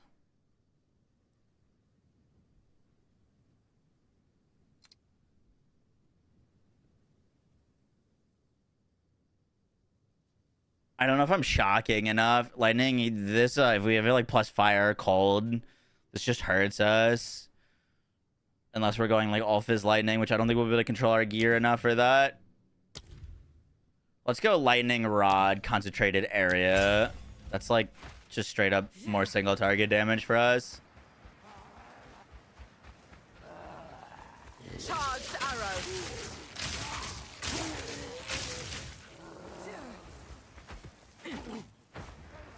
Boom, boom. Is last debug the same as this game? They're both ARPGs in that sense, but they handle very, very differently.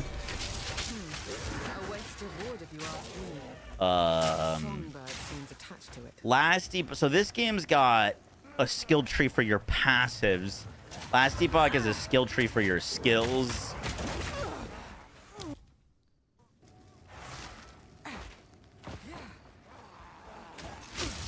Wait, did I not pick up the loot box? What the heck?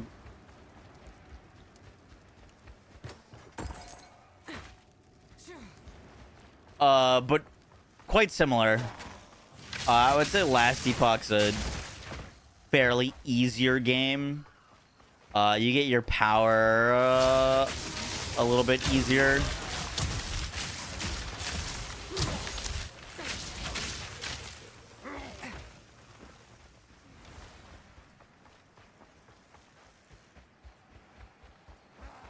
What's your best time? I've never timed myself. This is our first ever time trying to do this quickly.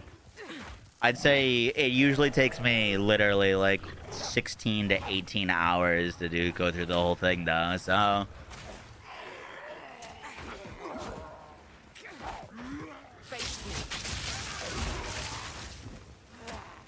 I'd love to be able to get it down to doing this act in an hour. It would be insane. I think that's kind of my goal. But this is our first ever run through. I think we might, like, after we get through this act, just start it again and just practice this act and then practice the next one.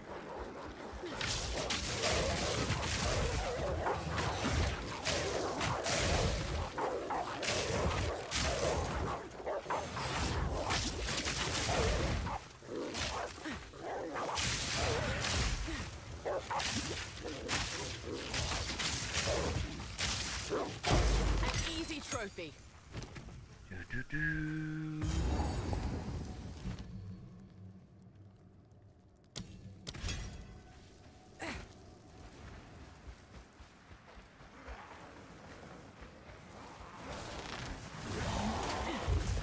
So far, like, we've already learned a few things. I think one thing that I do is I kill, like, literally every enemy in every area, and that's just not efficient or worthwhile.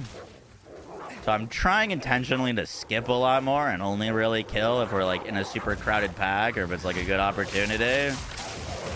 So, like, balancing that with also leveling seems kind of like a tricky line to walk of, like, you don't want to get under-leveled and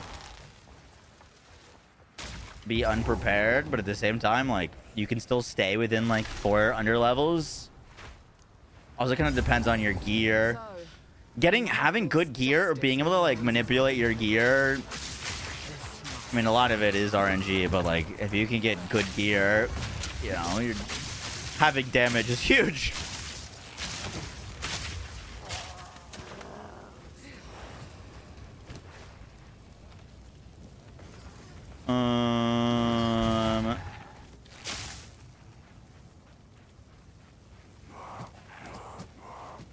I think we slapped this bow on.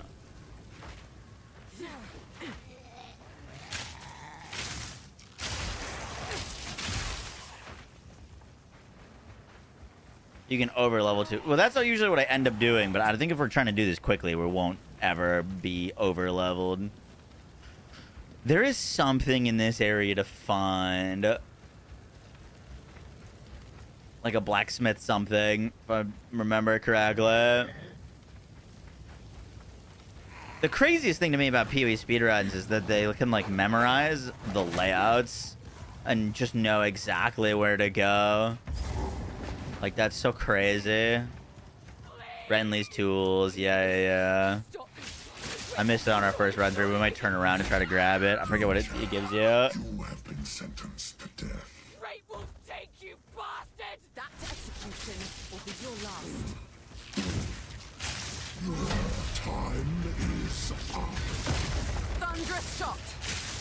Our damage is looking way better. Guillotine.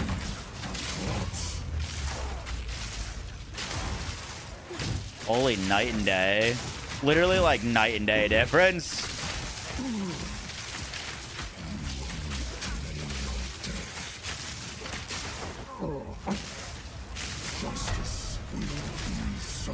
Oh. Sketchy. The axe edge is dulled. Count Geonor's mongrel is no longer. Boom, boom. Hello, gamers.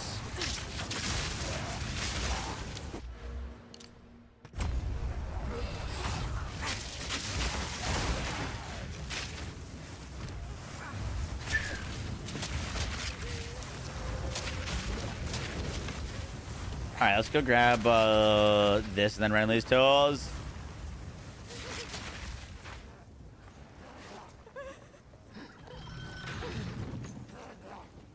I sound like Captain Lance, really? I don't think I sound like where I'm from. I'm from Boston. Grew up in a suburb outside Boston.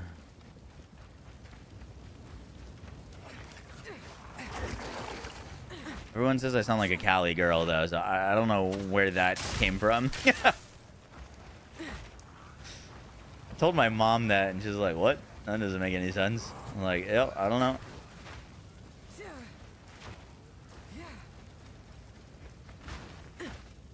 Thank you, BJ.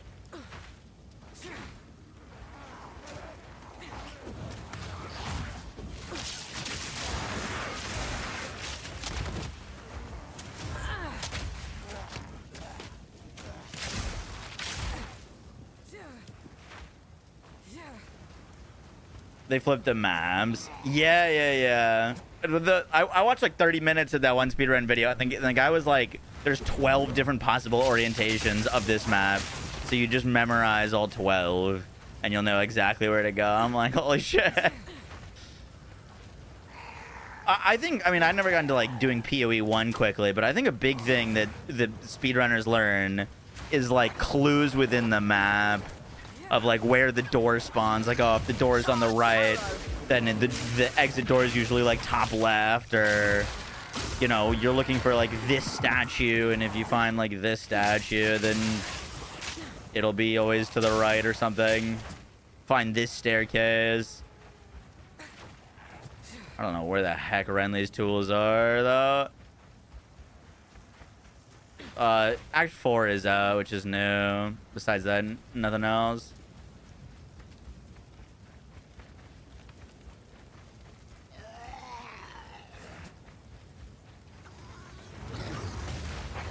I think we screwed this up, though, because well, this probably just time-wise was not worth. Or after. Probably after.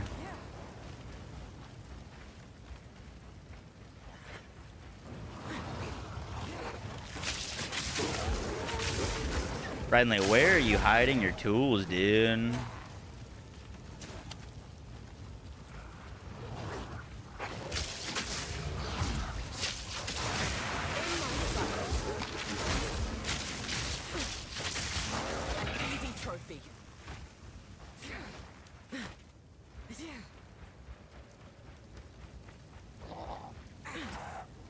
Act 4 is placeholder? Really?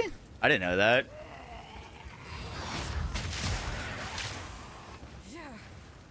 Why even spend the time on it if it's just a placeholder? What a curiosity.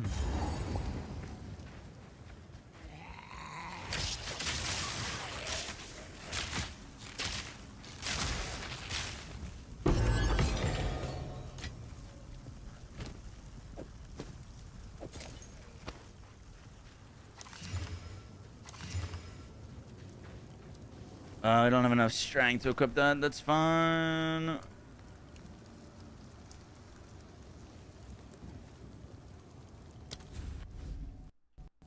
Yeah, the interludes are placeholders. Oh my god, the game crashed again. That's insane, dude. Do you guys have this issue with this game? I don't know if it's gonna save our like checkpoint there. I might have to run all the way through that map again.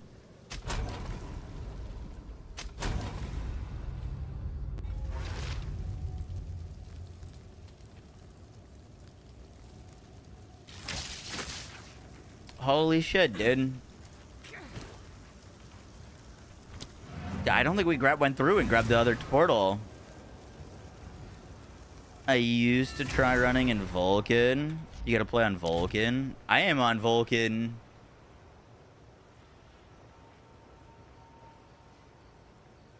Maybe I need to update my drivers. I've crashed twice in Act 1 alone, though. That's insane.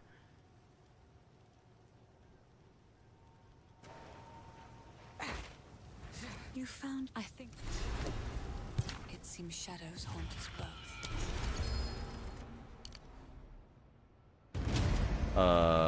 Let's grab some strag and some dugs.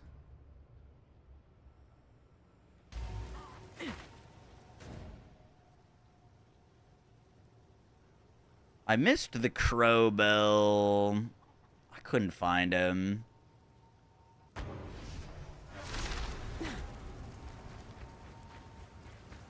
Definitely need to do that. I mean, that's 2 skill points. That's huge.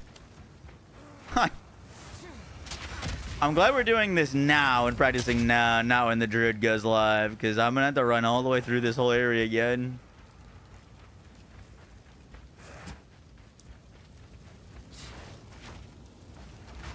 Doesn't look like it respawned the enemies, which is interesting. Do I have to kill this guy again? No. Okay. Yeah, we definitely should have just finished that. It was before or after? Probably after. All this rock and stone cannot hide the rot within.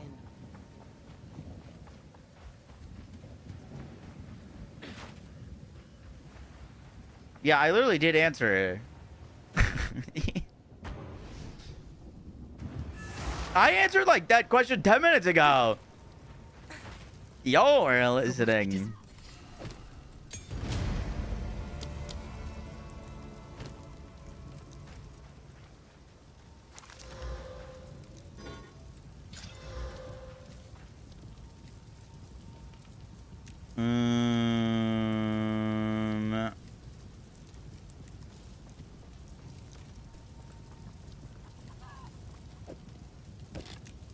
Yeah, I guess 10% attack speed wins that. 61% increased fizz. Holy shit. That's crazy. There is only enter. Thank you. This hooded one is...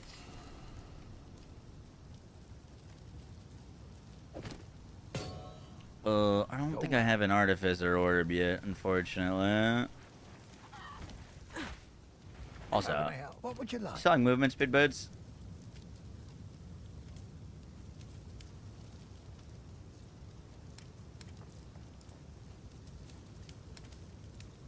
Unlucky. Definitely, that's a big thing is we're gonna need to use our gold while we're leveling to buy things that we need. Not bad. Oh, we do have an artificer orb. Boy then. Slap that on.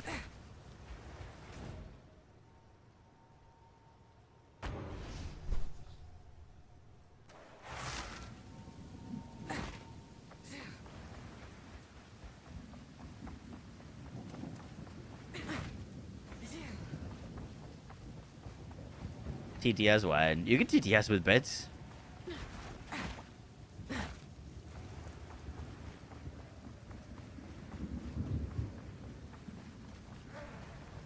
Boom, boom, boom.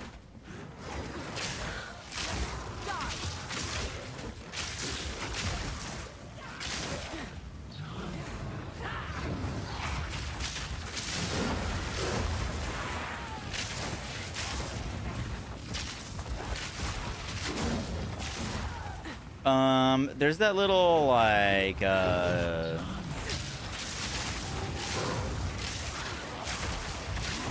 gonna say this wrong. Is it the gallows we grab, I think, for a support gem?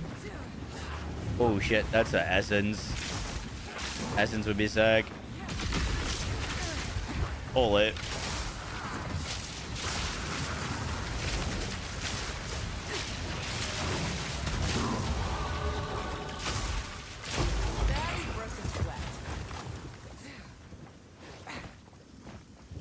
Bum, bum, bum, bum, bum.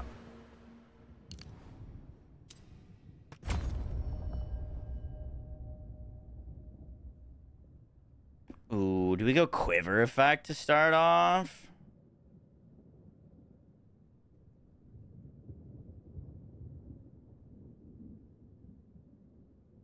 I don't hate combat alchemy. I think probably go quiver first. You said that correctly, bog.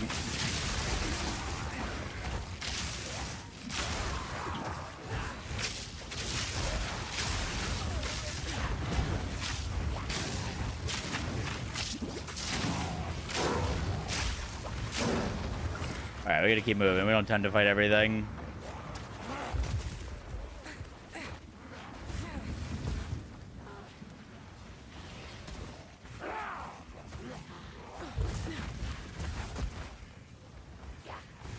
I want to say it was probably over to this left side. Unless it's over here. I think we went too far up.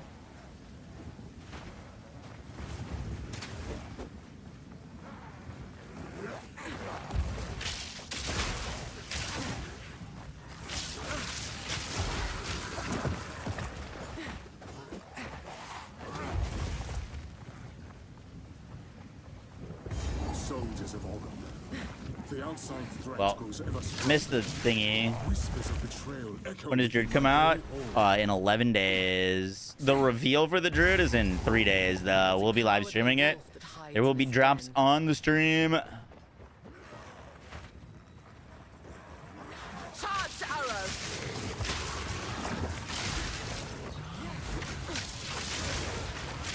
Our quiver right now is not terrible.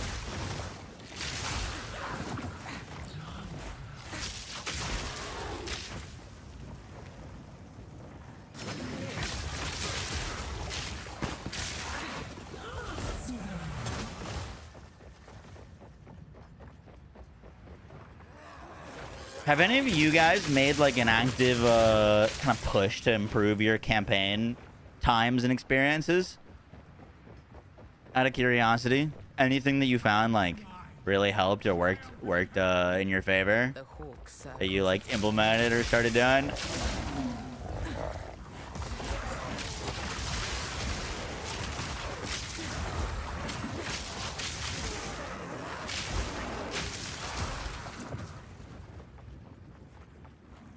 I think the fire dude is on the second floor of this. We're doubling back now. Let's go up right.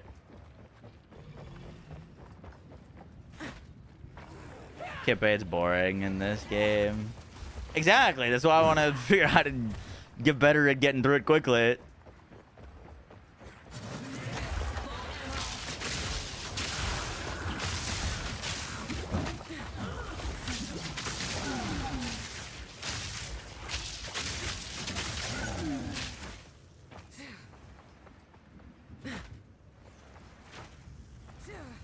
Do you know what's the most triggering thing in this game is when you like explore an entire map and there's like one area that you just like didn't quite go all the way up into, and that's where you needed to go. I feel like that happens all the time to me.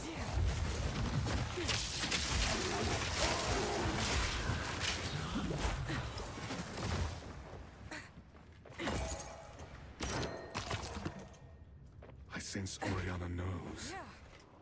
And I cannot deny that which I know deep down to be. So then go up. Well, I don't realize I missed it until I'm like looking at the whole map. It's like, oh my god, I missed one little area. She knew. At that moment when our eyes locked, we both knew. She clung to her children like I would end them then and there.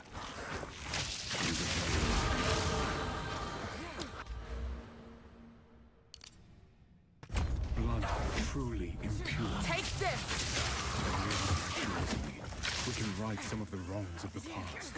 She promises a way forward for Ogham. A way forward for the clans and the clanless alike. And a way forward for me. Somehow I have 63% fire res. Should keep an eye out for anything cold res for this boss.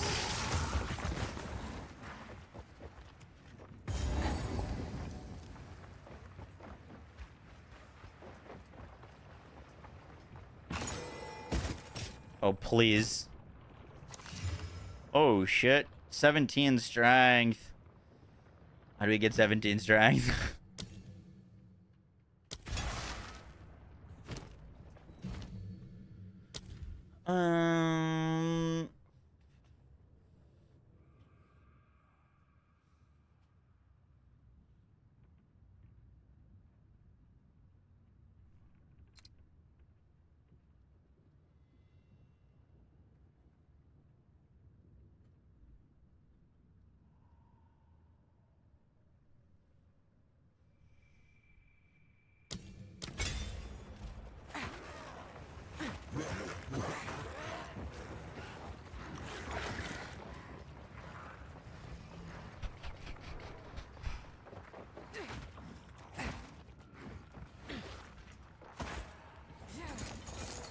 Okay, noted. Not worth coming into. I haven't been paying attention to this campaign, playing through for the first time. Oh, I mean, I couldn't tell you anything about the story of this game. Are they feeding it? Zero clip.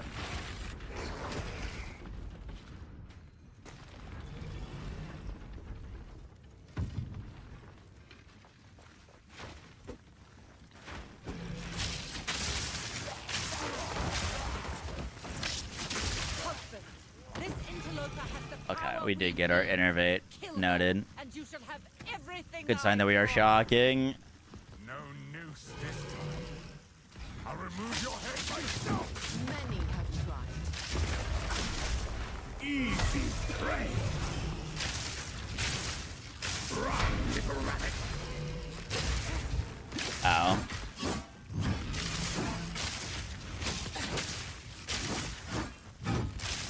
Easy prey.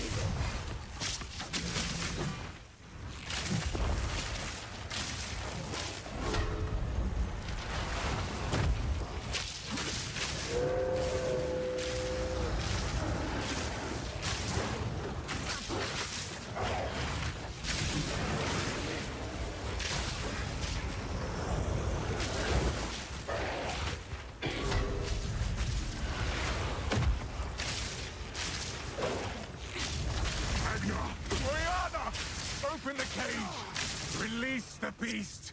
No point in blowing our mana on that. I think not.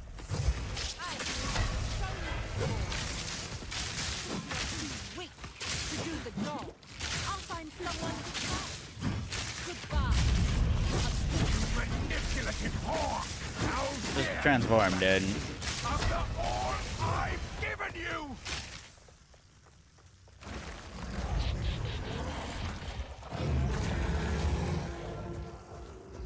Take this. Solstice of pain. No shot. I got double hit by that.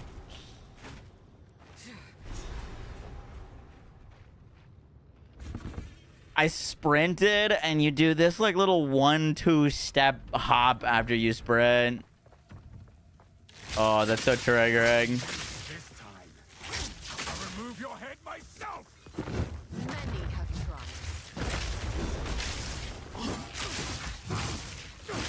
First one's eye.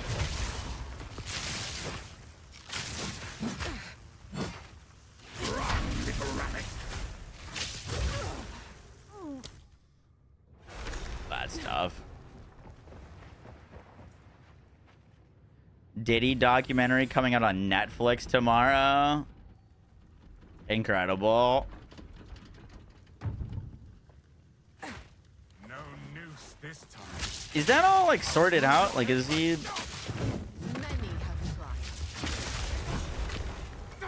tried. I can't say I've been keeping up with the situation.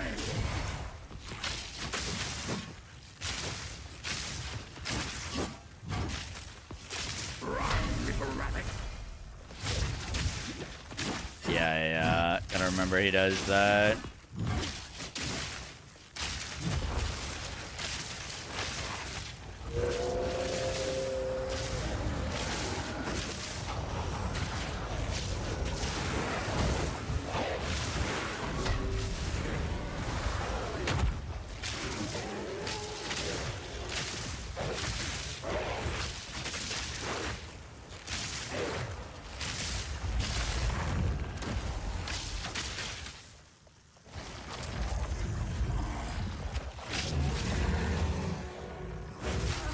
Desolation. Solstice of pain. I will take out your heart and savor each bite. As night falls, winter's chill, sought the unworthy. Through an endless night, they wither and tarry. Forsaken frosts, as cold as death, of baleless misery. Fuck me. I shouldn't be dying on that phase literally ever.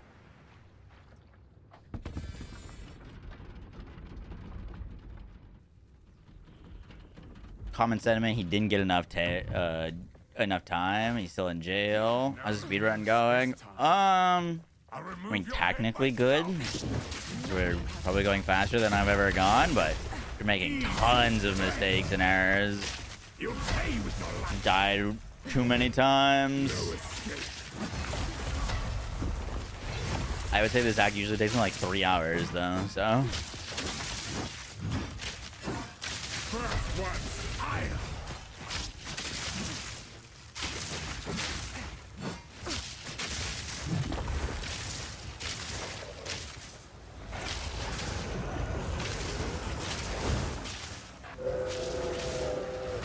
I don't remember this move from before.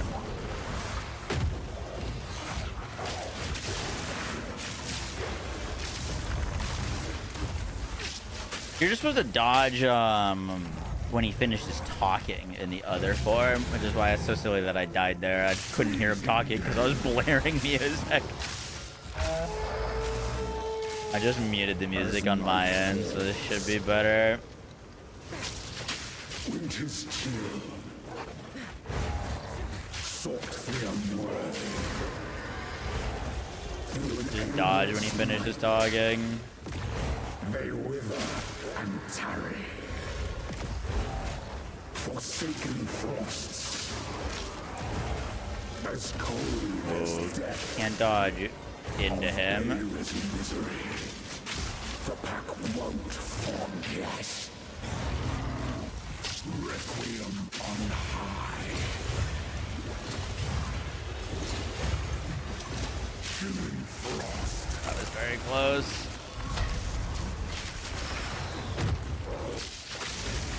I will take out your heart and savor each bite. Desolation. We're getting Knowles grab it.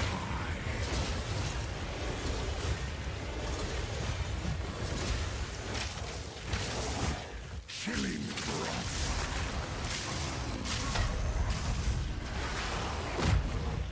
I smell your blood, and I am ravenous. The air grows colder. Agnar the Rune. Agnar the Impaler. As swift as death. And imbued by the moon. Cursed or gifted. Branded and afflicted. Your veins soon shield. Agnar shall slay again. Requiem high. Breathing gale.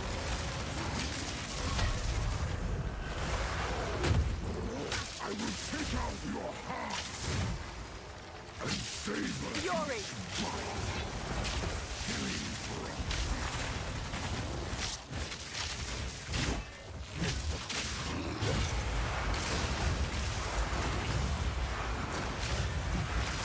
I will take out your heart and savor each. There we go.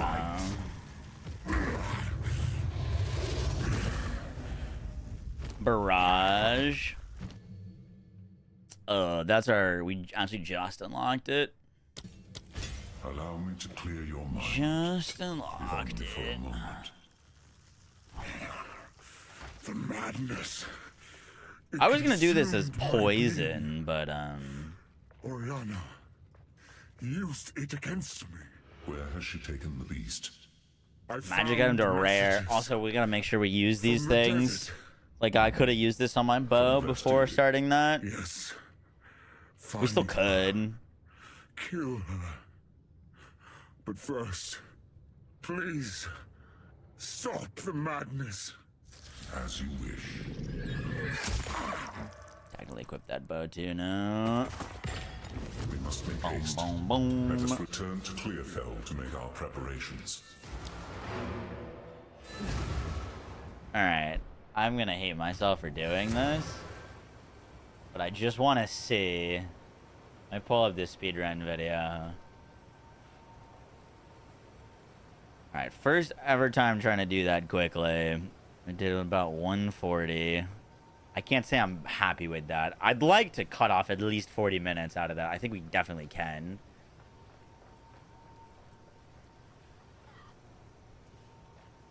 Into the witch build. It's still going. I'd like actually just finished maps, or not just finished maps, but just got to maps.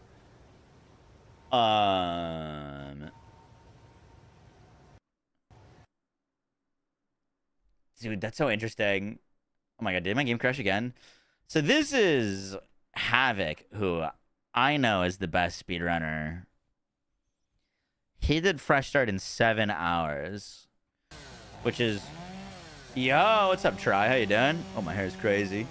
Welcome in, dude. How you doing? We are learning PoE 2 campaign stuff. Where is the video that was the entire... Oh, it was this video. Maps in 4 hours. He just snaps to full HP. How was your stream, Try? There's something. Dude, in 23 minutes, he's at King of the Mist. He finishes Act 1 in about... But other than that, things 36 minutes. Oh, that's a lot of damage. 36 minutes to finish Act 1. So if we could do it in an hour, that'd be sick. Brutus, or Brutals, thanks so much to the Twitch Prime. Appreciate that. Welcome in, welcome in. He just announced his interview on Monday with GGG. Hell yeah, congrats. With Jonathan Rogers, that's awesome. Man does some great interviews. Appreciate the raid. I missed out almost entirely on PoE Point 3. I covered a lot of Point 1 and some of Point 2, but I missed Point 3 almost entirely because of Borderlands 4 launch. So I'm trying to get back into it. D-Rust. Okay. 3, 2, 1, go. Hello, everyone. My name is Crimson, and I am a commentator for PoE2 Speedruns. The gameplay is by Guy That Guy Dies. That Dies, who is one of, if not the best PoE2 speedrunner in the world.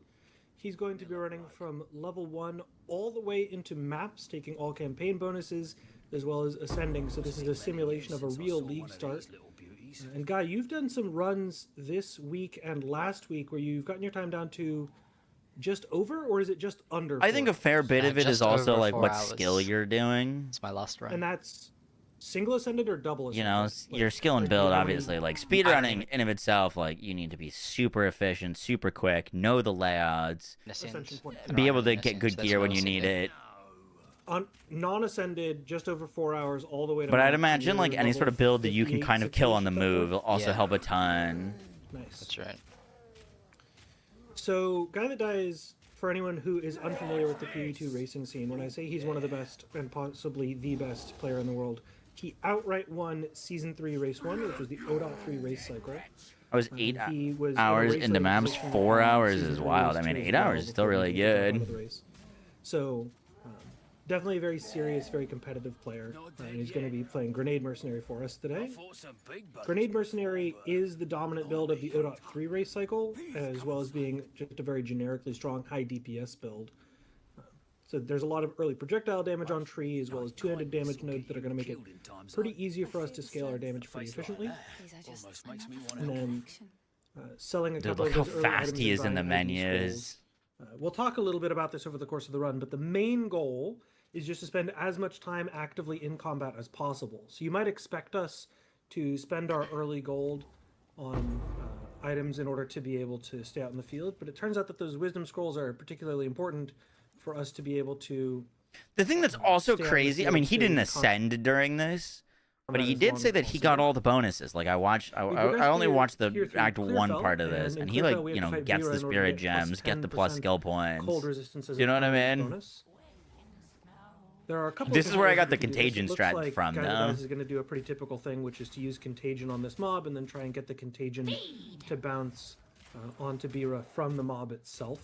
This is a particularly important thing to do because contagion does more damage the more times that it's jumped. So instead of casting contagion directly on Bira, we cast it on the mob and then trying to get it to jump from the mob to her and get that extra damage scaler there. To answer a question in Twitch chat, are we doing Devourer for this run? Almost certainly no. It's possible the Guy That Dies surprised me and says yes. But Devourer is a very inefficient way to get our first skill gem. We're going to go ahead and ID a couple of those early items. There are things that we would look for, of course, damage on gloves, movement speed on boots, but also intelligence can help us with the equip requirements for a couple of our early skill gems. Guy That Dies, are you... I know that you're playing Contagion, that's already on your bar, but are you planning on going Essence Drain as well through Act 1? Nope. Okay, cool. So, in particular, damage would be very useful here. And then here we're going to go ahead and fight Ariadne. And we are playing on Standard, so there's some differences between this and what I'll be used to in terms of the way that we manage our skill gem farming, as well as our ability to get some crafting currency, notably Regal Orbs and Alchemist Orbs are a bit harder to come across in Standard than they are when you have those League mechanics that give you the ability to farm things. And then Guy That Dies is doing a strategy that he told me was trolling. When I'm only doing it because you're commentating, so I thought you'd like that. So for anyone who doesn't know, this is the way that I do Ariadne, and no one else does this. What you do is you kite Ariadne while you fight her. Ariadne, of course, gives you a support gem, and that support gem is how you get multi-shot 1 on Grenade Mercenary. Grenade Mercenary, one of the biggest beneficiaries of the support gem change in 0.3, where you can allocate multiple copies of the same support gem into different skills. Multi-shot as well as elemental armament are the common options for our damage grenades here.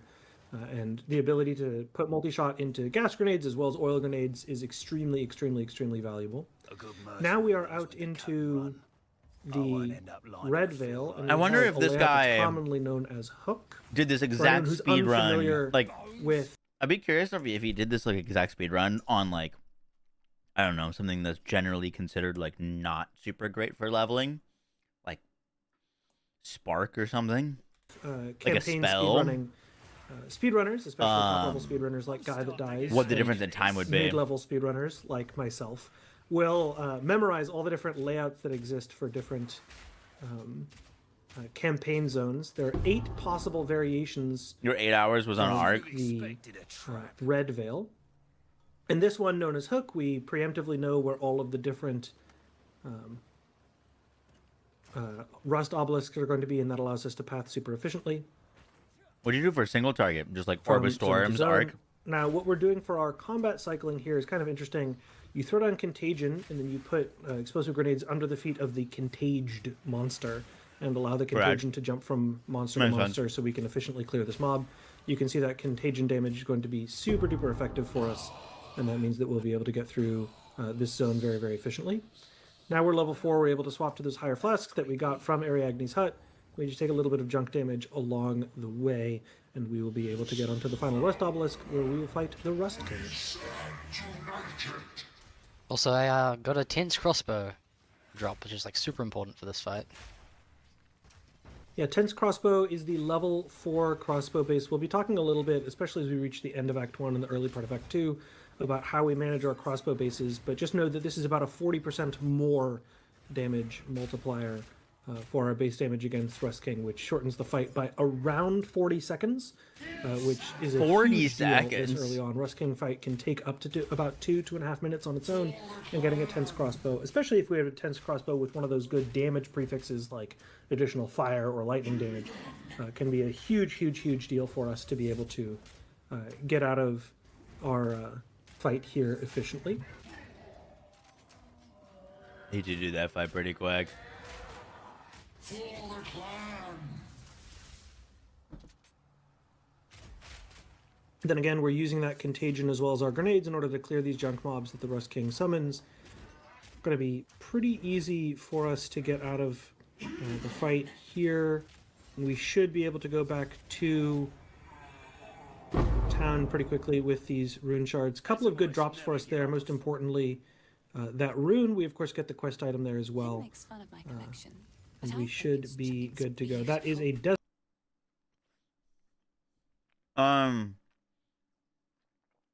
Dude, does items sell more to vendors if you ID them? He was obviously gonna sell this spear, but he ID'd it beforehand. desert rune, if I'm not mistaken.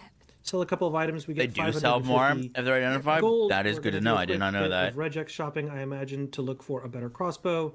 We find a couple of options. One just has 2 to 7 fizz on it, which will be the more affordable of the two, and that takes up the bulk of our gold. Excuse my ignorance. What does he mean?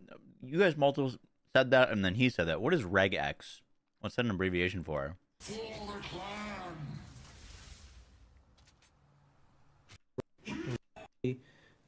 Good to go. That is a desert rune, if I'm not mistaken.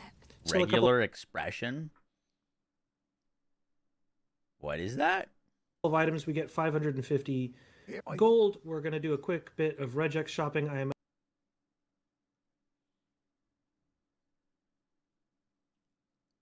Oh, this little string that he put in. That's a lot of damage. That filter items. Gotcha. So he's probably just looking for like flat elements, percentage increases. imagine to look for a better Yeah, all of these things that popped up are like, oh my god, that's a fucking crazy crossbow. crossbow. We find a couple of options. One just has 2 to 7 fizz on it, which will be the more affordable of the two. Can you that put takes all up those affixes on one string?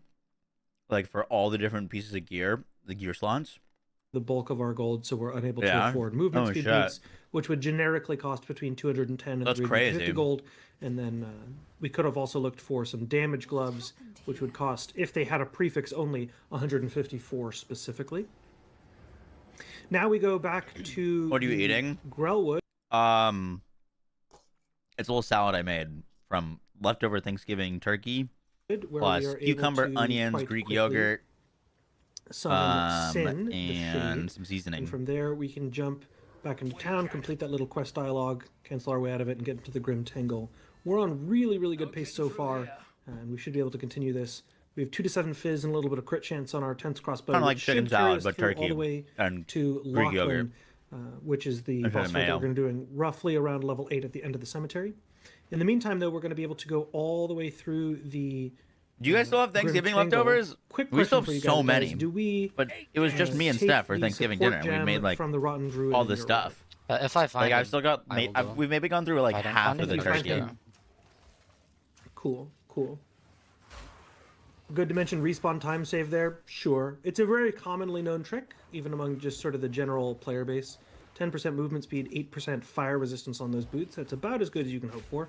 Though the base is the ES base, and we might have preferred armor. Steph or doesn't armor seem to want to EV, eat any as more of the base there, turkey. but good enough I think that that's we can because I hold made on it to a those little boots for dry, quite a while, probably all which the way is through doesn't want to tell Act me. 2 if we really need to. But that's one of several different tricks that we can do throughout the campaign. Twitch chat pointing out that we can do the respawn time save there. What that time save is it allows us to cancel the short dialogue with Una where she sings to part the vines for us. And so that's particularly important. Rotten Druid is one of several early bosses that has the ability to teleport. The other one that Dude, that damage at this level is kind of nuts. He's done like one string of attacks and then like jumps to mind already is like a fourth of his Asinia, where she can HP. snap away from the grenades we pile at our feet. And so you may have noticed that it's a little bit hard to get multiple grenades stacked up directly on top of him. But just after he teleports like this, we can dump our full set of cooldowns onto his feet and do much, much more effective damage. Things are going to start to scale here pretty quickly. Rotten Druid on a typical league start is a pretty efficient way to get a support gem, and I imagine that you'll be going elemental armament with the support gem on your explosive grenade. Yep. Nice. So elemental armament, it's a common question asked to mercenary players, why you prefer elemental armament. Ooh, and an iron rune there as well. Very, very effective. just had to be fungus. That's going to be good for us. Grenades and later bone on. shatter. Why we prefer elemental armament in the League start setting to something like fire attunement. The reason for that is pretty simple. It's that we're going to be holding on to the support gem for quite a while as we upgrade our crossbow base repeatedly. If we end up with fire attunement and then we get a crossbow that has some other type of elemental damage on it, say 2 to 27 lightning as the maximum possible roll on a sturdy crossbow, our level 10 base, we're going to lose out on a big chunk of that lightning damage as a consequence of the fire attunement. And in the average case of all possible crossbows, we're going to have a much more effective time if we invest instead in the elemental armament. So it's... Dude, his speed is insane right now. 10 minutes, he's already in the graveyard. The absolute ceiling case, it's around 4.5%, 5% different than the optimal case of fire attunement, but in the average case, it is much, much, much better. We do pick up an iron ring there from that sarcophagus. That's one of 2 possible options. The other one being the Losley ring, which gives us some mana. Yeah, his map navigation is literally perfect. Physical damage is a big boon to our damage overall. He's gone just like a single wrong direction. And then now we're doing a checkpoint manipulation to set the area level of both of these 2 zones. My speedrun attempt went well for me personally. This is a bit complicated to explain, so bear with me. But the basic idea is that I'm doing it. If we enter one of the took me about double the amount of time as this guy. Tomb first, then that will allow us to get that zone at level 8. If we then enter the next tomb, Alk LFG, that tomb will be level 9. And that's important for a couple of reasons. One, the guy that's playing is not the one that's talking right now. There's 2 people.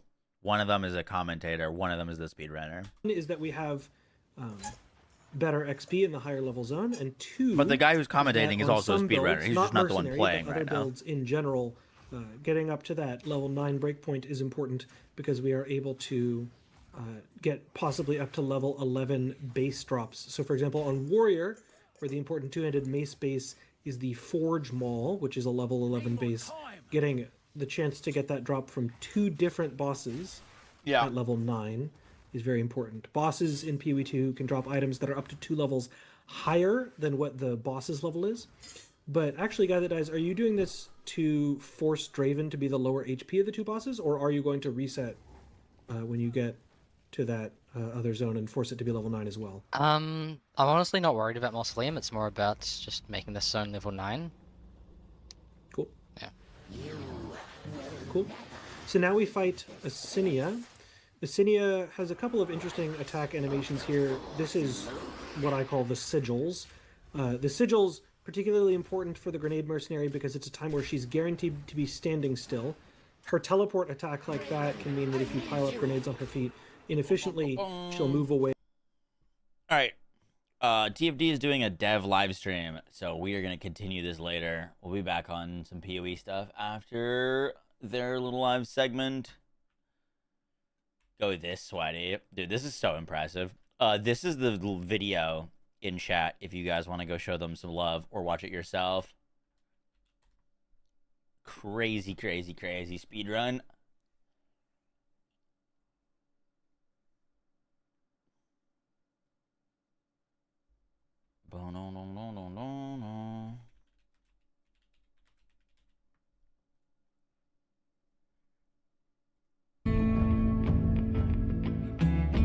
Let's see what these guys are going on. Dude, the amount of like updates and things that are happening this week is just so crazy.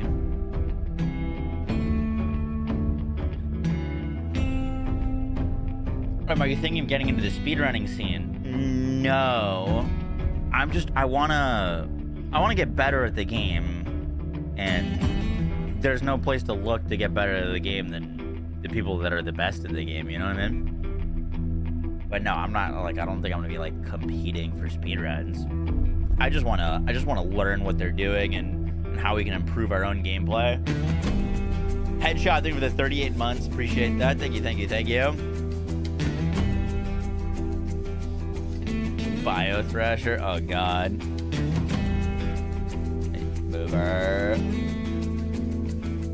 But yeah, we're doing some more speedrun stuff this week. I really want to like just hammer it down and like actually get good. Our first run was an hour and 40. I think we could get that down to like. My goal is gonna be an hour. Lightning Hour Druid. What's up, Colby? How you doing? If we can get it down to an hour, I'd be super happy. Like if we try to shoot for an hour for each act. That might not be possible though, but.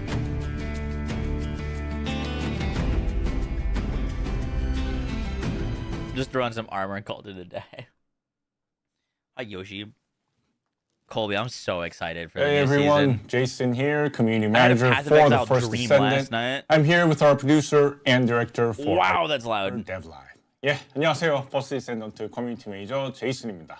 이 12월 데브라이브 방송을 저희 프로듀서 디렉터님과 함께 시작해 보겠습니다. 네, 안녕하세요. 이범준입니다. Hi, this is Bumjun Lee. 네, 안녕하세요. 주민석입니다. Hi, this is Min-seok Ju. Yeah, it's already December and just 1 month until the end of 2025. Throughout this year, the first Descendant has gone through lots of seasons along with numerous updates, including the first anniversary event. Yeah, 그래서 벌써 이 12월인데 올 한 해 버스 디센던트에도 좀 다양한 업데이트들이 있었습니다. So, yeah, I mean, December, I'm sure many of you are probably preparing for the holiday season. And what to do in the holiday season? Some more First Descendant. Yeah, 그래서 또 연말에 또 오겠습니까? 이 퍼디 또 다 같이 함께 즐겨줘야죠 또. 예, 그래서 또 오늘 이렇게 목차 이렇게 잘 준비를 해봤는데. Yeah, so today's broadcast consists of the introduction of the updates coming in December, the roadmap for the first half of 2026. The audio is decent? And events in December. And Oh, wow, finally, it really the live is. Q&A. Yeah, there's a lot of things to That's cover on today, my so end let's too. That's not quickly just get y'all. into it. 그래서 오늘 방송은 저희 I'm gonna try 12월 refreshing, see if it fixes. 업데이트 소개와 함께 2026년의 상반기 로드맵 그리고 뭐 12월 이벤트 Their chat is saying delayed audio 마지막에는 as well. I think it's just 항상 라이브 Q&A 또 함께 unfortunately happening right now. 되었습니다. That's on. That seems to be on their end. 굉장히 많아서 바로 한번 진행 시작해 보겠습니다. So, let's kick off the dev live with Ultimate Eugen, who's coming this week. And we prepared a short video for Ultimate Eugen. Let's take a look. 예, 그래서 먼저 12월 업데이트되는 Ultimate Eugen 쇼츠부터 한번 저희가 시청을 하고 돌아오겠습니다. You should message. I don't have like DM open with them.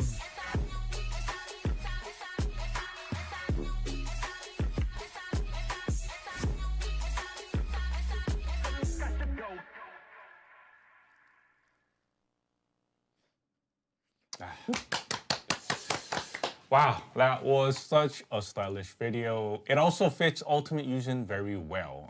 Before we take a closer look at Ultimate Eugen, let's talk about his story. 그래서 이 영상이 정말 Ultimate Eugen과 너무 좀 잘 어울리는 그런 영상이었는데요.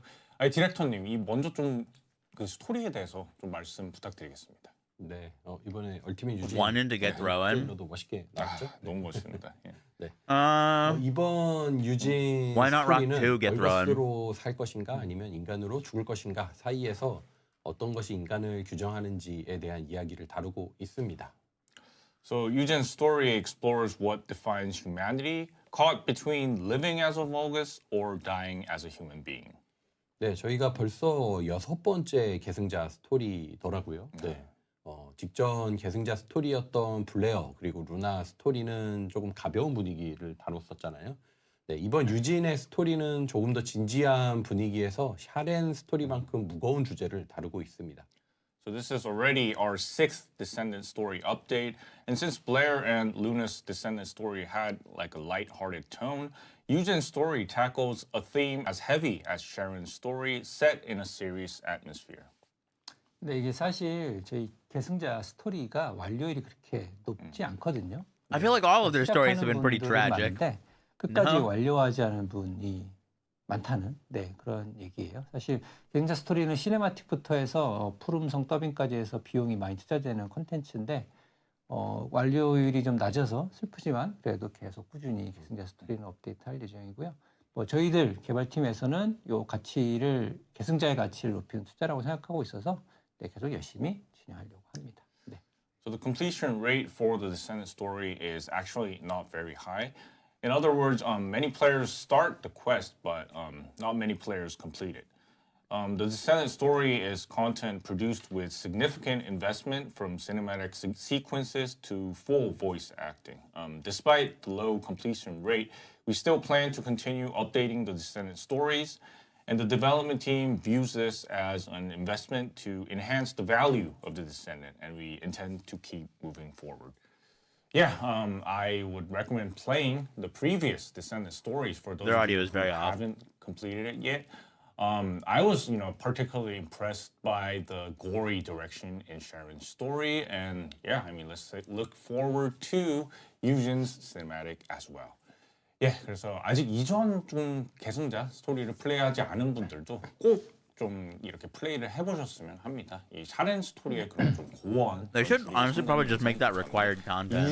유진 스토리의 그런 시네마틱도 어떻게 될지 많은 기대 부탁드립니다. In order to unlock the farm 음성 for the 딜레이가 character, 있다고 you gotta do their like story quest or whatever. 혹시 좀 안쪽에서 확인 좀 해주실 수 있으세요? 음성 딜레이. We've seen some chats on the delay of the sound. Are you guys experiencing this? We've asked the team here to check it out. So, 네. Yeah, if you can leave it on the chat. If you, 음성과 좀 입 모양이 안 맞네요. 저런 거 나오네요. 왜 그러지? 네. We've seen some. 녹방 아닌데요? 저희 지금 라이브. Yeah, a lot of yeses over there. What do you want me to type? 네, 이렇게 라이브를 확인하고 있습니다. 네. Sorry about the delay, guys. Yeah, 오디오 딜레이 있다고. 네. 여기 12월 2일 11시. Yeah. It's 11:06 and Tuesday, but yeah. 왜 그러지? We're sorry about the delay. 이게 좀 잠시 좀 이슈가 발생해서 좀 사과를 드리고요. 저희가 빠르게 좀 확인을 해보고, 좀 잠시 진행을 좀 멈춰보고 또 중요한 내용이잖아요, 이게. Servers very down, important no flow. information we gotta give to the team, but we're experiencing a bit of a delay. And it'd be awesome if you could say there's no problem in the delay. 그래서 좀 아직도 잘 안 맞나 봐요. 네. 그래서 일단 그렇네요. 이거 좀 확인하고 가야 돼. 네, 그렇죠. 이게 또 바로 넘어가기 전에 좀 중요한 부분이니까요. The servers weren't live a minute ago. No, they're not. 네, 좀 재미있는 좀 채팅들이 있는데. So fun chats over there. 채팅 중에 저를 너프하라는 채팅이 있네요. 저를 너프하면 어떻게 되는 거죠? Somebody said nerf our producer. 버프를 해주세요. 네, 그렇죠. 버프해야죠. 저는 너프할 능력치가 없는데. 그래. We should buff the producer. He's got a lot of things to do for the first Descendant, and no delay라는 좀 채팅이 보이긴 합니다. 됐나 본데요? No delay, everyone. 되신 거죠? Are we 거죠? okay? 맞나요? Is everyone alright? No delay here. 다 괜찮으실까요? All good. 네. 그럼 Seems 진행하시죠. 네. We're good. Okay. 그럼 다시 한번 진행을 해보겠습니다. Looks good. Looks good 나왔네요. So alright. Let's get into Ultimate Eugen's skills. And first off, it seems Eugen has undergone some modifications. 그래서 이제 본격적으로 좀 Ultimate Eugen의 좀 스킬을 왜? 보려고 하는데 유진 자체가 좀 수정된 부분이 좀 많이 있다고 합니다. 네, 유진의 버프 능력을 향상시켜서 우선 추가되고 스킬에 유진이 있을 때 부족한 화력만큼 아군의 화력을 상승할 수 있도록 개선을 했습니다. 기본 유진의 이동 속도 버프가 추가되고 스킬의 편의성이 개선이 되고요. 네, 그리고 원래 유진의 이번 스킬인 재구성 혈청이 적의 치명타 저항을 감소시키는 효과가 추가되고 3번 각성제 분사와 4번 과반응 치유장은 아군의 치명타 확률과 배율을 버프하는 효과가 추가가 됩니다. So we've enhanced Eugen's buff abilities so that even when Eugen is in the party, overall firepower will increase to compensate for any firepower deficit. The base version of Eugen now gains a movement speed buff, and skill usability has been improved as well. Skill number 2, Restructure Serum, now reduces enemy critical hit resistance. And skill number 3, Stimulant Spray. And skill number 4, Hyper-Reactive Healing Ground, now grants critical hit rate and critical hit damage. So I guess we can utilize Eugen to buff our critical stats from now on. 그래서 유진을 또 이렇게 치명타 버퍼로 좀 활용을 할 수 있을 것으로 보입니다. 네, 기존의 스킬 모듈 변화도 좀 시켰어요. 네, 회복 서포팅 Their buffing 스파 is 빌드를 crit. 구성하기 쉽게 Interesting. 의무와 희생 스킬 Ability to 모듈에 buff crit. 구급 I feel like that was 상자 kind of 스킬 Luna's 모듈을 thing. 통합시켰고요. Just buffing 또 crit. 공격 보조 As a support, 특화 빌드를 because maybe they're 구성하기 not 쉽게 able to do it. 확산성 알러지 스킬 모듈에 효율적 치료법 스킬 모듈을 통합했습니다. There are also changes to existing skill modules to make it easier to create like recovery-focused support builds. The first aid kit skill module will be integrated into the duty and sacrifice skill module. Additionally, to enable building an attack-focused support build, the efficient treatment skill module will be integrated into the proliferating allergy skill module. So, yeah, it seems like it's kind of like Jabber by integrating with existing modules. Is he still getting new scale ones, of though? The change is so large that it seems like the normal Eugen received a monthly balance. 예, 그래서 제이버처럼 좀 기존 모듈을 통합해서 좀 개선하는 그런 방식으로 보이는데 이 변화의 폭이 꽤 커서 일반 유진이 좀 월간 밸런스를 좀 Yeah, I 받은 think 것 they're gonna 같은 go show his 그런 skills. 느낌을 받기도 합니다. All right. I really like let's move proliferating on allergy. to more details on Ultimate Eugen, beginning with the overall design. 예, 그러면 Ultimate Eugen 좀 소개로 넘어가겠는데 먼저 디자인부터 한번 좀 살펴보시죠. 근데 얘기하는 사이에 은근슬쩍 알비온의 겨울 분위기가 그러네요. 또 먼저 슬쩍슬쩍 보여드렸어요. there was a new Albion. 겨울 분위기로 알비온을 꾸몄습니다. Yeah, we made Albion into this holiday. Check it out later. Yeah, that helmet does not match at all. 디자인이 딱 나오는데. 볼까요? 네. 오. 어우, 잘생긴 얼굴을 황금 마스크로 가렸어요. I feel like it'd look pretty good if it was the same color as the rest of his armor. Yeah, so what they said was that Eugen was kind of like hiding his handsome handsome face with a mask. Yeah. 전보단 잘 싸울 것 같이 생겼어요. yeah. He looks like he can fight better with that look over there. Yeah, so yeah, let's check out if he does fight better by looking at his skills. 예, 정말로 좀 잘 싸울 수 있게 되는지 스킬을 통해서 한번 살펴보겠습니다. Please be cool. 네, 먼저 첫 번째 얼티밋 스킬 모듈은 Cannot buff 전투 allies, 프로토콜입니다. increases 체력을 self-buff 소모해서 effects. 적에게 스킬 피해를 주고 Fuck. 버프와 디버프를 활용해서 체력을 회복하는 Because who needs a healer anyways? The first ultimate skill module is Combat Protocol. This module features a new combat style that consumes HP to deal skill damage to enemies while utilizing buffs and debuffs to restore HP. 네, 패시브 스킬은 체력이 높을수록 스킬 재사용 시간이 Per 감소하는 효과를 5,000 가지고 max HP, 그리고 you get 유진의 10% 체력이 cooldown. 35% 이하로 떨어질 때 나노 회복세를 That's kinda 자동으로 sick. 사용해서 체력을 회복합니다. So his passive is that the higher the HP, the more it reduces skill cooldowns. And when Eugen's HP falls below 35%, it automatically recovers using nano recovery cells. 네, 그리고 1번 스킬인 생명 결속 드론은 Biolink 유진이 공격하는 drone. 대상을 함께 공격하는 드론을 소환하는데요. 드론이 활성화되어 있는 동안 유진의 체력이 지속 감소하기 때문에 체력 관리가 필요한 스킬이고요. 드론은 대신에 적을 척취하면 나노 회복세를 획득해서 체력 관리를 할 Oh, 수 he 있도록 gets 도와줍니다. scaling of his The damage as Violent well drone from is his first skill, HP. and it's a skill that summons a drone to attack the same target as Eugen. When using the drone, Eugen's HP continuously decreases, requiring careful HP management.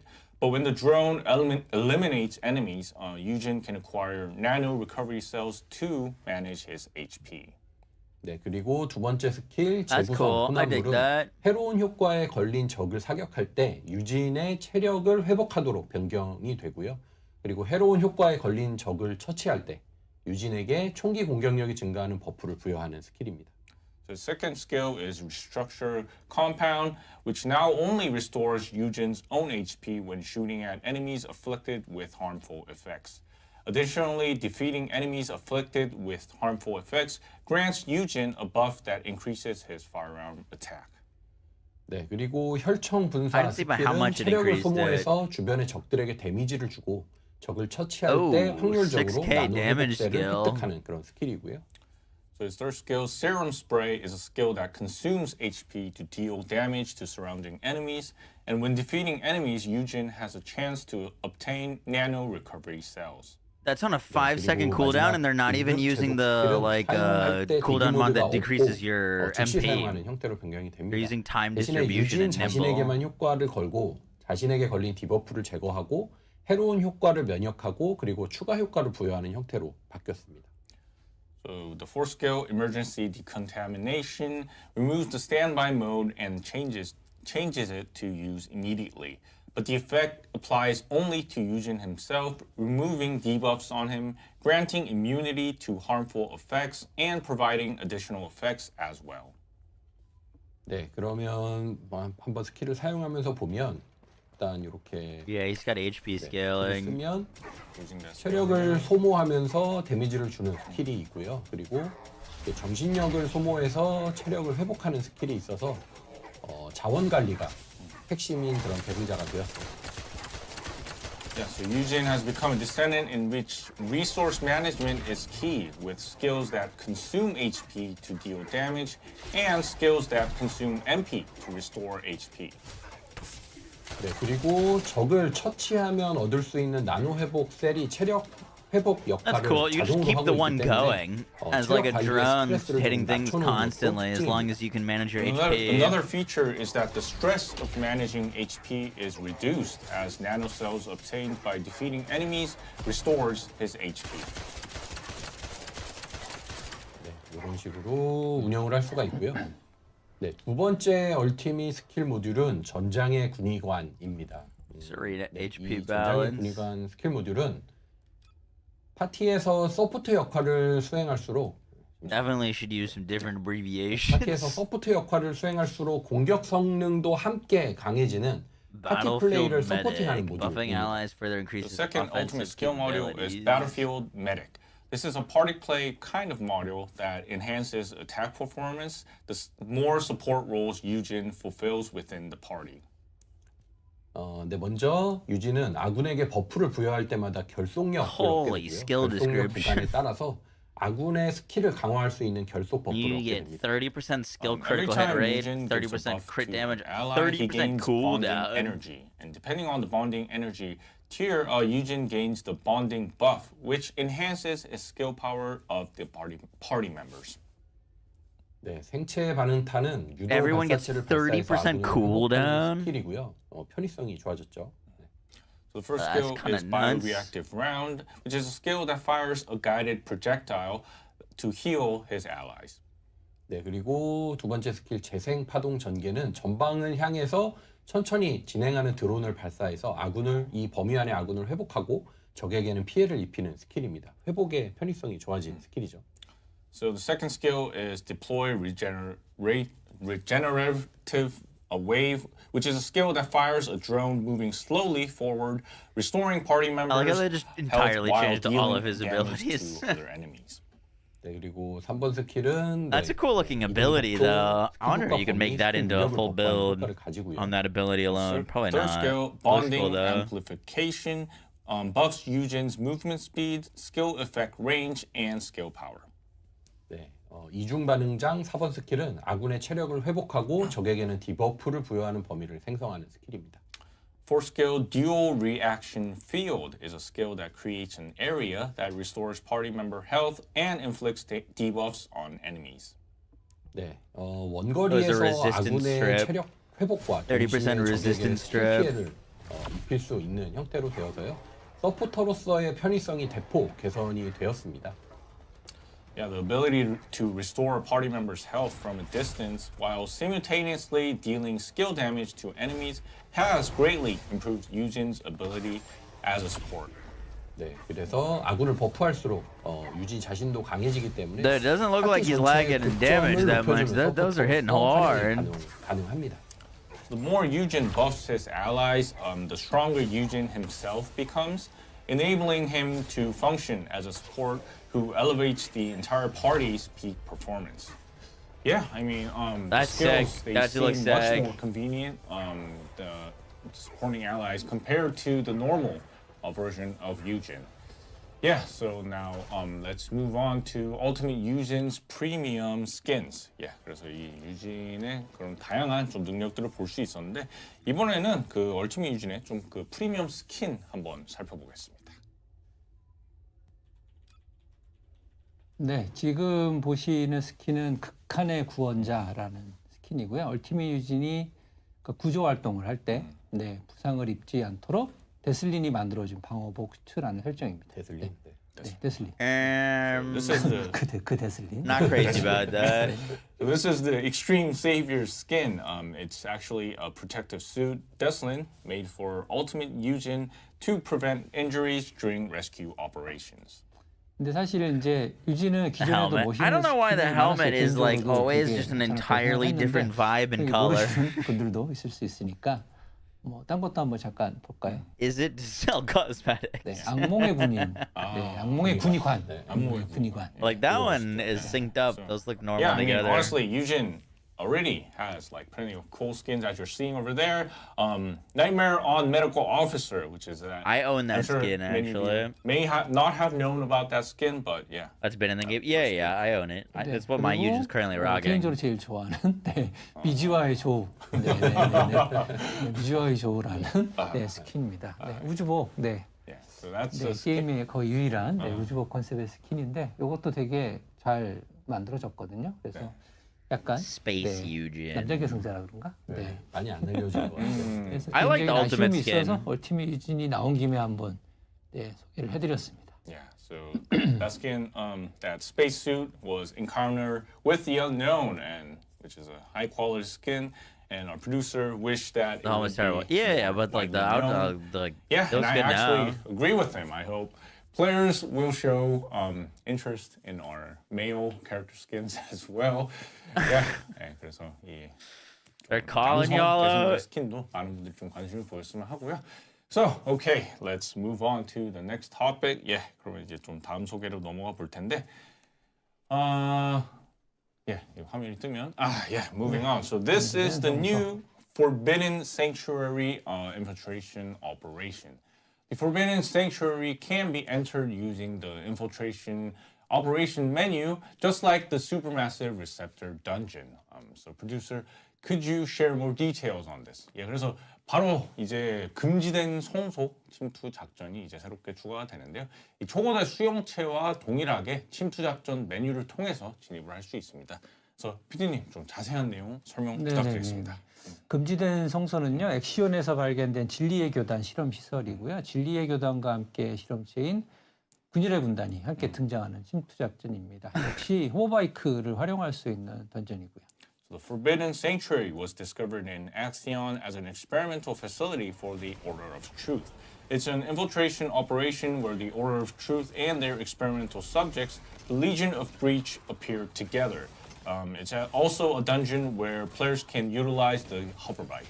I can't say I'm loving the biome, dude. It looks like exactly where we've been before. Since it's a newly added dungeon, I can't help but ask this question. So I'm curious about how the party play difficulty will be designed. 예, 그래서 아무래도 또 이 새롭게 추가된 던전이다 보니 이 질문을 드릴 수밖에 없는데 이 파티 플레이의 난이도는 혹시 어떻게 설계되고 있는지 좀 궁금합니다.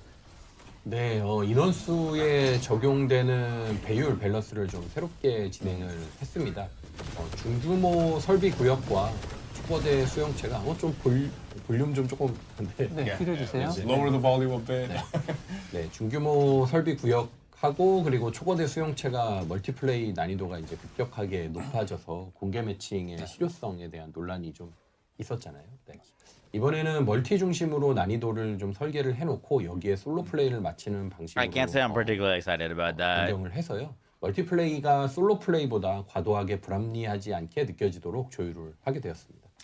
So we've implemented a new balance adjustment for scaling based on the number of players. So difficulty of multiplayer in medium-sized facility zones and supermassive receptor dungeons have increased sharply, sparking a bit of a controversy over the effectiveness of public matchmaking. This time we designed the difficulty primarily around multiplayer and then adjusted it to accommodate solo play, so ensuring that party play doesn't feel excessively unreasonable compared to solo play. Yeah, I hope it's an infiltration operation we can enjoy together in public matchmaking. I'd update my And Kyle. a new boss will, of course, appear in the Forbidden Sanctuary, right? Okay. 그래서 좀 그 파티 플레이가 좀 잘 이루어졌으면 하는데 역시나 이 금지된 성소에도 좀 새로운 보스가 등장을 하죠. 네네. 인간과 벌거스 New info in Biolab. Yeah, I mean it looks like 남겨진 융합체가 same, 등장을 it's 합니다. very samey. 특성 스킬을 다양한 패턴으로 사용하는 것이 특징인 보스고요. 최근에 다양한 패턴들의 보스가 계속 추가되고 있어서 이번 침투 They need to do like a forest dungeon or like 패턴 프로레스 I don't know. 재밌게 하고 있고. 네. Mix it up a bit. Yeah, so 제가 요새 아주 즐겨하는 해리스의 yeah, so our producer is enjoying Harris these days, and yeah, so the experimental subject, abandoned fusion form, appears created by combining human and Vulgus genes. Yeah, which is kind of gross, and it's a boss characterized by using toxic skills in various. Yeah, and I also think many players I don't know will what be just happened curious there. about what they will be farming in this new dungeon. 예, 그래서 아무래도 이 새로운 던전에서는 어떤 것들을 저희 플레이어분들이 파밍하게 될지도 많이 좀 궁금해하실 것 같은데요. 네, 그 부분 좀 설명 It makes sense. 네, This 우선 was 얼티밋 Eugen's 유진의 도면의 획득처고요. 하지만 이제 재료는 금지된 성소 외의 다른 콘텐츠에서도 Kyle got a 파밍이 bunch of 가능합니다. changes. 그리고 신규 트리거 모듈도 금지된 성소에서 파밍하게 되는데요. 아무래도 트리거 모듈을 파밍할 수 있는 모든 콘텐츠에서 전체 트리거 모듈 선택 상자를 희귀한 확률로 획득할 수 있도록 추가할 예정입니다. Yeah, so this is where players can obtain Ultimate Eugen's blueprints, but the materials can be farmed from other content besides the Forbidden Sanctuary as well. The new trigger module will also be farmed from the Forbidden Sanctuary, and we plan to add all trigger modules selection boxes to every content where trigger modules can be farmed at a rare drop rate. 네, 그리고 금지된 성소 역시 주간 완료 보상으로 선각자 모드를 10개까지 획득할 수 있는 침투 작전으로 이제 시작을 했습니다. So the Forbidden Sanctuary is also an infiltration operation where up to 10 Ancestors modules can be Jaybird obtained fixed. as Jaybir's pretty good. Yep. Completion rewards. Yeah, great. Really looking forward to more farming opportunities for Ancestors modules. Yeah, the farming methods for the new content have been improved compared to the last month's update, which is great news. 예, 그래서 성각자 모듈의 이 파밍 기회가 늘어나는 거는 아무래도 좀 환영할 만한 소식 같고요. 이 또 신규 콘텐츠의 그런 파밍 방식이 Jaybird no longer a 업데이트에 meme. 의해서 좀 개선된 것으로 보입니다. Alright, now let's slowly move on to the new Void Abyss Intercept boss. Many players have been waiting for this. It's actually a variant of the Death Stalker, the Grim Reaper. 예, 그래서 이제 많은 분들이 좀 기다렸을 새로운 심층부 거신입니다. 이 데스 스토커의 변종인 I like this fight when it came out. 소개해드립니다. 네, 데스 스토커가 처음 업데이트 됐을 때 How come he doesn't have a big scythe? 이 실드 프레이나 세팅 맞췄던 게 생각이 나는데요. 벌써 Please have a big 스토커의 scythe. 변종인 그림 리퍼가 심층부에 등장한다니 참 시간이 참 빠르게 간다는 느낌입니다. 네. I remember when the Deathstalker first got updated, I prepared the Shield Freyna setting, and it's crazy how time flies so fast. Now we've got the Deathstalker variant, the Grim Reaper, appearing in the Void Abyss Intercept. 네, 그림 리퍼는 네, 독석성의 거신이고요. 새로운 분위기의 보이드 공간에서 전투를 진행하게 됩니다. 그림 리퍼 같은 경우에는 이제 단순 딜링만이 아니라 뭐 상태 제어, 위치 선정, 스킬 타이밍을 잘 고려해야 Was it lock you in a bubble with it? 가지고 있는데요. 회피와 대응이 중요하기 때문에 패턴을 파악하고 잘 대응할 수 할수록 전투 효율이 올라가도록 네, 예, 만들어져서 Interesting that they're using an ancient knight on Serena while flying. Grim Reaper is a toxic attribute Colossus, and battles take place in this void space with a new atmosphere. Winning the Grim Reaper requires more than just simple damage dealing, but also status control, positioning, and timing the skills. It does look like a cool Since fight. I like the little evasion dome it and puts you in. counterplay are crucial, we aim to enhance combat efficiency by enabling players to identify patterns and respond effectively, thereby providing a sense of accomplishment. Yeah, it seems like you're saying that the pattern isn't simply about overwhelming the boss over there with tons of damage. 여기 좀 단순히 뭐 딜로 찍어 누른 뭐 딜징두라고 하죠. 하는 게 이 패턴이 아니라는 좀 말씀으로 들리거든요. 네, 맞습니다. 특히 We have to use our brain in our 플레이의 fight, in this 능력을 fight. 서서히 저하시키는 We'll see about that. 활용을 하거든요. 그래서 플레이어는 중독 면역이나 정화로 대응을 하거나 아니면 그린 리퍼가 소환하는 툼스톤을 파괴해서 죽음에 넣은 상태에 대응을 해야 됩니다. 하지만 그린 리퍼 역시 다수의 스킬을 넓은 범위에 사용하기 때문에 위치 선정이 매우 중요한 힘층보 역전이라고 할 수 있겠습니다. Yeah, the Grim Reaper gradually decreases the player's abilities with debuffs, so players must counter those debuffs by using poison immunity or purifying that, or like by destroying the tombstones summoned by the Grim Reaper.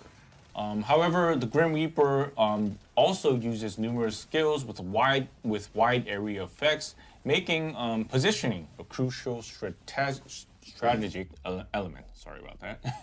But players, yeah, they will still find a way, won't they? 예, 그래도 아마도 이 플레이어 분들이 또 방법을 어떻게든 또 좀 찾아낼 것 같아요. 아, 그럼요. 제가 어떻게 얘기했어요. 다만 이제 다만 억지스러운 패턴이 아니도록 재밌게 즐길 수 있도록 계속 힘충보 거시. I like how much it moves around. 많은 테스트를 거치면서 다른 힘충보니까 그래도 이번 그림 리퍼도 즐겁게 즐겨주시면 좋겠습니다. Yeah, I'm sure that might be the case. We're researching a Void Abyss Intercept Colossus pattern that's pretty fun to play, not just forced mechanics. And since we're releasing this boss after extensive testing and refinement, we hope players will enjoy playing against the Grim Reaper as well. Yeah. 디렉터는 정책이 있고 유저는 대책이 있대요. 라임이 아주 찢었는데. 굉장히 좀 멋있는데. 좀 cool looking fight도 보이고, 예, 여러모로 좀 it does really look cool. 저희가 아무리 세워봐야 소용없어요. 그래서 yeah, I think players will be looking forward to the new skins for the upcoming Green Reaper as well. Now let's take a look at the new Void Abyss Intercept skins and Call Toys as well. 예, 그래도 아무래도 또 스킨이 상당히 좀 궁금해하실 것 같은데 바로 이어서 침충부 스킨과 콜로 토이즈 소개해드리겠습니다. 네, 그림 리퍼의 디자인 자체가 범상치 않기 때문에 스킨도 굉장히 특이하게 나왔어요. 이거 홈으로 갈린다에 한 표. 이거 홈으로 갈린다에 한 표인데. 메카닉 스킨이니까요. I feel like you could make that look cool. 이게 뭐지? 이러면서 아니야 쩌는데 이렇게 갈리게. 채팅에서도 좀 많이 놀란 것 같아요, 사람들이 좀. 그 정도로 놀라신다고? Yeah, so yeah, the new skin, as you can see, is incredibly That does look pretty cool, unique. actually. Yeah, I'm sure some players will like it, some players will not. 아까 커마 메뉴로 들어가서 한번 보여주세요. Back to the customization menu. 확대 잘 아까 잘 보셨어요? I was just missing a scythe cosmetic. Just give me the scythe cosmetic. 재밌죠 컨셉이. 콜로 토이즈. 콜로 토이즈 over there. 스킨 컨셉과 상관없이 콜로 토이즈는 아주 귀엽죠. 늘 귀엽죠. Aside from the skin, the call toys still look pretty cute. 좋습니다. 자, 수다는 잘 떨었으니까 다음 슬라이드로 넘어가 볼까요? Yeah. So let's look. I'm definitely doing that in the like all items being black. added in December, which are the external components, and we have a new set being added. 그래서 바로 12월에 추가되는 이 외장 부품인데요. 이 외장 세트가 또 하나 새롭게 추가됩니다. 네, 이름이 질주 가속기. 가속기. Well, that's for Bunny. 이름부터 버니용이고, 효과를 봐도 버니용입니다. 버니의 데미지 고점을 올려줄 수 있는 외장 부품을 새로 추가할 계획입니다. So this is the Sprint Accelerator, and the name itself looks like it's you just Bunny, infinite heal your MP on Bunny. Add new exclusive external components for Bunny that can maximize the peak performance for Bunny. And also moving on, we've got we're waiting for the slide. 3 new trigger modules that will be added in December. 이어서 좀 12월에 추가되는 신규 트리거 모듈 바로 세 종입니다. 네, 감염된 무기, 지면 분출, 순간 가속 세 Eugen 가지 looking? 트리거 모듈 추가되는데요. Eugen's looking pretty solid. 지속 피해로 Eugen looks like he's gonna have really 효과를 engaging 부여하고요. gameplay. I don't 전용 know how 무기를 사용할 strong 때 he'll 추가 be 피해를 though. 입히는 모듈이어서요. Like in terms of like 프레이나가 meta 활용할 수 있는 meta. 그런 모듈입니다. fact that he gives so everyone 3 30% trigger cooldown modules in will be your added: party, infected plus weapon, tons of ground crit buffs. eruption, Seems and pretty strong instant though. acceleration. And infected weapon, as you can see over there, it's a module that applies the arcade infection effect as continuous damage and deals additional damage when using a unique weapon. So it's a module perfectly suited for Freena. It works on unique weapons. 다음 트리거 모듈은 지면 분출은요. That's 지면 지속으로 cool. 피해를 주는 대상에게 전역 지속 피해를 입혔을 때 추가 피해가 발동되는 트리거 모듈인데요. 이 두 스킬 유형을 동시에 운용할 수 있는 계승자는 비에사와 벨비가 있습니다. So ground eruption is a trigger module that deals additional damage when a target affected by ground damage over time also receives global damage over time. So Descendant's capable of utilizing both these skill types There's no simultaneously cooldown on Ardiesa that. and Valby. 네, 그리고 There's no 마지막 listed 트리거 cooldown, just 모듈은 spam 순간 Valby forward. 가속이고요. 이동 제약 유형의 스킬을 사용하는 계승자가 스킬 종료했을 때 이동 속도 버프를 받을 수 있는 모듈이어서요. 이동에 불리한 스킬을 사용한 다음에 조금 빨리 When using movement restriction type skills, you get 80% movement speed. And the final one is instant acceleration, and this module grants a movement speed buff to descendants that use movement restriction type skills upon skill completion. So it supports catching up on the lack of distance after using skills that are a disadvantage to movement. Yeah, so and then also You're gonna be looks zooming like we're on getting Blair. new modules for melee weapons as well. 예, 그래서 이번 달에도 좀 새로운 근접 무기 모듈이 추가되는 걸로 보이네요. 네, 처형 집행 모듈은 치명타 배율을 높여주는 모듈이고요. 적을 일격에 처치할수록 더 자주 발동되는 형태여서 치명타 빌드를 구성하는 데 도움이 되는 모듈입니다. So the execution module increases critical hit damage, and players can build a critical hit build designed to activate more frequently the more enemies that are eliminated in a single strike. 네, 그리고 무쌍 모듈은 충격탄 전용이고요. 특수 공격을 사용할 때 근접 무기의 치명타 배율을 높이게 하는 모듈이고요. 그리고 모르발티의 눈이라는 모듈은 충격탄 전용입니다. 치명타 적중 시에 치명타 배율을 대폭 올려주는 모듈입니다. So the overpower module is exclusive to impact rounds and increases the critical hit damage of melee weapons. Still don't like that they're rounds weapons. Eye of Morvalde is also exclusive to impact rounds, and it's a module that significantly boosts the critical hit damage when landing critical hits. 네, 이 모르발드의 눈 모듈은 단발 고점은 기존의 무쌍 모듈보다 높지만 재사용 대기 시간이 있어서 다수의 몬스터가 등장하는 전투보다는 전투 간의 템포가 있는 그런 전투에서 더 효과적인 모듈로 기획하고 있습니다. So while the Eye of Morvalde has its single shot peak damage, which is higher than the existing overpower module, it has a cooldown. So this makes it more effective in battles with a distinct tempo between encounters rather than in fights where numerous monsters appear simultaneously. All right, so those were the new items being added in December, and yeah, now the next topic is something I'm sure many players are looking forward to, which is the monthly balance. And we already have the slide over there. So this month's monthly balance, it also includes firearms as well. And let's begin with Ajax over there. Yeah. 그래서 다음으로 아마 많은 분들이 기대하시는 They're gonna make his stomp do like 6K damage. 예, 에이젝스 난리가 났죠. 지금 이번에 좀 총기도 포함된다고 하는데 아무래도 이 좀 가장 집중받는 건 저분이죠. 바로 에이젝스가 이번에 밸런스 조정을 받는다고 합니다. 6K base damage on the jump. Let's see it. 관심을 받으시면 어떡하세요? You guys are showing more interest in Ajax than Ultimate YouTube right now. True. Yes, correct. 밀리는 느낌이 있는데요. 이게 참. 그만큼 이제 또 에이젝스 얼마나 플레이한 분들이 많이 쌓여 계시니까. 그렇죠. 에이젝스 소개 부탁드리겠습니다. 네, 에이젝스는 역시 매니아층이 있는 계승자여서 이번 개선을 많이 기대하고 있고요. 네, 저도 에이젝스 많이 좋아하고 방송에서도 몇 번씩이나 얘기를 했었죠. 많이 플레이를 하고도 있고요. 그래서 이번 개선으로 He's gonna 좀 더 make literally land with AJAX를 earthquakes. 많이 Dude, 활용할 that'd 수 be so 있었으면 cool if 좋겠습니다. every time he landed, Yeah, like an so earthquake, like an Ajax is a aftershock character with a happened. dedicated fan base, so yeah, this Like update is more especially visual. Like it does anticipated by the damage, but like fans. a visual thing. I also really like Ajax and have played for long hours. I've talked about him in our dev live. I hope this update allows Ajax to be utilized more frequently. 네, 기본 AJAX도 많은 부분들이 좀 바뀌었는데요.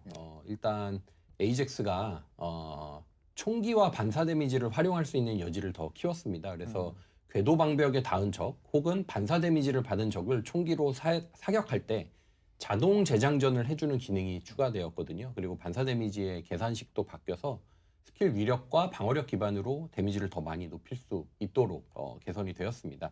뭐 예를 들어서 빌드에서 잠깐 보여드릴게요. 네. I didn't get to read that fully. So many 네, words. 이렇게 하고 쏘면 재장전을 계속 자동으로 하는 형태로 바뀌었습니다. Yeah, so as you can see over there, you can see the reloading. And first, yeah, Ajax gains more opportunities to They give him utilize infinite firearms ammo? and reflection damage. And a new feature is added where Ajax automatically reloads, something you saw right on the screen, when firing at enemies who have touched his orbit barrier or taken reflection damage. The reflection damage calculation formula has also changed, now dealing double damage based on skill power and defense. So Nice. Ajax, he would be like pushing the enemies behind the orbit barrier and like deal damage with the firearms. I guess that's what you mean. But you know, like enemies, if they don't attack Ajax, the reflection damage would be kind of useless, right, director? 그래서 아마도 이제 AJAX가 좀 적들을 그 궤도 방벽 뒤로 막 몰아넣고 이제 총기로 좀 딜을 넣는 그런 형태로 갈 것 같은데요. 근데 또 이제 적들이 AJAX를 이제 공격을 하지 Interesting. His guns are gonna deal 반사데미지도 additional 완전히 damage 보여주는 based 게 off of his defense. 그래서 추방에 스킬 범위보다 더 큰 범위의 도발 효과를 추가하게 되었고요. 네, 그리고 또 초차원 입방체 같은 경우에는 내부의 적 공격력을 Come on, let's see the 감소시키고 leap. 아군의 방어력을 버프하는 효과가 추가되었습니다. 그래서 확실하게 어그로를 끌고 방벽으로 탱킹하면서 총을 쏘는 플레이가 가능하도록 개선이 되었어요. That looks relatively the That's same, why slightly Expulsion buffed. gains a taunt effect with a larger range than its skill Oh, they area. gave him a taunt. Hypercube now reduces the attack power of enemies within it and buffs the defense of party members. So it's been improved to reliably draw lots of aggro, and it tanks with the barriers while firing guns. 이게 이제 AJAX하고는 되게 Still 어울리는 doesn't scale off your 기술이라고 shield. 생각은 하는데요. 근데 지금 저희 게임 메타가 좀 빠르게 선멸하는 시기잖아요. 그런 부분에 대한 배려가 또 필요해 보일 것 같은데요. 어떻게 생각하십니까?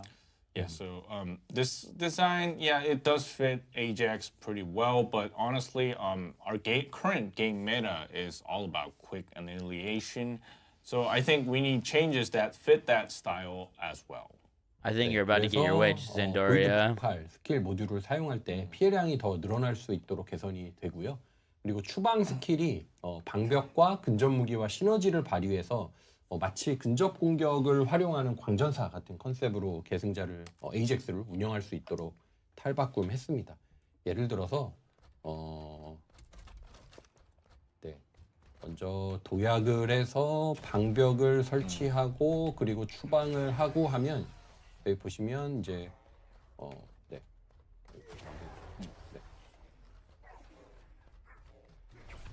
What's going on right now?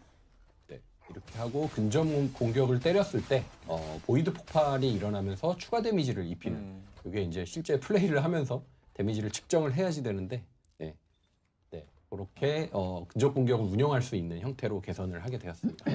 Yeah, so the Void Explosion skill module has been improved to increase damage output when used, and the Expulsion skill now synergizes with the barrier and melee weapons. So like transforming Ajax into a berserker concept that utilizes melee attacks.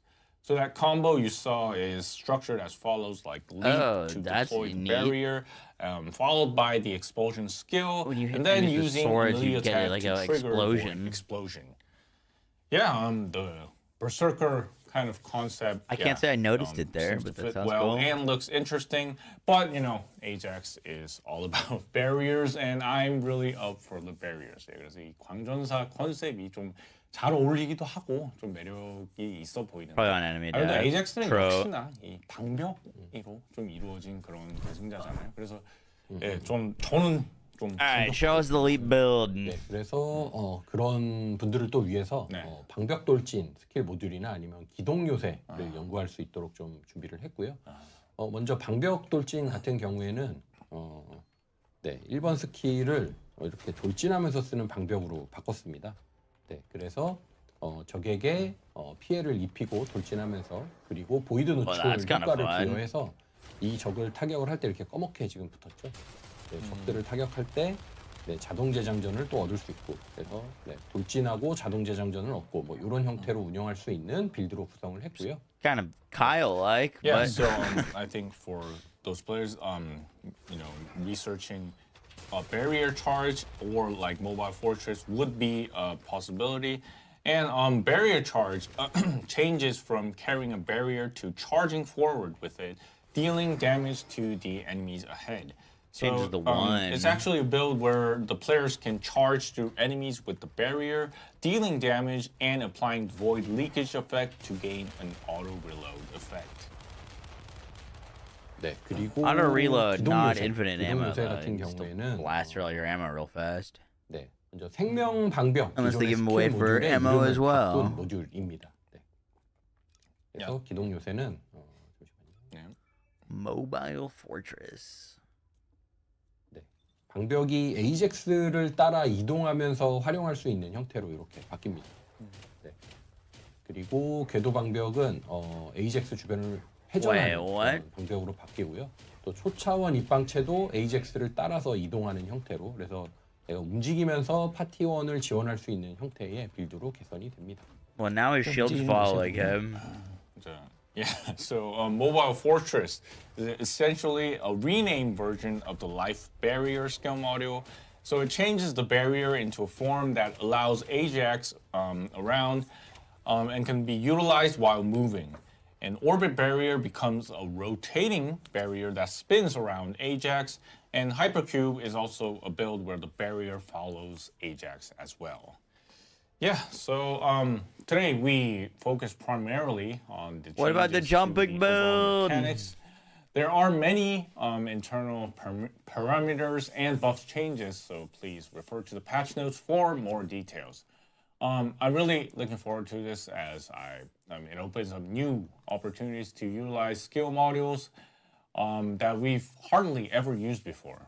If you have like fellow Ajax players that have left the game, please tell them that Ajax is back and the time has come to return to the game. 예, 그래서 이 좀 내부적인 그런 파라미터와 버프 변화에 대해서는 좀 패치 노트를 참고해 주면 감사하겠습니다. 그 주변에 좀 게임을 떠난 그런 에이젝스. What about the jumping build, dude? 그분들에게 That's 이제 the 좀 only reason I play Ajax is to 전하면서 feel like the Hulk 좀 and 돌아오라는 just jump 그런 from 말씀을 fucking 전하면 area to area and slam and 정말 kill 좋을 것 everything. 같습니다.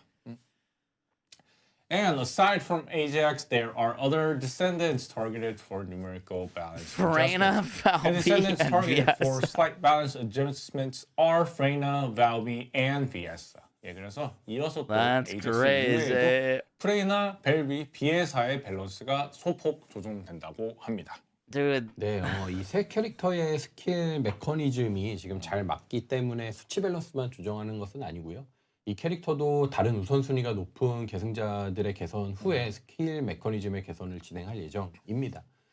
참고로 1월 업데이트에는 스마트 캐스팅 옵션을 추가해서 비에사의 눈보라나 벨비의 퐁당퐁당 같은 설치형 스킬들을 즉시 발동시킬 수 있는 조작 설정도 제공할 예정입니다. We aren't just adjusting numerical balance because we assume that the skills for these three characters are already well balanced. Rather, we plan to improve these characters' skill mechanics after prioritizing improvements for other high priority descendants. For reference, we will be adding smart casting with the January update, enabling players to configure controls to instantly activate install skills like VS's Blizzard or Valve's Plop Plop. 네, 데이터를 통해 각 콘텐츠에서 캐릭터들이 얼마나 활용되고 있는지 그리고 또 효율적인지를 확인하고 있고요. 메커니즘 개선과 수치 조정을 순차적으로 진행하는 과정에 Dude, I feel like they're just in an infinite loop of just constantly buffing the best characters. Data to see how often and how You know what I effectively mean? Like, characters are used in didn't each all these content three type. just get And players buffed can think of this multiple as a process times in the where past? we're sequentially implementing both mechanism improvements and stat adjustments. Like they're basically just keeping And all the starting A to with S this tier month's characters in balance the A to S update, tier. Firearms will also be adjusted as well. And this time, the truly deadly Arson, Fallen Hope, and Hive Master are included. Fallen Hope buffs. We've been waiting years. Years. 이번에는 진짜 끝내주는 방화, 떨어진 희망. You don't remember buffs for Vieza or Freyna? They buffed both of them. 네, 진짜 끝내주는 방화 VS has 같은 gotten 경우에는 massive 화염 buffs. 속성, 지속 피해, 유형 Why do you think 스킬을 everyone 사용할 only 때 uses 스킬 absolute 위력을 zero? 높여주는 효과가 새롭게 추가가 되고요. Yeah, so truly deadly arson now has an additional effect that boosts skill power. Was the when Hive Master using not fire good? I never attribute, finished collecting continuous all the damage type copies. skills. 네, 그리고 떨어진 희망은 독 속성, 지면 지속 스킬을 사용하는 계승자와 궁합이 좋은 형태로 고유 효과가 개선됩니다. Fallen Hope has its unique effect modified to be more synergistic with Descendants who use toxic attribute, ground damage, overtime skills. 딱 봐도 Freyna. 네, 맞습니다. No hammer and anvil buff, dog. 네, 그리고 마지막으로 굴락 지배자는 효율이 I 낮은 still don't 것이 even have 확인이 that guy. 되어서 고유 효과 성능을 개선하는 That's how 작업을 bad that thing is. 하고 있습니다. 네. Finally, the Hive Master was found to be somewhat inefficient, so we've improved the performance of its unique effect. Cool. Yeah, speaking of firearm balance, I'd like to ask a question on behalf of our players. As we've been adjusting the monthly balance, many Descendants have been buffed, and currently skill dealers are quite popular. But on the other hand, many players pointed out that Descendants using firearms are a bit harder to utilize. So what will be the future direction of firearms? 예, 그래서 이 월간 밸런스 좀 진행을 하면서 이 많은 계승자들이 상향이 되고 또 지금은 좀 그 스킬 딜러 메타가 유행을 하고 있는데 Good question. 이 총기 계승자들의 그런 활용이 조금 아쉽다는 평이 있어요. 그래서 이 총기는 좀 앞으로 어떤 방향으로 진행이 될까요? 네, 지금 뭐 해머 앤 밀도 얘기도 많이 해주시고, 네, 아까 시작하기 전부터 하시더라고요. 그러게요. 네, 그래서 일단 다른 총기 딜러들도 Or 스킬 firearm 개선을 descendants. I mean, there's been a lot more firearm descendants, and then they turned them into skill descendants. Like Haley was a 총기 딜러들의 firearm 활용성을 더 descendant, 높일 not 수 있을 거라고 anymore. 전망하고 있습니다. Ultimately, other firearm-specific Descendants should also be able to buff their weapons like Serena through skill improvements to utilize them effectively. And we anticipate that this will allow multiple firearm Descendants to be Oh no, anytime they 그리고 buff 그렇게 firearms, 되었을 they 때 buff 다양한 Serena. 총기가 Oh no. 선택지에 올라갈 수 있도록 토대를 깔아두는 과정이 이 총기 밸런스 조정이라고 생각하고 있고요. 단순 DPS 조정보다 고유 효과의 개선에 초점을 더 맞추기로 했고요. 그래서 총기 선택지를 늘려가는 쪽으로 방향성을 잡았습니다. Once that happens, we want diverse weapons to be selected. So balance adjustments for firearms are the process of laying the groundwork to prepare for that situation. So we set the direction towards increasing weapon options through improvements to unique effects rather than simple DPS adjustments. Yeah, thank you for answering that question, Director. So we were able to hear the Director's thoughts. Why is on everything the December 4th through 6th? This direction entire of month is firearms. crazy. 네, 그래서 이 답변 Entire month is 감사드리고요. insane. 앞으로 좀 총기 그런 방향성에 대해서 디렉터님의 We did a little analysis earlier. Like literally every day is a new content And drop for a finally, different let's game. talk about improvements that we play. scheduled for December. 예, 이제 좀 마지막으로 지금 12월에 진행되는 여러 가지 좀 개선 사항에 대해서 좀 안내를 드리려고 합니다. 네, 먼저 거래 소식입니다. 아시다시피 Trading. 12월 4일부터 성각자 모듈 거래가 We trade 시작이 catalyst 되거든요. blueprints 이와 by any 함께 한 번에 chance? 거래할 수 있는 Please. 칼리버의 한도도 10,000칼리버로 상향이 됩니다. First news on trading. As you know, Ancestors modules will be tradable beginning on December 4th. Unexpected. I see And how along it with is. this, the caliber limit for single transactions will also be raised to 10,000 calibers.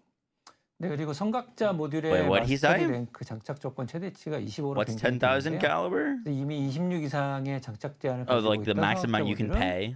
점검 후에 모두 25로 변경이 됩니다.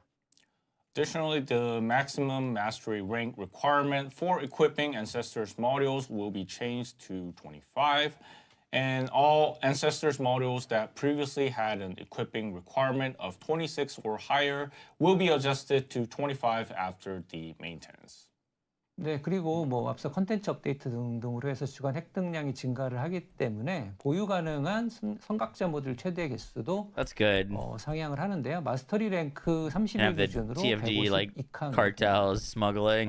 Furthermore, as the amount of earned Ancestors modules increases, the maximum amount of Ancestors modules the player can hold will also change to 152 slots based on Mastery rank 31. Yeah, since we're talking about trading, I think I also need to ask about the status of one-on-one trading as well.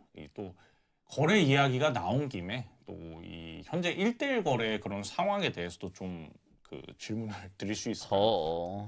네, 먼저 거래 오픈 후에 가장 많이 거래된 트리거 모듈은 뭐 저편의 힘, 충차, 파동 분출, 아르케, Oh no. 유출, Why 탄환 are you making 순이었는데요. this? 뭐 아무래도 다들 예상을 하셨겠지만, 네, 5개 모듈의 평균 거래 금액이 95 칼리버였습니다. 그리고 삼각자 모듈 거래가 시작되어야 본격적으로 거래가 활성화될 것으로 보고 있고요.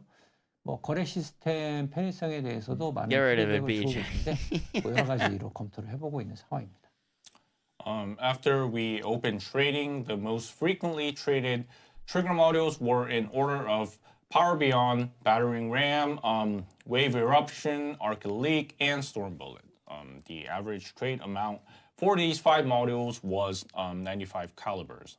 We anticipate trading will truly become active once Ancestors modules trading begins, and yeah, we received extensive feedback regarding the trading system's convenience and are. If you guys got any god tier Ancestor modules for me, let me know. 거래 중에 I got like 8 caliber for 되지 each. 않고 있기 때문에 그런 조율하는 게 좀 어렵잖아요. 그래서 거래 중에 채팅이 가능하도록 하는 부분을 최우선으로 Let's make a deal.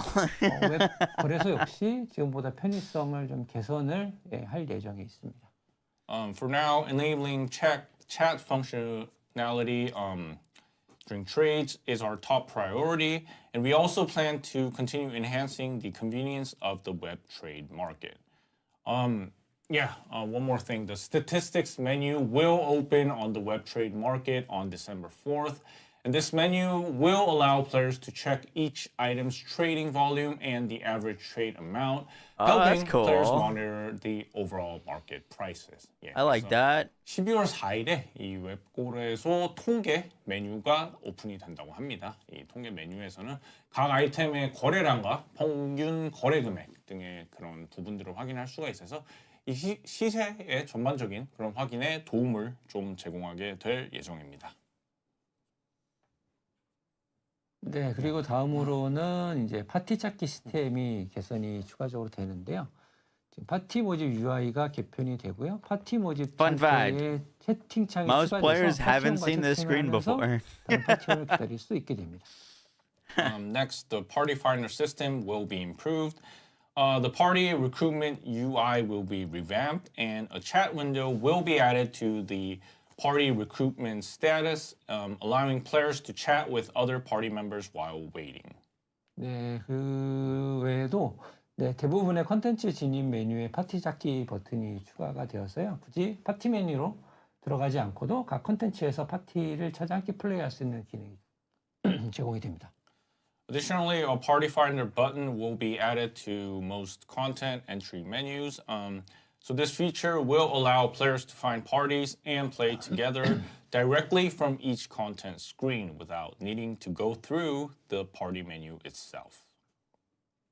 네, 그리고 이외에도 개선 사항들이 더 있는데요. 근접 무기의 경우에는 특수 공격할 때에도 추가 공격 확률과 그리고 추가 공격 배율에 의해서 추가 공격이 발동되는 형태로 개선이 되고요. 그래서 그림자의 추가 공격 세팅을 하게 되면 기존보다 데미지 고점이 더 상승할 예정이라고 합니다. There are additional improvements as well. Melee weapons special attacks will now trigger additional attack based on additional attack chance and damage, and the shadow additional attack setting is expected to increase the overall damage peak. 그리고 라데온 RX 9000 시리즈 이상의 그래픽 카드에서 FSR4를 지원하는 기능이 추가가 되고요. 그리고 또 뭐 엑시온에서 필드 거신으로 디바우러가 새로 난입되고 합니다. Additionally, support for FSR4 will be added for graphic cards of Radeon RX 9000 series and above, the Devourer will invade Axion as a field Colossus. Yeah, for other improvements, please refer to the detailed patch notes that will be released on Thursday, December 4th. And that concludes our summary of content improvements. 그래서 이 다른 개선 사항들은 이 12월 4일 패치 노트를 통해서 좀 상세하게 확인해 주시길 부탁드리고요. 일단 여기까지 콘텐츠 개선 소식을 일단 정리해 보도록 하겠습니다. Yeah, and moving on, let's look at the skins scheduled for release in December. Right here. All right, locking in. Time for the real content. 이어서 한번 이 게임 빌드에서 살펴보겠습니다. Christmas skins. 라운지 어디냐고 물어보시는데 I've been with 5 months. Appreciate that. Yeah, we've been seeing chats talking about the lounge. We'll be talking about that a bit later after we deal with the skins. 예, 먼저 그럼 스킨부터 소개하고 라운지는 조금 후에 말씀드리겠습니다. 네, 먼저 25년 겨울 특집 스킨 한번 볼까요? 네. 네, 작년에는 버니벨비 헤일리 스킨을 출시를 했었는데 올해는 비에사, 프레이나, 글레이, 세레나의 겨울 특집 스킨을 출시할 예정입니다. 네, 지금은 비에사의 포근한 겨울 니트 스킨입니다. So first up are the special skins for the winter of 2025. Last year, we released skins for Bunny, Valby, and Haley.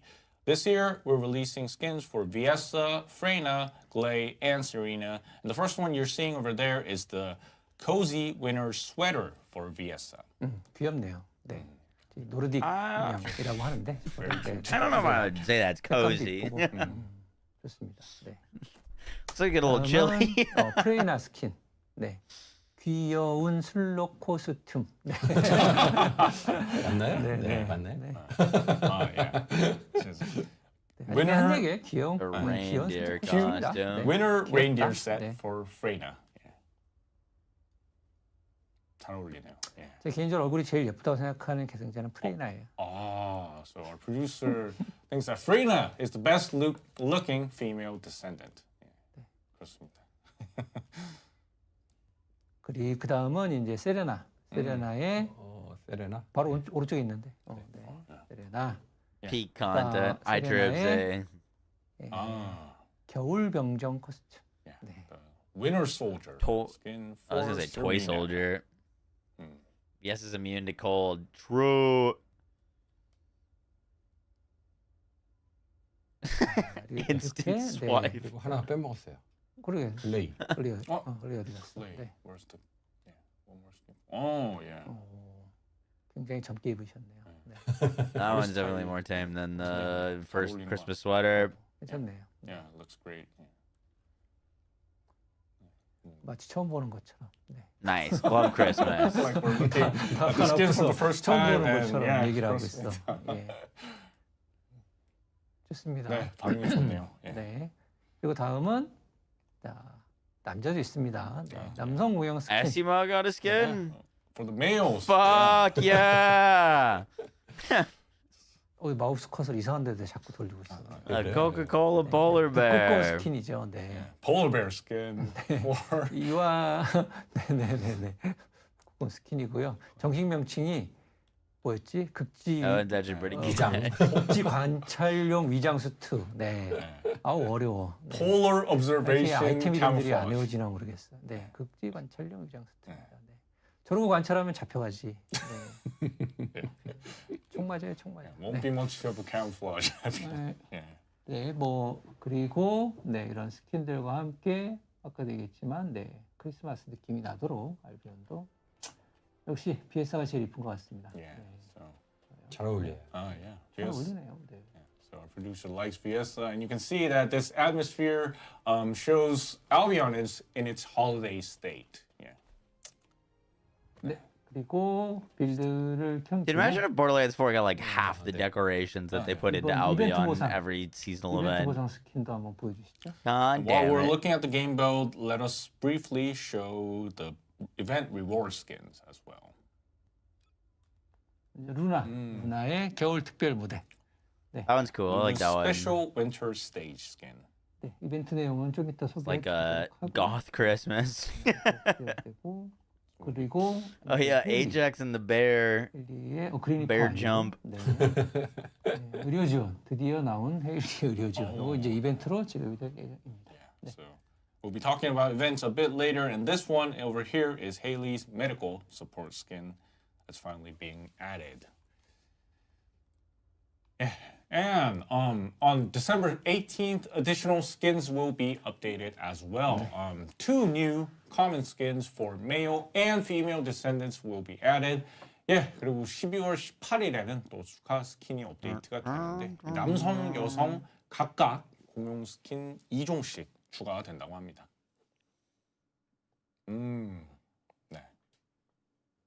Those are the ones getting added 네, December 지금 18th. 보시는 거는 이제 코트 Interesting. 스타일의 I'm surprised they're not more like holiday 남성 그런 themed. 정장 희망하신 분이 예전부터 많으셨는데 그런 거랑 이제 라운지 타입의 여성 공용 스킨이 추가가 됩니다.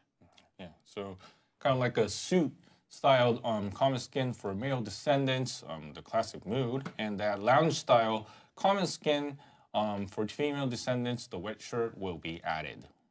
네, 그리고 이와 함께 남성, 여성 각각 운동복 디자인의 스킨이 추가가 됩니다. 요즘 한국에서는 러닝 열풍이 불고 있는데. Are there non-Gunner skins? Did you not just see the huge polar bear? Come on now. 이번에 이제 운동복도 나왔고, 네 남성 스킨이 네 이번 달에는 좀 멋진 게 많이 들어가요. Fitness one for New Year's resolution to work out Additionally, new more. skins featuring both male and female athletic wear designs will be added. And yeah, recently in Korea, a lot of people have been, That's good. See the male gets a full actually, formal we didn't, suit. make that. Female's a wet T-shirt. Match that, but yeah, it seems like lots of skins that are being released for male descendants look pretty good. Yeah. And now, before moving on to next year's roadmap, which I think many players want to see, let's briefly discuss the lounge that players have been talking about on the chat. Looking at today's table of contents, many of the players are probably wondering, what is the status of Lounge 2.0? Let's first hear about this. I'm gonna be honest, I don't even know what's supposed to happen in Lounge 2.0. 로드맵으로 넘어가기 전에 아마 그 채팅에서도 좀 많이 들어보셨을 라운지 2.0 이거에 대한 행방을 저희 PD님께 한번 여쭤보겠습니다. 네, 저희가 이제 시즌 3 업데이트 후에 개발 우선순위에 대해서 이제 재검토를 해봤는데요. 저희가 내린 결론이 뭐 전투 기반 시스템을 재정비하고 I don't think I've actually been in the lounge yet. 거였고요. 이를 위해서 로드맵 우선순위를 좀 재정리를 하게 됐습니다. Yeah, we have re-evaluated our development priorities following the Season 3 update, and our conclusion was that 그 말씀하시죠. 네, 시즌 3 로드맵 같은 It's 경우에는 okay if it's not dropping 공개했으니까 immediately. That's fine. 네, 유저분들과 약속을 최대한 Oh, the atmosphere changed like someone died. 다만 이제 그 과정에서 전투 기반 시스템과 연관성이 낮은 이제 라운지죠. 라운지 같은 경우에는 조금 더 계획을 미루고 콘텐츠에 시간을 더 투자하는 것이 훨씬 더 퍼스트 디센던트의 건강한 미래를 위해 좋겠다라는 결정을 내리게 됐습니다. 그래서 이제 라운지 2.0 업데이트 자체는 조금 축소를 해서 완전히 없어지는 건 아니고요. 축소를 해서 진행을 하기로 했고, 그래서 12월에 라운지의 신규 기능을 몇 가지 추가하는 대신에 대규모 확장은 좀 더 긴 호흡을 보고 더 잘 준비해서 선보여 드리려고 하고 있습니다. Yeah, so our conclusion was that overhauling the combat-based systems and adding new content are more urgent tasks, and to achieve this, we've reorganized the priorities on our roadmap. So while we aim to honor our commitments to crazy. players by sticking to the Season 3 roadmap we've already shared. We decided it would be better for the healthy feature of the first Descendant to postpone plans for the lounge, which has a bit of a low relevance to the combat-based systems, and invest more time in content. Therefore, we've decided to scale back the Lounge 2.0 update. Instead of what was adding supposed to several be new in the Lounge features to 2.0 Lounge update in the first December, place? we will prepare a more substantial, large-scale expansion over the long term and present it to our players in the future. Yeah. You know, I don't know. 네, 12월에 Freaky 추가되는 time? 라운지 기능은 먼저 신규 Wait, you're 공간인데요. kidding. Not actually. 바와 정원, 네, 그리고 추가적인 피규어 전시실, I don't think they ever 우리가 said. 탈 것을 Okay. 전시하는 전술 장비실이 추가가 됩니다. 탈것 전시하는 공간. 네. So the lounge features that will be added in December include new Whoa. spaces, a bar, garden, additional figurine display room, and a tactical equipment room displaying weapons and vehicles will be added. That 네, vehicle 그리고 garage is pretty 라운지에서 sick. 만나는 안내자의 외형을 꾸밀 수 있는 기능도 추가가 A bar? 되는데요. 안내자 스킨 같은 경우에는 네, 콜렉티에서 구입하는 것과 이벤트로 획득할 수 있는 스킨 두 가지가 우선 제공이 됩니다. A feature to customize the appearance of the guide that players meet in the lounge will also be added. Skins for the guide will initially be available in two types, those purchased from Collectee and those obtainable through events. 네, 그리고 라운지에 주크박스가 추가가 돼서요. 라운지 BGM 변경할 수도 있고, 그리고 LP 모드 Does kind of look like Avengers 입장에서 Tower. 음악 느낌도, 네. Yeah, it's a player hideout that they added. Additionally, a jukebox will be added to the lounge, allowing players to change the lounge's BGM. You can also set to LP mode to alter the mood of the music.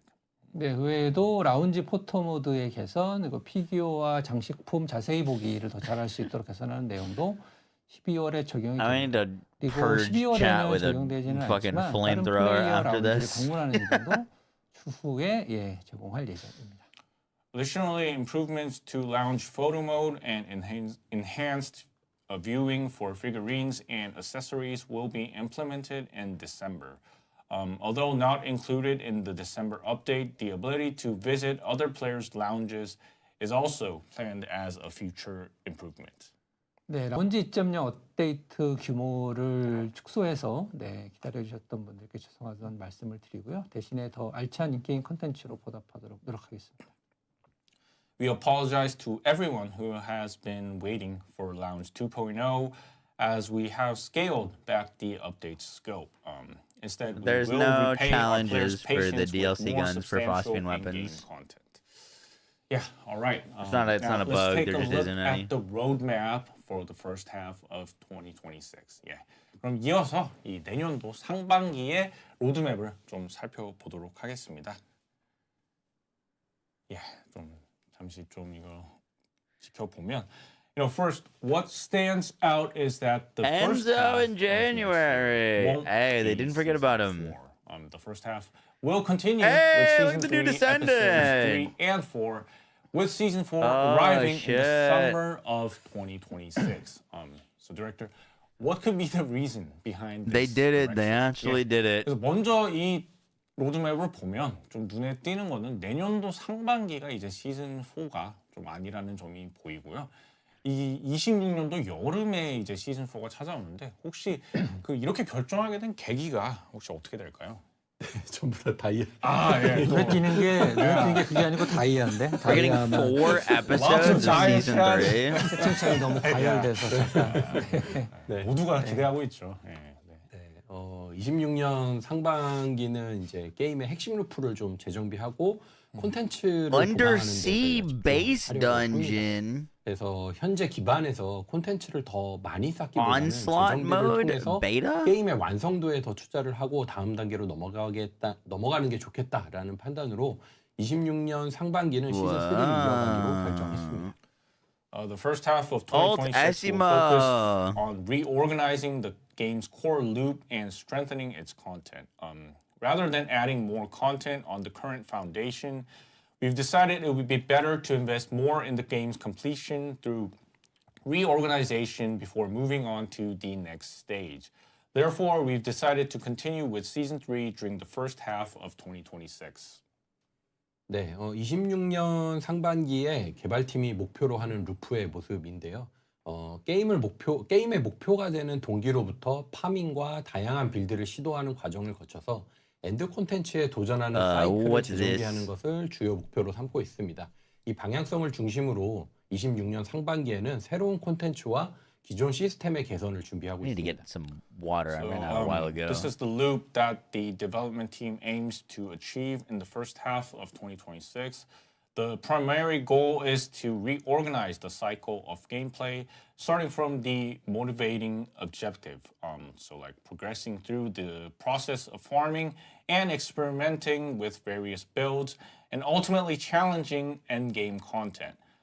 Based on this direction, we're preparing new content and improvements to existing systems during the first half of 2026. 네, 에피소드 2 기간인 1월에는 새로운 파밍 컨텐츠인 균열 추적 필드가 추가가 됩니다. 베이스는 골드를 파밍할 수 있는 컨텐츠를 만들려고 Monthly 하는데 balance, weapon 부가적으로 and Descendant 여기에서 초전도 improvement. 냉각 유닛 같은 아이템들도 획득할 수가 있습니다. During episode 2 in January, a new farming content called breach tracking will be added.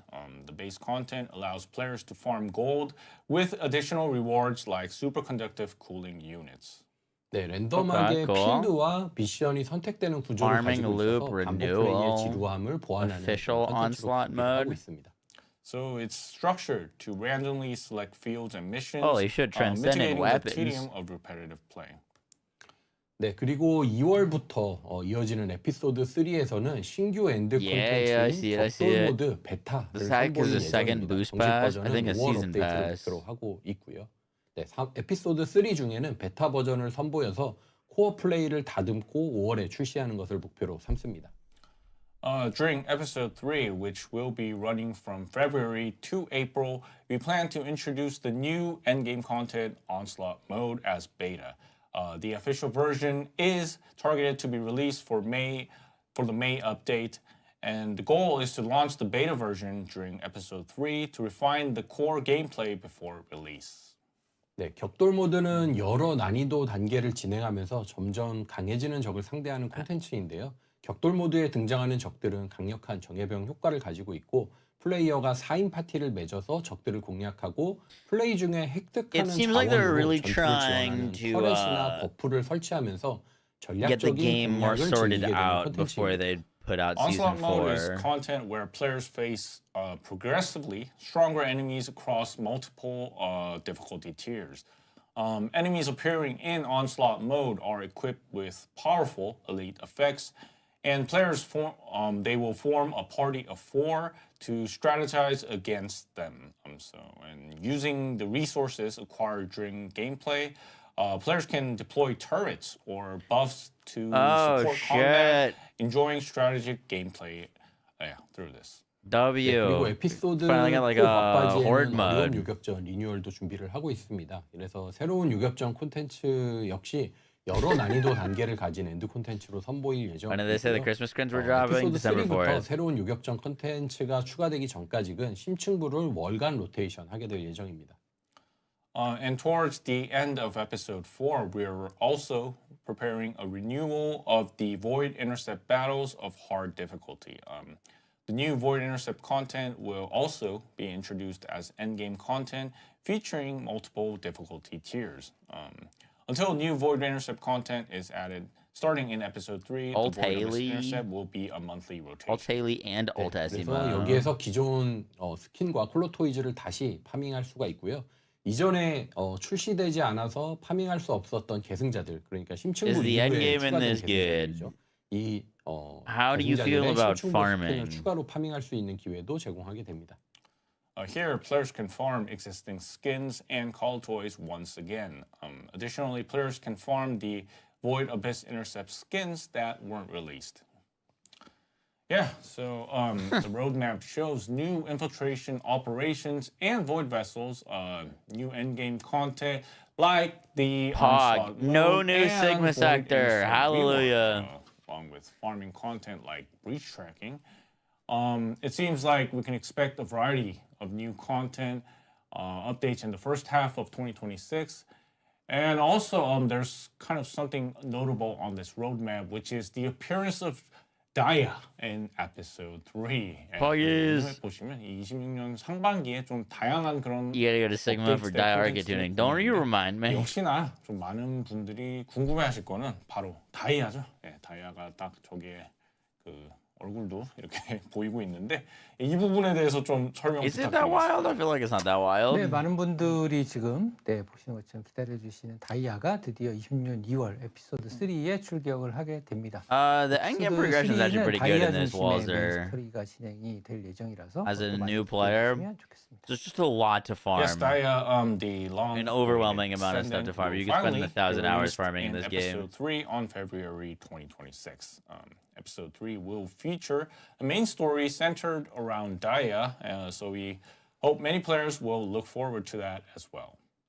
네, 그리고 한 가지 더 말씀드리고 싶은 부분이 있는데요. 26년 상반기에 신규 계승자 출시 속도를 좀 늦췄는데요. 이 부분은 다른 의도가 있다기보다 계승자와 무기 밸런스 그리고 게임 개선을 좀 더 집중을 하기 위해서 It's a lot better than it was when it first came out. 가져야 하는 Credit where 시기라고 credit's 판단해서 due. 정리를 하게 됐습니다.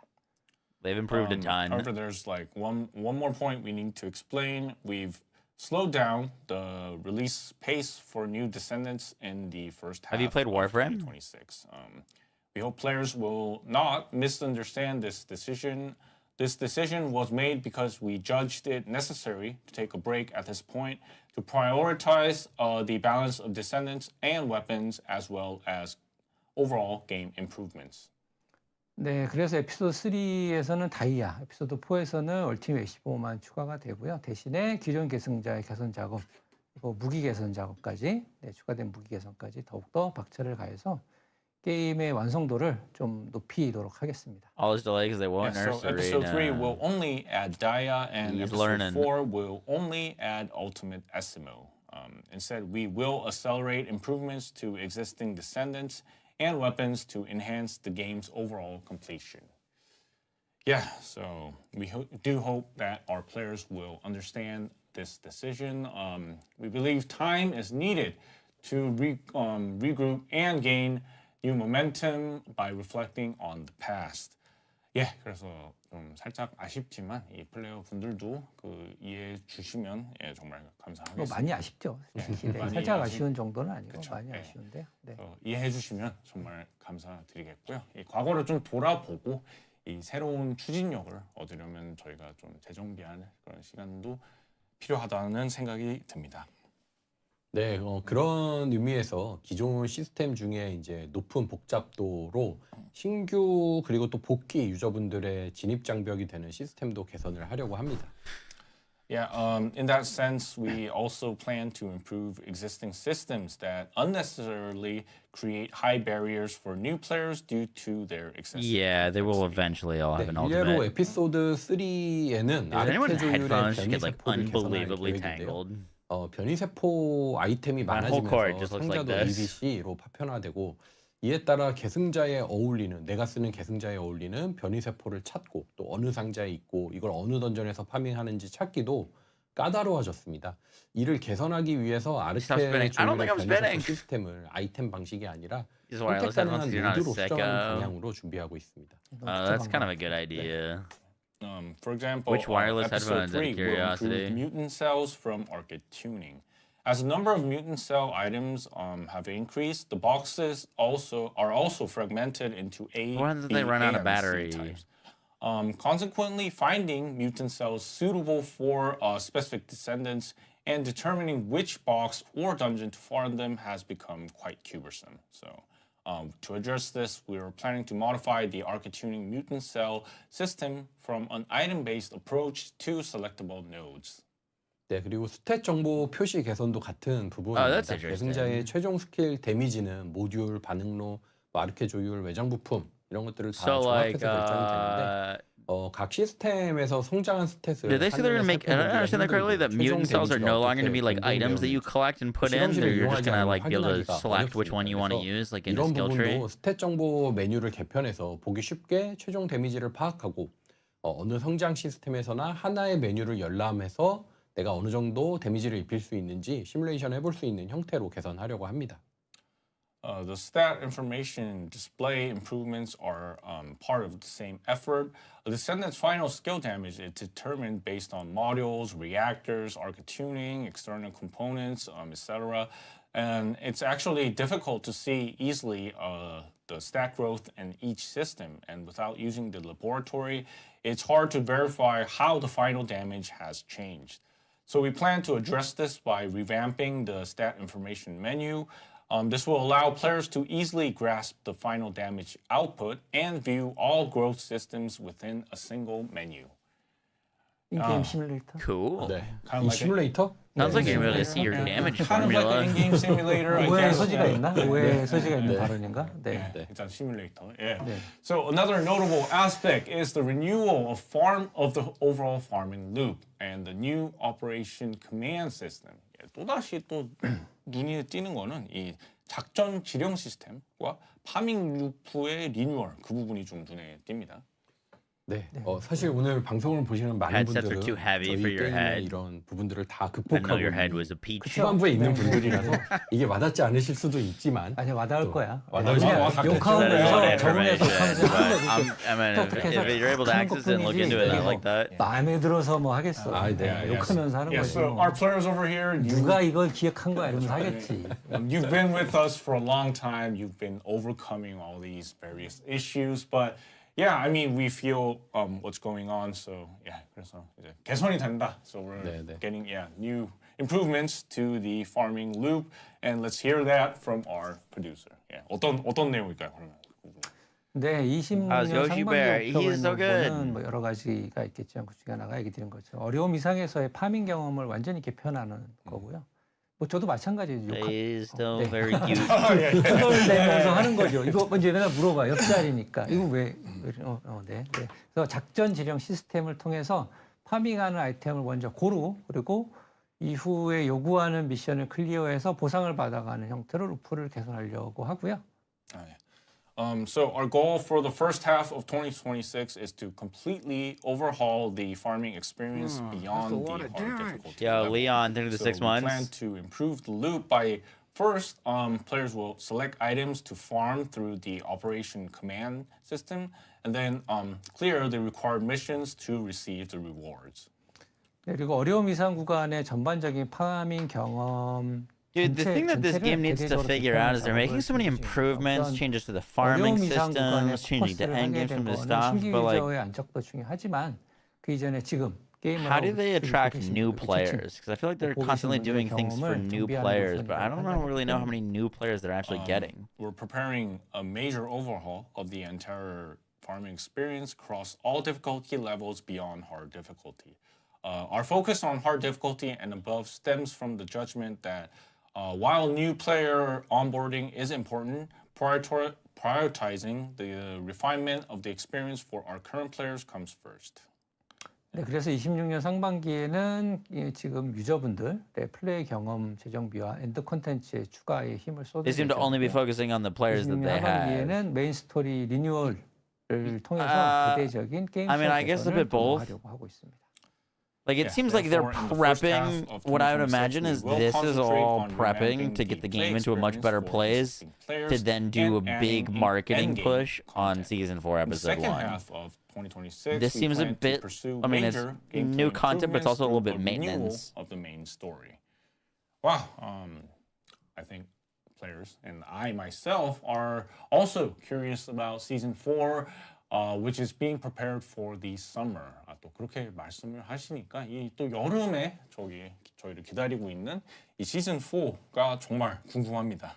네, Their marketing is not great, unfortunately. 카렐과의 최종전 이야기를 준비를 하고 있고요. 그리고 최종전에 걸맞는 무대로 메가 던전을 공개할 예정입니다. Season 4 will feature the story of Karel and the final battle as well. We also plan to unveil the Mega Dungeon as a stage worthy of the final battle. 네, 메가 던전은 기존의 침투 작전과 보이드 베슬보다도 더 큰 규모의 전투와 그리고 연출을 함께 즐길 수 있는 콘텐츠로 준비하고 있습니다. The Mega Dungeon is being prepared as content offering larger scale combat and visuals You're not than wrong, the existing Bahadur. infiltration operations and void vessels. 네, 그리고 시즌 4에 이르러서 무기 시스템 체계를 완전히 Their old 개편하려고 friend a video 하는데요. kind of went 현재 viral. 연구, 재조정, 증강 코어로 성장시키는 무기 시스템은 코어 유저분들에게는 단조로운 노가다이고 신규 유저분들에게는 어려운 시스템이라는 판단을 하게 되었습니다. Furthermore, we intend to completely overhaul the weapon system by Season 4.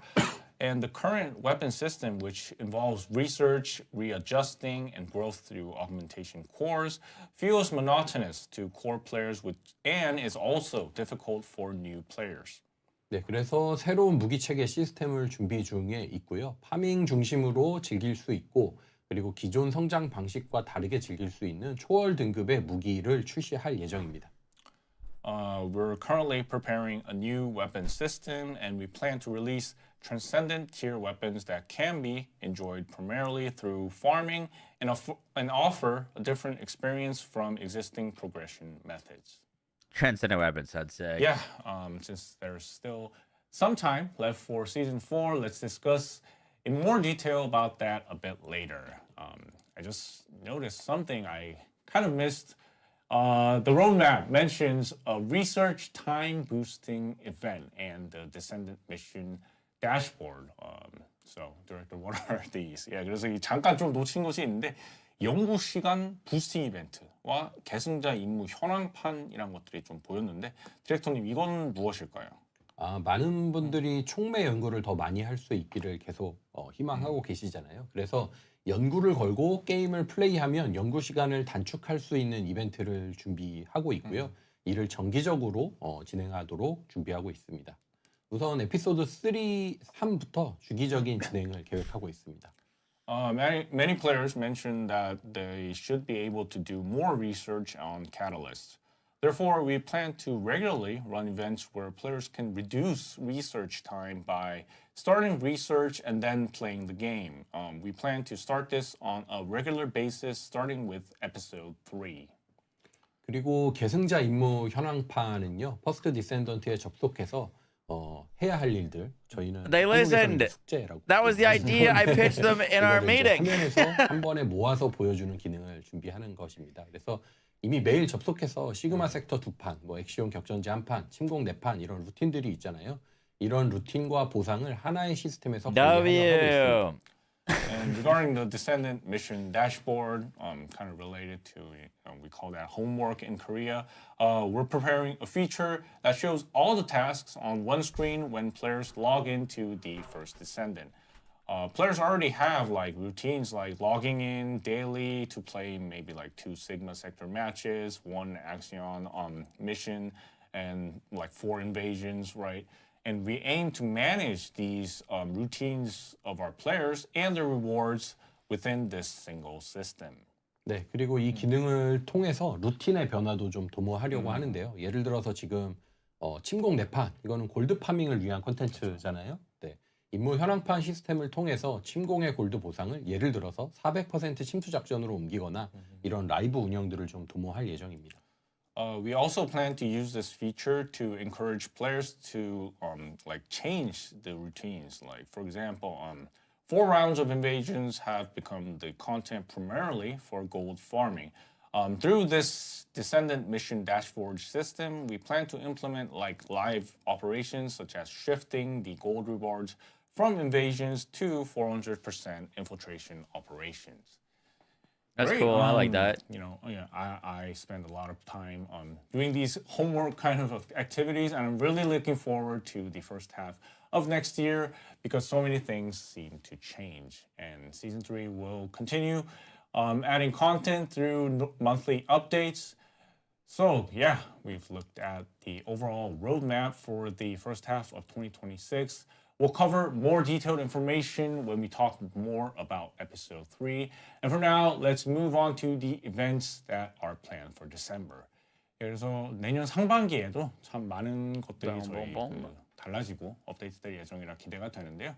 이렇게 이제 26년 상반기 로드맵을 좀 전체적으로 살펴봤는데 좀 더 상세한 내용은 저희 그 다음 에피소드 3 좀 소개 시간에 다뤄보도록 하고요.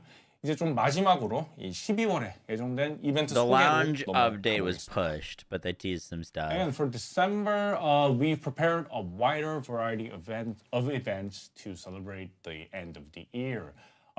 Please check the details carefully as there are events starting on December 4th and events starting on December 18th. 예, 그래서 12월에도 좀 이 연말 기념으로 다양한 이벤트들을 저희가 준비해 봤는데 이게 12월 4일에 진행되는 게 있고 또 18일에 각각 좀 시작하는 이벤트들이 있어서 자세하게 좀 내용 확인해 주시면 감사하겠습니다. 네, 제 대사가 많으니까 좀 뭘 가다듬 감았대요. What was my idea to encourage 네. people to 빨리. play the game to 많아요, get 텍스트가. crafting 빨리 stuff 할게요. rather than log 12월 out? 4일부터 시작하는 정기 출석 All the 이벤트로 crafting 총 timers encourage you to just go 56일짜리 log out and 초반부는 come back when 성장관에 they're 있는 done. 유저분들께 도움이 되는 So I 상품들로 pitched them the idea that they should incentivize players to play the game to reduce crafting timers rather than just quit and come back later. 28일자에 루나의 겨울 특별 우대 상자 이벤트 스킨과 56일차의 That was like almost a year ago. 네, 무려 And they were like, holy shit, that's a great idea. Write that down. 보상도 놓치지 마시고 꼭 챙기시기 바라겠습니다. 예, 감사합니다. The attendance event starting on December 4th is a long-term event which goes on for a total of 56 days. The early part features items helpful for players in the growth phase. Players can earn ultimate weapon selection boxes, crystallization catalysts, and on day 7, a Descendant purchase ticket selection box. The core rewards are Luna's special winner stage box event skin on day 28 and Haley's medical support box skin on day 56. So as you can see, there are 2 event skins as rewards. Please don't miss out on this attendance event and be sure to claim them. Yeah, so the I'll Be On Winter Preparation event is a challenge-based event starting on December 4th. And this different challenge time. seems Also, that was not my designed fault. for players who log in exactly on 4 p.m. 그래서 이 알비온의 겨울 준비는 12월 4일부터 시작되는 도전 과제형 이벤트인데요. What's up, 또 cats? How you 이번 도전 doing? 과제를 또 4시에 딱 그 로그인해서 그 패턴을 좀 즐기는 플레이어들을 위해 준비된 것 같습니다. 저 내신은 한국만입니다. 아, sorry about that. Yeah, it's not 4 p.m. But 한국에서 맨날 플레이를 하다 보니까, yeah, I'm sure it's like 12시죠, 12시. 예. KST. 그렇죠. 예. In KST 4 p.m. That's an important time for us. 예. 굉장히 중요한 시간이죠 저희한테는 4시간. 네. 그래서 한번 소개 부탁드리겠습니다. 네, 이벤트로 신규 Most 복귀 peak streams 유저분들에게 ever. 게임의 하루 사이클을 I was 안내하는 게 dying 목표입니다. during 시그마 that. 섹터, 침투 작전, 격전지 등을 플레이해서 부스트와 카이포 골드, 강화 so 영양제 brutal. 등을 수 있습니다. 일주일 동안 열심히 도전 과제를 참여하시면 궁극 무기 선택장도 주고요. 추가로 유진 계승자 스토리를 완료하면 겨울 분위기에 가슴 부착물도 획득을 할 수가 있습니다. Yeah, so this event aims to guide new and returning players through the game's daily cycle. And by playing through the Sigma sector, infiltration operations, and operational areas, players can earn boosts, Hyper Shards, gold, and fortified supplements. And by participating actively in tasks throughout the week, players can receive an ultimate weapon selection box. Additionally, completing Eugen's Descendant story will grant players with a winter-themed chest attachment. And this time, there will be another attendance event for new and returning players as well. Bunch of catalysts, thunder cage, purchase ticket for Innis Bog. 네, 이름부터 새로운 계승자의 첫걸음. 네, 그 12월 4일부터 신규 복귀 유저분들을 위한 7일짜리 출석 이벤트가 별도로 또 시작이 됩니다. 신규 유저 출석 이벤트는 11월 27일 이후 게임을 시작한 플레이어를 대상으로 진행되는 이벤트고요. 2일차에 이네즈를 받아 게임을 즐길 수가 있고 4일차에는 50레벨 궁극무기를 지급합니다. 그 외에도 성장에 도움이 되는 각종 아이템을 보상으로 지급하니까 신규 유저분들의 많은 참여를 부탁드리겠습니다. Yeah, starting December 4th, a 7-day attendance event for new and returning players will begin. The attendance event for new players is intended for those who started the game after November 27th. And on day 2, players will receive NS. And on day 4, players can earn a level 50 ultimate weapon. Additionally, various items helpful for the growth will be given as rewards, so we encourage new players to participate. 네, 그리고 복귀 유저 출석 이벤트는 네, 이름이 아주 직관적으로 네, 제가 요청했죠. Back to Albion. 네. 복귀 유저 출석 이벤트는 12월 4일 이전에 30일 동안 접속이 없었던 플레이어를 대상으로 진행되는 이벤트고요. 역시 2일차에 이네즈가 지급이 되지만 이네즈 혹은 결정화 촉매를 선택 보상으로 받을 수가 있습니다. 그리고 궁극무기 선택 상자 외에도 100레벨 필수 궁극무기 각종 재화를 출석 이벤트에서 받으실 수가 있습니다. The attendance event for returning players back to Albion are targeted for players that were inactive for 30 days prior to December 4th. Similarly, on day 2, these players can choose to receive either Inez or a Crystallization Catalyst as a reward.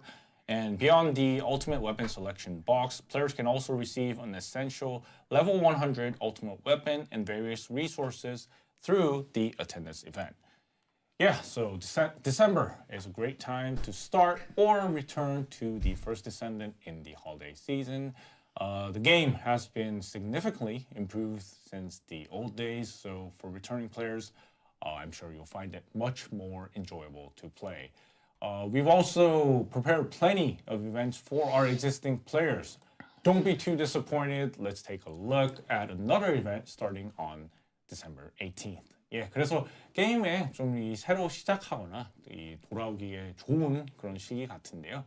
이 저희 버스 디센던트 게임이 좀 많이 고쳐졌으니까 이 돌아오시면 훨씬 좀 쾌적하게 플레이할 수 있으니 한번 찾아주시면 감사하겠습니다. 이 기존 플레이어분들을 위한 이벤트도 Only 저희가 for 준비 returning 중입니다. players. 이 12월 18일부터 시작되는 this is what they were showing 이벤트들도 earlier. 한번 살펴보겠습니다. You take care, unexpected. 비비온의 이벤트 상점인데요. Yeah, uploading a recap of this. I probably will, but I don't know if it'll be up 이벤트 상점 tonight. It'll probably be up tomorrow. 변경되었습니다. I low-key like 몬스터를 went to bed 처치하면 last night at 10 확률적으로 p.m. 상점 We're past my 떨어지고요. current 이 bedtime. 아이템으로 비비온에게서 주요 상품을 구매할 수 있는 이벤트입니다. Yeah, so it's BBon's time shop. This time the method has changed to farming event shop currency through defeating monsters. Defeating monsters will randomly drop the shop currency, and this currency can be used to purchase major items from BBon. They drink water with ice. Has to have Yeah, ice. so the more we farm, the more we can buy.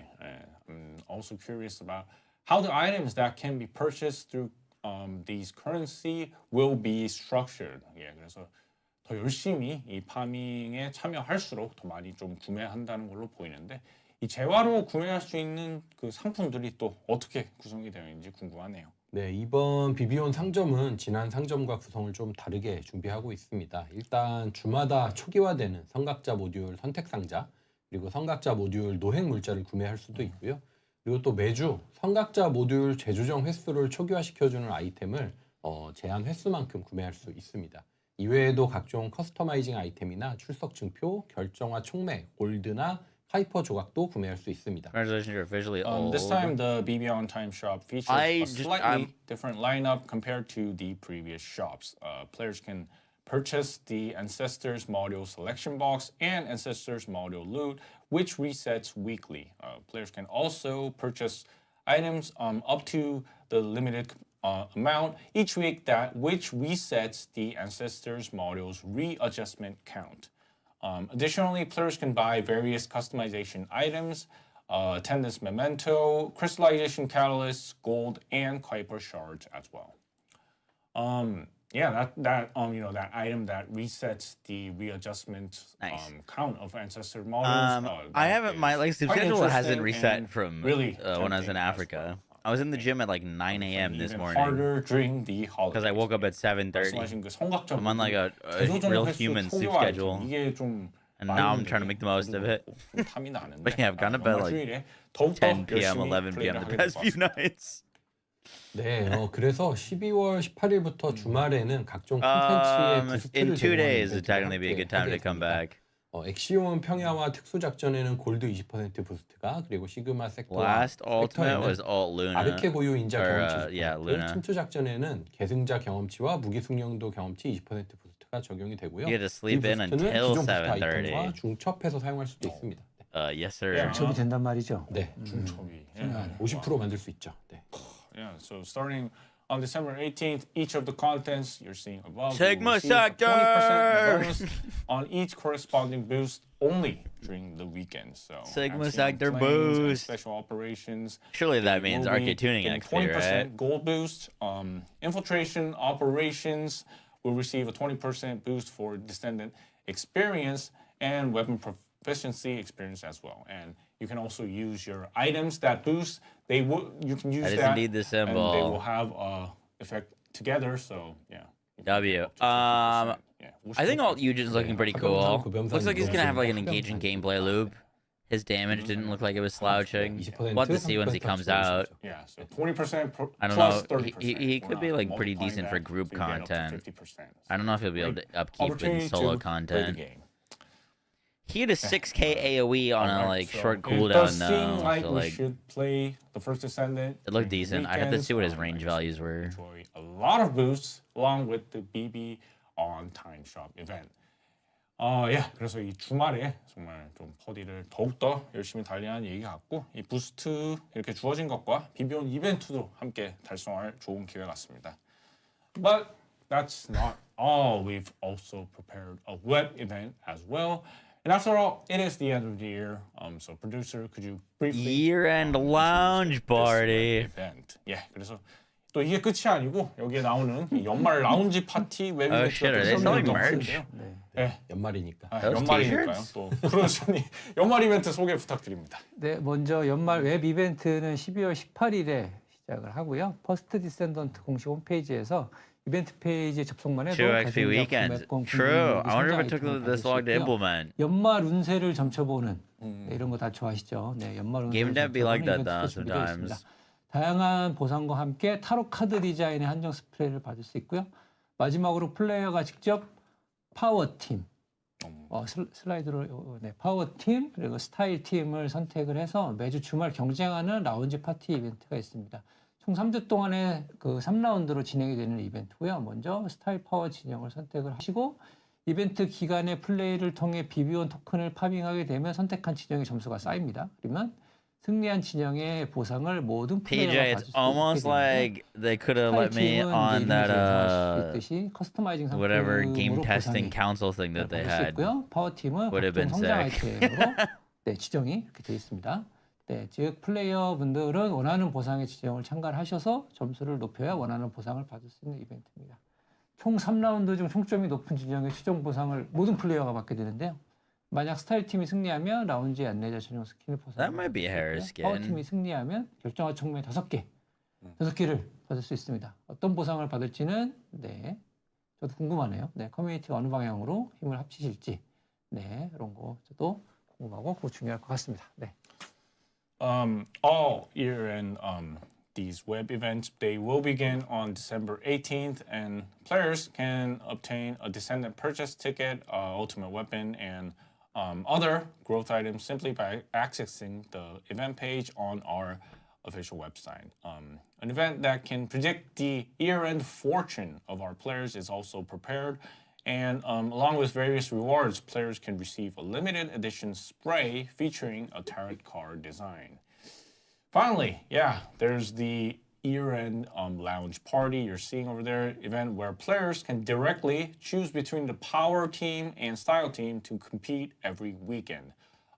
This event runs for 3 weeks across 3 rounds. First, players can select either the power or style team and then farm BB-on tokens to earn points for their chosen Team faction. power. By farming BB-on tokens through gameplay during the Give me them event period, catalysts. points will accumulate for the chosen faction. Then all players will receive rewards according to the winning faction.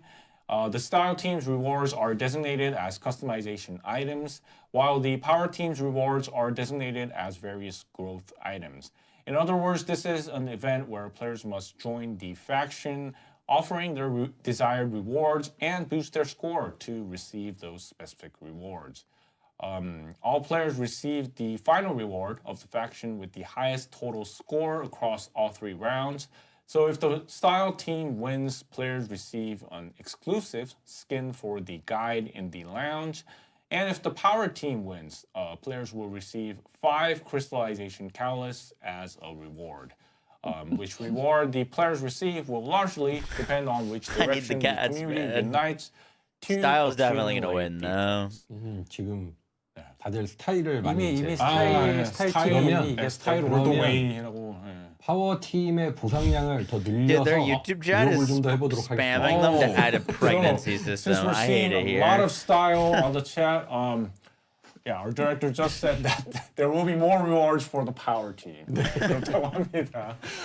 네, 뭐 앞에서 다 설명해 주셨지만 어느 팀이 승리해도 모든 유저분들이 그 승리한 팀의 보상을 다 받는 거는 알고 계시죠? Yeah, so it doesn't matter which team wins. So all players will get the win reward. 밸런스 실패한 것 같아.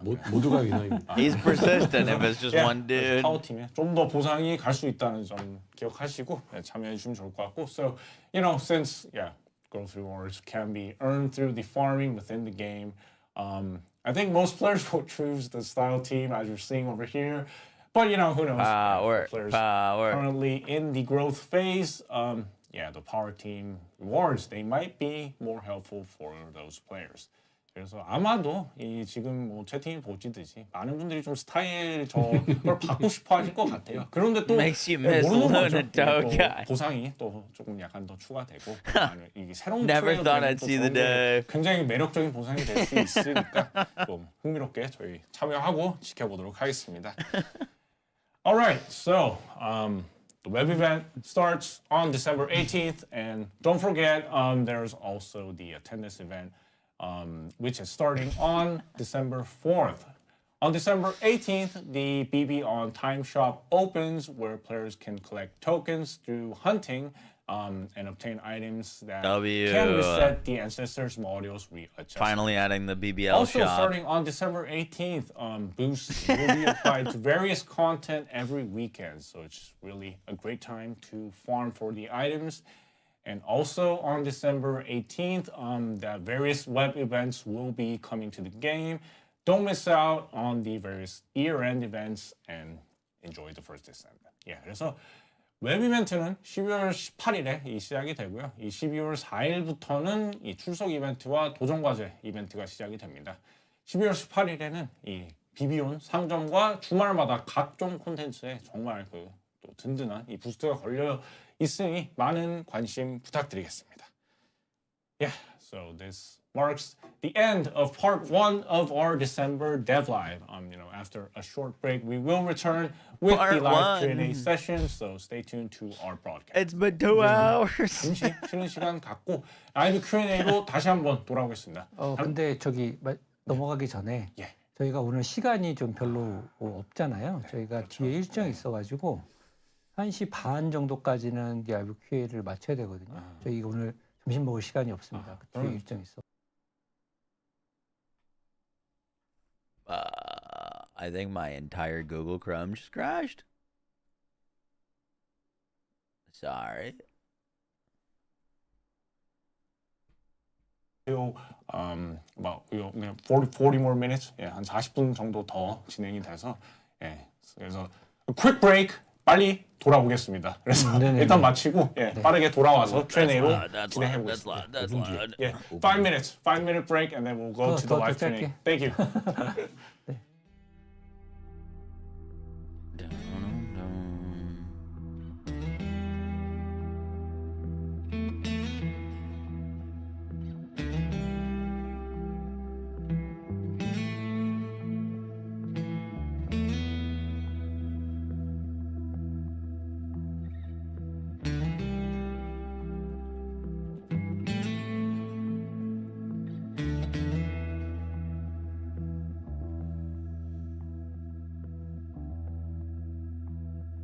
Boom.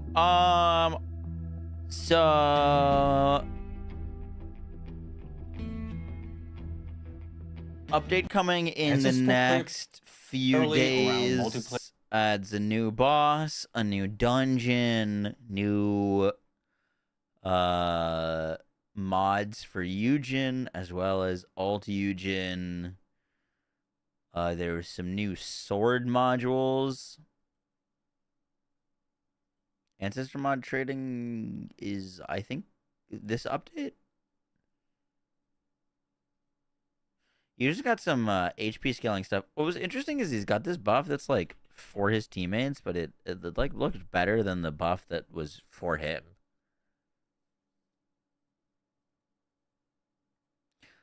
Like this was his build that was like the selfish Eugen build, and you can see he's hitting like 1.2 millions and not the greatest range. He's had this, the 3 explosion was like a 6k damage on a 5-second cooldown.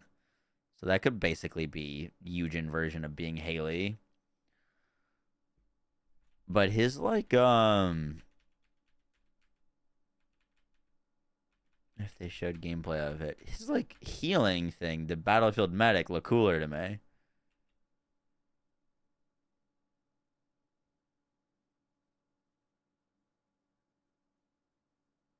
Like those are all 6 to 7 millions on crits.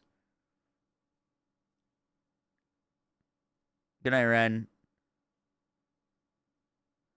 The ability spam build. Yeah, the only thing that's gonna be curious is this mod is called Battlefield Medic. I'm hoping that you can get all the benefits from it while solo.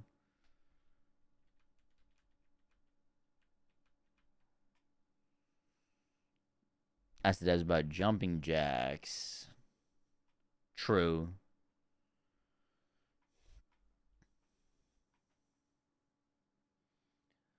Do.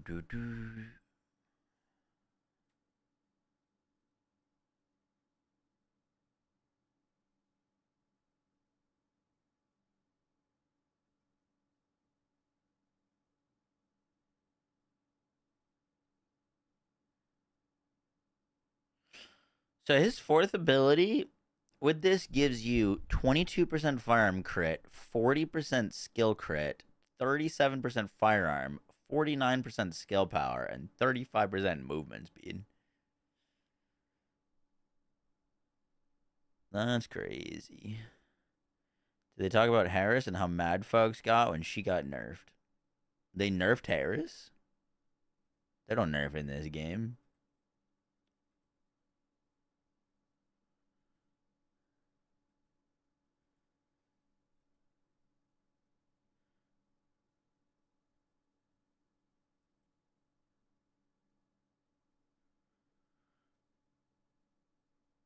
Eugen's looking decent.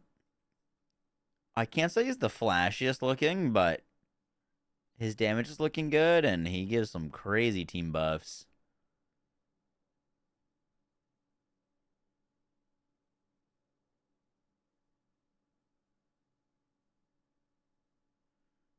Like that's kind of giving Innes vibes to me. Premium skins. Yeah. 그래서 이 유진의 그런 Big 다양한 like 능력을 electric 볼수 lightning 있었는데 ball kind of 이번에는 vibe.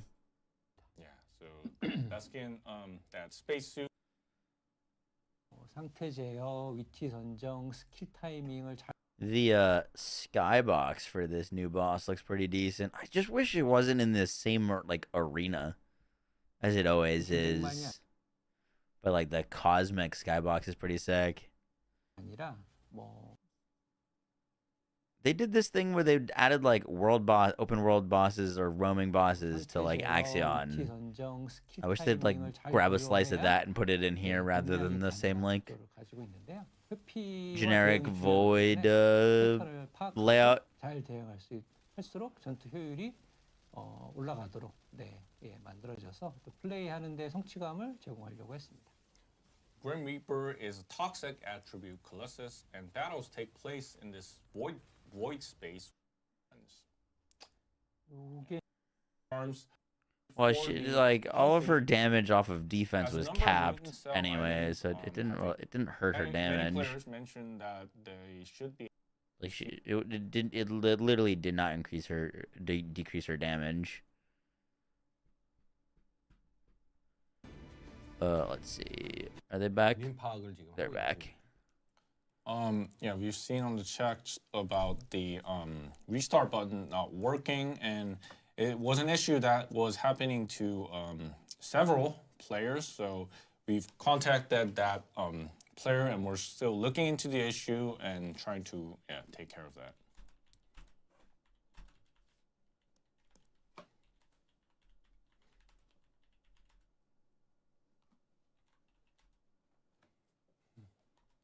거래소. Boop. That's not good. 부분 그거는 지금 최우선 순위의 개선 사항이라고 생각하고 있어요. 네.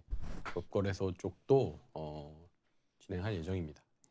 On the web trade market, if we somebody asked a question about getting the option filters, and that is something that is on our top priority, and we will. Question broke Chrome. My Chrome breaks a lot. 네. 그리고 부스트 패스 여쭤보시는데 2월 달에 Oh, I don't need to be showing chat because they're showing chat. I just realized that. 점핑을 빼고 패스만 재정비해서 부스트 패스 진행할 예정입니다. A question about the boost path, and that will be coming on our February update. And this time there won't be any jumping. But What the hell? Sorry, guys. Any plans for new biomes for dungeons? The new 네, 단골 질문. 콜라보 없나요? 콜라보 네, 얘기하고 있는 것들, 진행하고 있는 것들이 있습니다. 그거는 때가 되면 공개를 Quite 하도록 similar to Biolab. always pops up, which is about collaborations. And there is something, going on in discussion, and we will be announcing that when the details are confirmed. 중간에 물리적 굿즈 없는지 네, 질문이 있었는데 물리적 굿즈. 네. 물리적 굿즈. 제가 It's a new player boost. Oh, gotcha. 네. 굿즈요. 진행하고 있는 거 있어요. 네. 거기까지만. 네. So, a question about physical goods, and our director, he likes goods. And actually there is something that is going on, and I think we will be able to announce that when more details are confirmed. 네, 그리고 아크릴 저희가 이제 Get 일주일 out of here, PJ. 네.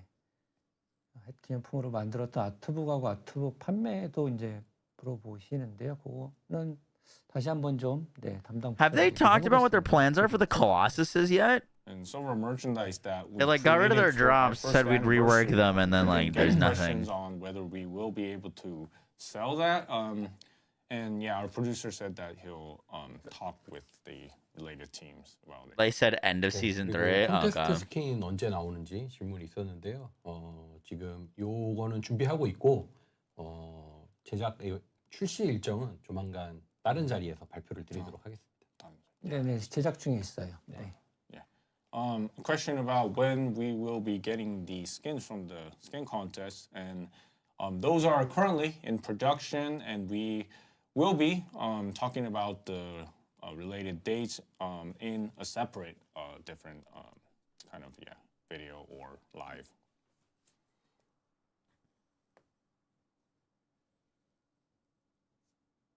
네, 거래 채팅 추가할 예정입니다. We plan to be adding chatting while trading in the near future. What do you say about trading?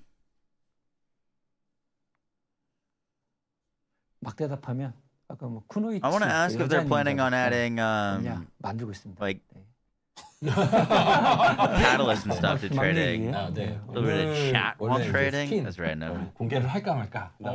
스킨 내용 다 Any plans to 다음번 add 내년도에 좀 the 풍량도를 ability 높여서 to 발표하는 trade 자리에서 그때 한번 또 다른 스킨도 공개 드리도록 하겠습니다.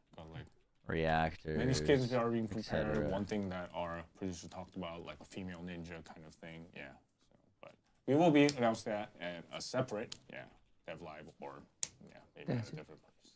제가 컨텐츠 이제 게임 개선이나 Alright, let's run out 3 questions. 하자고. 네, 내년 스킨 로드맵은 제가 오늘은 얘기해서 빼자고 제안을 했습니다. 그래도 질문이 있는데 다음 배틀 패스 일정 관련된 질문이 있었다고. 에피소드 3 2월 같이 시작하죠. Episode 2월.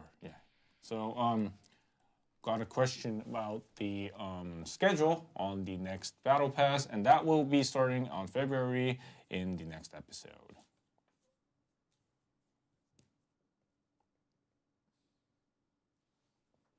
이 한국 유저분들이 저기 겨울 스킨 복각 이 많이 하시네요. 어떻게 생각하십니까? 아, 겨울 스킨 복각이요? 네, 전에 팔던 거. 네. 네, 복각할 수 있는데 걔네들이 이제 그러니까 이전에 저희가 이제 복각을 하게 되면 고민하는 포인트는 그런 거거든요. 이미 산 유저분들보다 더 혜택을 주고 판매할 수는 없잖아요. 먼저 산 유저분들이 있기 때문에.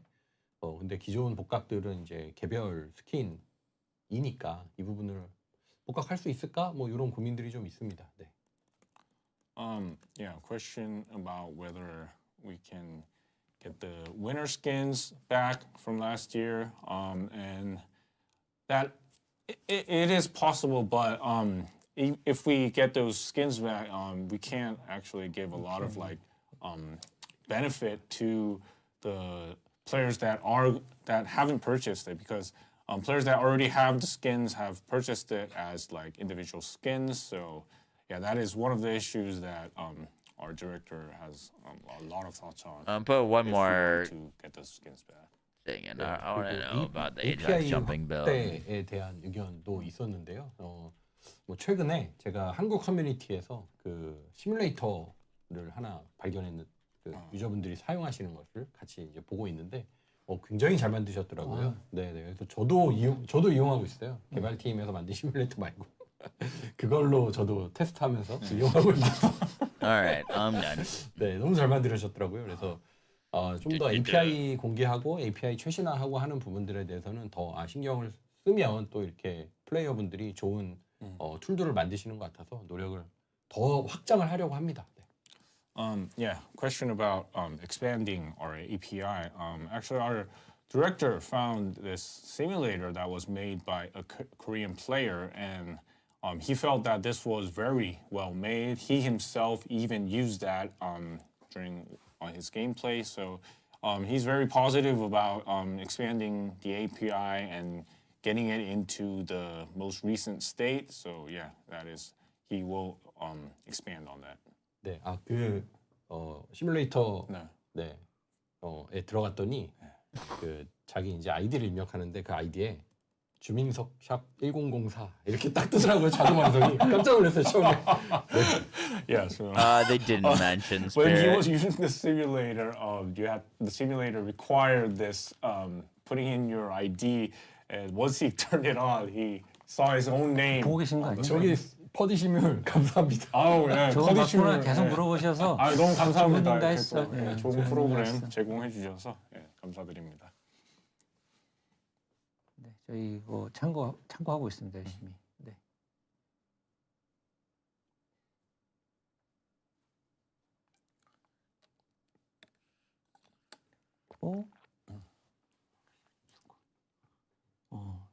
다른 분들도 따라오서 해주시네요. Yeah, we're seeing a lot of Korean chats. Yeah, that simulator is really well made, so lots of 훌륭하더라고요. Yeah. 영어 버전 만드실 계획은 없으신지 궁금합니다.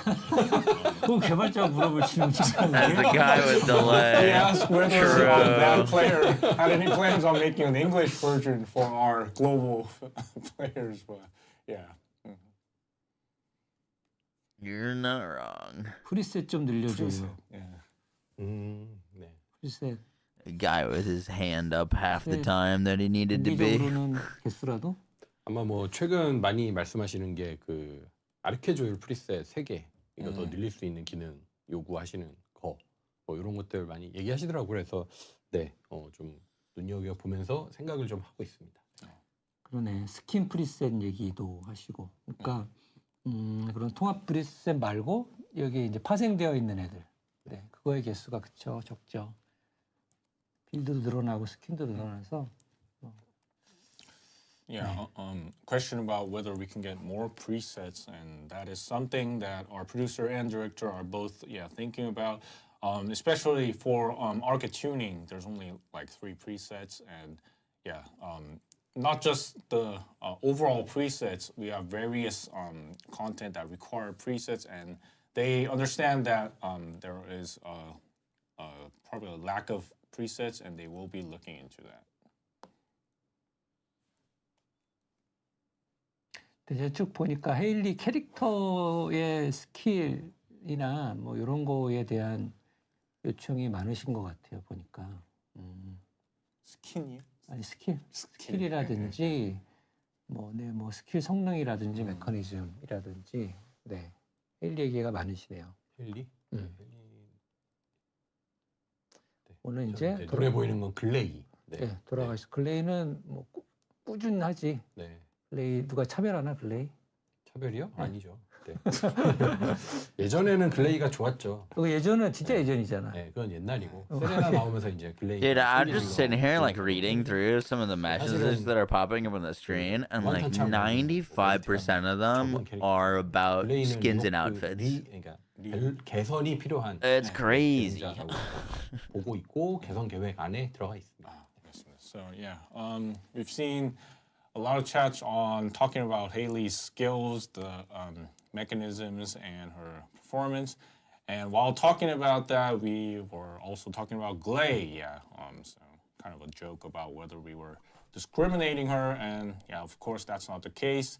We believe, our producer believes that Glay needs improvements, and that is, yeah, one of the plans that they will be going towards. 아, 네, 헤일리 스킬 그 이펙트 좀 이렇게 눈 아픈 게 심하다. Any good questions asked? Someone just had a good question about buffing Glay, and they said they're gonna do it. 쪽 우선 좀 검토하고. Other than that, not really. 저희 내년도 계획에 네, 스킬 그 옵션, 이펙트 옵션들 세팅을 직접 하는 거 요거 준비할 예정입니다. 네, 그거 하면 스킬 눈뽕 이슈는 그걸로 더 좋은 용어가 없을까? 네, 스킬의 이제 고자금 이슈는 조금 제어할 수 있지 않을까 싶고요. 진지게 했어야 되는데 죄송합니다.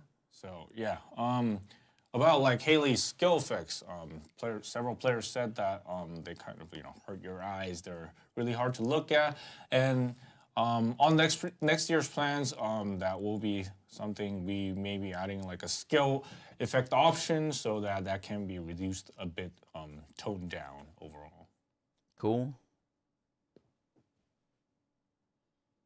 네, 프리슨 얘기는 많이들 하셔서 돌아가서 이거는. Oh, that'd be a tough question. Any plans to? 네, 그리고 아까 yeah, they plan to slow down on the power creep. Presets, and then get more plans on that.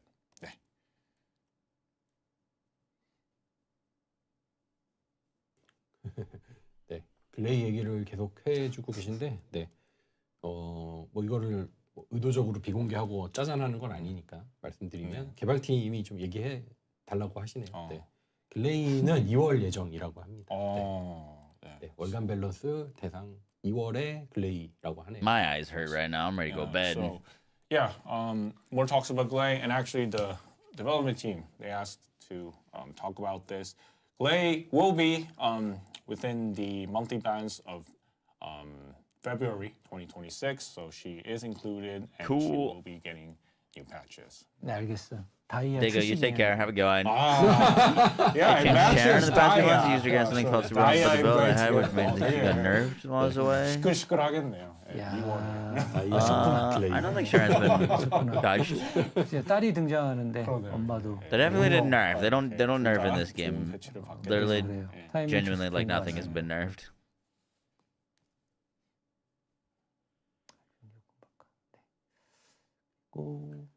모든 캐릭터에게 그 심층부 스킨 다시 등장하는지는 그거는 저희 내년도에는 심층부가 이제 로테이션을 다시 Daughter and buff to the mob. Yup. 거신들의 로테이션이 돌게 되고 한 달에 한 번씩 돌게 되고 이때 기존 스킨들을 다시 파밍할 수 있는 기회와 그리고 그때 출시되지 않았던 계승자의 심층부 스킨이 추가돼서 함께 파밍할 수 있는 기회가 제공됩니다. Yeah, so next year we're getting a Void Abyss Intercept rotation. So every month the classes will be different. And for like if a Descendant that was not released when a specific classes was within the rotation, this time will be the opportunity for those new descendants to be able to farm for that specific skins for the classes.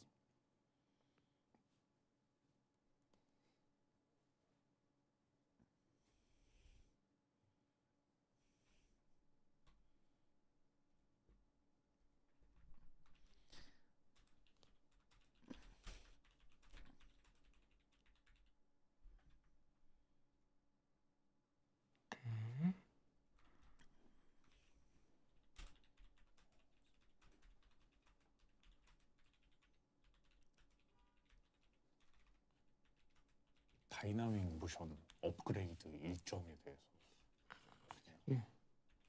언제로 돼 있지? 준비를 하고 있고요. 네. 네. 그래서 재질감에 따른 다이나믹 모션 준비를 하고 있는데 아직 확정 일정은 네, 다음 기회에 설명 한번 말씀드리도록 하겠습니다. So, plans on the upgrade on the dynamic motions. Currently, yeah, it's in production, but we don't have any confirmed dates at the moment. So, yeah, we'll give you news once that is confirmed.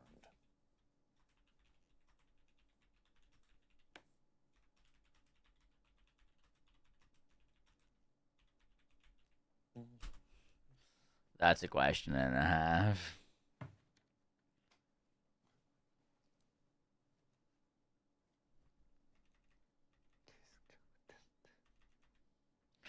I typed out, do you feel like not nerfing Serena has hindered development on the game? Constant buffs and reworks every month to bring up characters to a level versus just nerfing her and focusing on new content. 동기화 수치.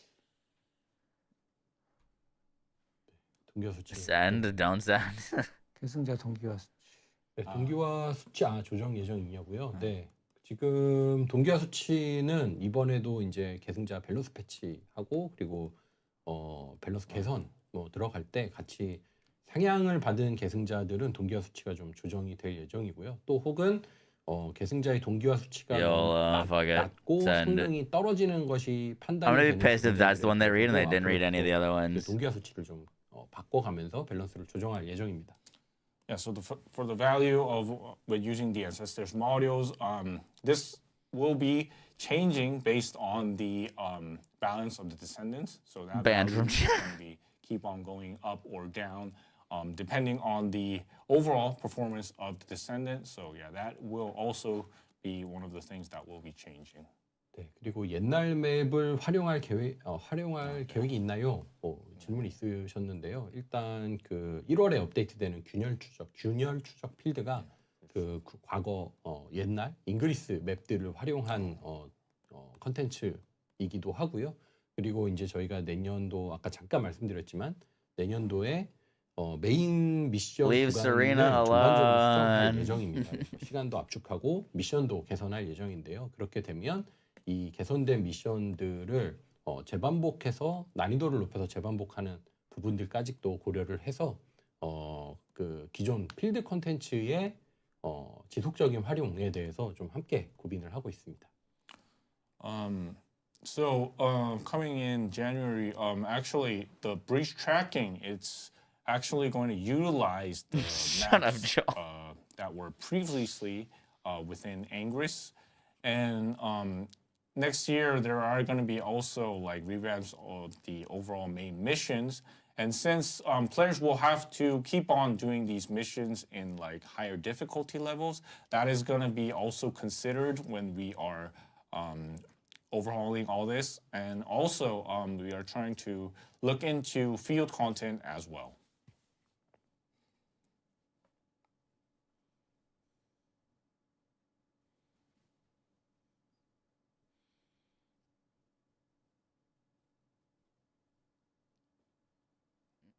So the game can make less money. My guy doesn't see the full picture.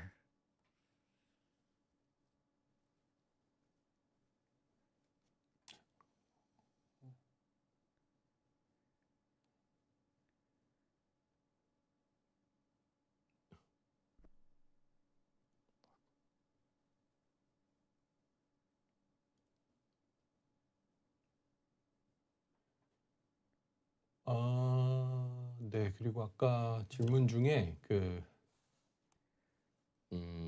성각자 모듈 재조정 재료, 예. 재조정 재료의 개수를 완화해줄 계획이 있느냐 뭐 질문이 있었는데요. 이거는 Would you say is 유지할 a good time to 계획이고요. experience and play 네, as? 대신에 Like, 이번 as 연말에 in, is the 이벤트 timing good to 해주신 play 이벤트를 it? 통해서 In the 공급량을 next few days would be a good time to play if you haven't played. 이거는 이제 A bunch of events to catch up, get free stuff, 파밍의 new 난이도 content. 조정만이 아니라 12월 4일에 거래가 업데이트되면 유저분들이 가지고 있는 자산에 대한 가치에 Would you 연동되는 say is a 이야기이기 good? 때문에 I'd 공급량 pick Viasa as 쪽에서만 your starter. 조금 이벤트를 통해서 한정적인 조정을 하려고 합니다. Question about the readjustment like requirements for the ancestors modules, and for now, the number of requirements that are needed is going to be still, yeah, it's going to be it won't be changed.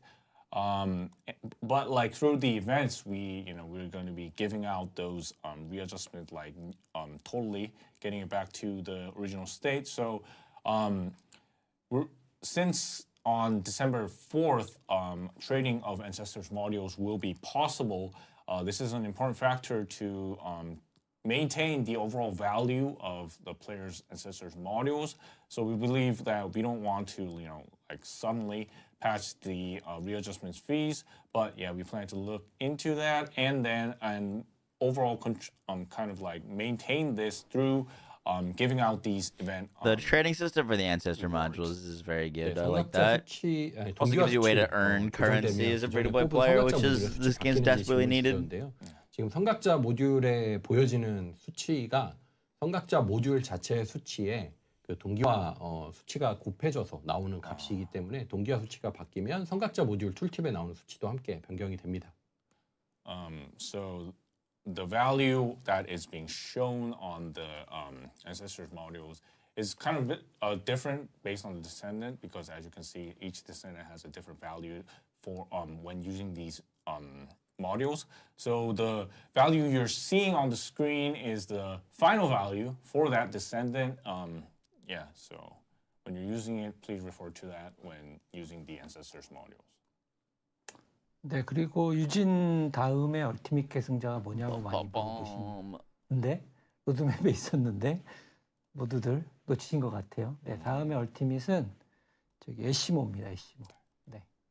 So, question about who is the next ultimate descendant after ultimate Eugen, and it is ultimate Esimo. Esimo, and then Haley. 네, 그리고 아까 이제 계승자 얘기가 있었는데 어떤 분이 뭐 계승자 콘테스트 같은 거 어떠냐. 그래서 저희가 이제 스킨 콘테스트를 저번에 했잖아요.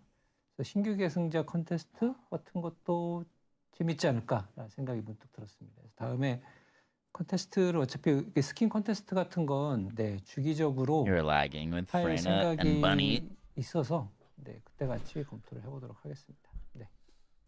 Yeah, several players gave opinions about like a new descendant contest, kind of similar to the skin contest, but it's about getting ideas on a whole new descendant, and our producer found that to be pretty interesting. So as we will be doing future skin contests, he will be looking into it if this is a possible option.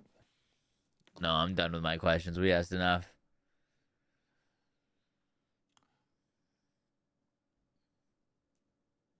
저기 좀 흥미로운 질문이 보이는데요. 전투 후에 누가 어떤 피해를 입혔는지 보여줄 수 있나요? Haley is confirmed after ultimate Esimo. 파티원들끼리 서로 각각 피해량을 보자라는 거잖아요. 저는 이게 또 일종의 경쟁이 되기도 하고 또 한편으로는 분란이 되기도 하거든요. 네.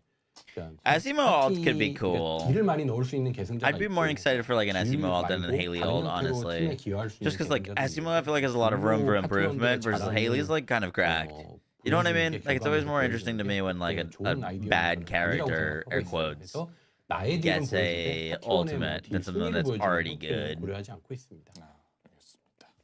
So You know what I mean? Like, I'd be more excited for, like, was an about ultimate whether, Enzo versus, like, an we will ultimate be able to Serena. get, Because, like, what like, the fuck are you which going to give Serena? Descendant, You know what I mean? did Like, how much damage, kind of like a she's already damage good meter, I enough. guess. But our producer, director believes that this may bring lots of, you know, like controversy. Players may hate others, like some. So it may only show that a certain player who does a lot of damage is probably like the winner, who is doing like the most things in a party. But as our game has like various ways to you know, do good things for the party, he doesn't believe that getting a system similar to like this damage meter is a good thing for the first Descendant. Rather, just keep showing the players damage for the you can see the damage for your own self, but seeing like the whole party damage, which person did something, isn't something that he's thinking about.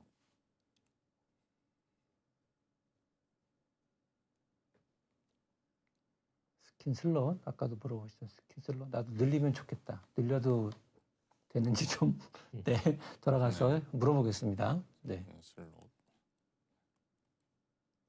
Yeah. So question about getting more skin slots. Yeah. I already answered that. We'll go back to the office and talk about it with the team. Oh, God.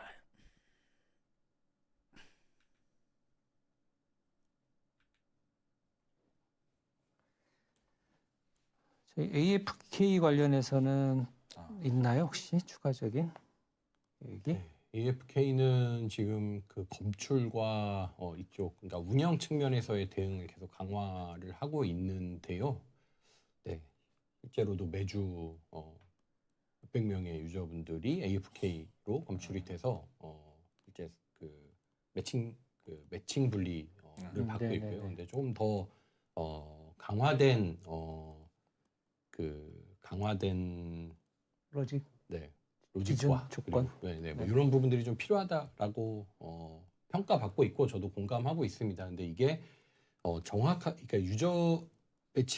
유저분들의 그 AFK를 완전히 정밀하게 검출하는 게 좀 어려워서 네, 좀 그런 부분에서 이게 잘 생각보다 진행은 안 되고 있는 것 같아요. Question about AFK players. So when looking into the issue, I'm now worried that they're actually going to see my question, and I feel bad.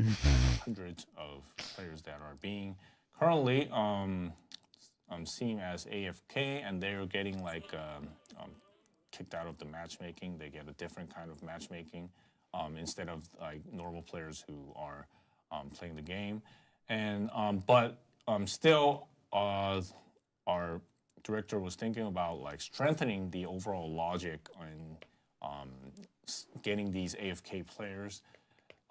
So yeah, but it's actually difficult to actually get like which player was participating in these AFK activities. So, but he believes that this is necessary and that it is one of those plans that will be implemented.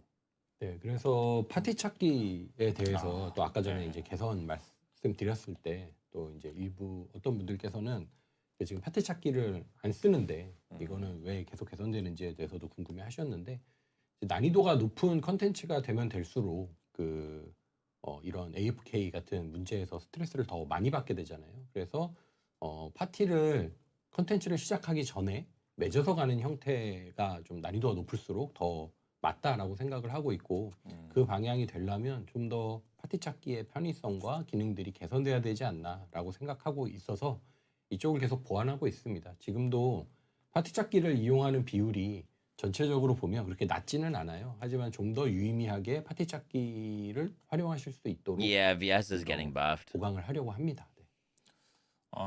Several players mentioned that even since they're not really utilizing the party finder feature, they don't understand why we're trying to improve on this. However, as like the overall difficulty gets higher, the stress of doing party-related activities goes higher as well. So our director believes that maybe getting a party before getting into certain content would maybe fix that issue. So that is kind of one of the reasons that we are looking into improving. This game has always really struggled with group content, and I don't fully understand it. The overall usage, to be honest, of the players that are using this isn't really that low. So like for example, Destiny's got like 12-player activities or 6-player activities that like require some levels of coordination and people knowing what they're doing to do these like 네, 그리고 또 이제 semi-public event activities that you just constantly get queued into. 마스터리 랭크밖에 없는 상태인데 이 마스터리 랭크가 And I 캐릭터가 feel like 충분히 it's not that big of a 보여주는 deal. 아니기 때문에 이 부분에 대해서는 뭐 예를 들어서 그 총매를 몇 개 사용했는지 등등. But anytime you have to play with randoms in this game, people like freak out. 참여 조건을 난이도 높은 컨텐츠일수록 좀 더 고도화해야 되는 필요가 있다라고 생각하고 있고 팀 내에서도 이런 의논들이 지금 활성화되고 있는 상태입니다. In public matchmaking, the only thing that kind of matches players is based on the mastery rank. But mastery rank isn't something that shows the player's power. It doesn't show that if your mastery rank is high, it doesn't mean that you. Cautiously optimistic about the roadmap and the new stuff. I haven't played this game for like 8 months, and I'm recently back. Looking into how many crystallization I think the roadmap stuff looks good, but we need them to deliver. And, so he believes it's important to get more of these like possibilities in matching the players. As the difficulty is higher, it requires more. More. I like that they're taking a look at the endgame players loop. that have put in a lot of effort in making their descendants. 네, 그리고 저희가 지금 30분 예정된 시간이 넘어서 마무리를 해야 될 것 같고요. 네, 그 저희가 이런 매달 하는 데브 스트림 말고도 그 디렉터님하고 우리 제이슨님하고 추가로 또 데브 챗 하시잖아요. 데브 노트 하시잖아요. 그럴 때 좀 오늘 못다한 얘기 좀 해주시면 좋을 것 같아요. 알겠습니다. So, I think our time make group stuff, give more rewards. Very important schedule after this 죄송합니다. broadcast. So yeah, we're sorry we had to go early, but we do have a Dev Note video that is coming in December. Actually, we'll keep you updated on the schedule. And maybe some of launched the a bunch that we of cover today, blanks we will try to for questions. 네, 채팅만 봐도 저희가 해야 할 일이 산더미. Thank you for the interest. We're seeing the chats. We'll try to. I low-key like that they're doing like a horde mode with turrets. That sounds fun. Kind of out of time today, I think we always did a recap at the end of the broadcast, but we will be doing that on a separate video and then uploading on our YouTube. They're stealing my job. 별도로 촬영을 진행해서 이제 올려드릴. All right, let's go head out. We're gonna raid someone. Now I'm really tired. I want to go sleep. 일단은 좀 마무리하는 방향으로 진행을 해보겠습니다. 그래서 이거는 이 캡은 이제 별도로 촬영이 되고. 네네. 감사합니다, 여러분들. 급하게 도망치는. 그래서 일단은 이곳으로 저희 12월 데브 라이브는 좀 급하게 좀 마치려고 하고요. 아까 말씀드렸듯이 올해가 지나기 전에 데브 노트 영상으로 저와 이 디렉터님은 또 만나뵐 예정이니 그때 한번 인사드리도록 하겠습니다. So our director and I will be coming back with the Dev Note video, so stay tuned. 네. 근데 제가 올해 인사드린 건 저는 마지막이라 시간이 이미 오버하긴 했지만. Thanks for the streams. Thanks for hanging out, guys. Appreciate y'all. Hope you enjoyed. We're gonna go raid Bog on my dog. Playing some Arc Raiders. Dude, I don't know if you could tell, but like, look how red my eyes are right now.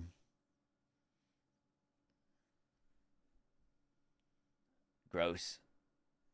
I knew you would forget. I'm tired. We can do the voting tomorrow. It's not like it closes tonight, right?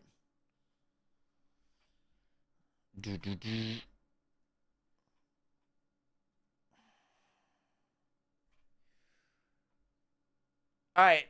guys, I'll see you tomorrow for some more gaming.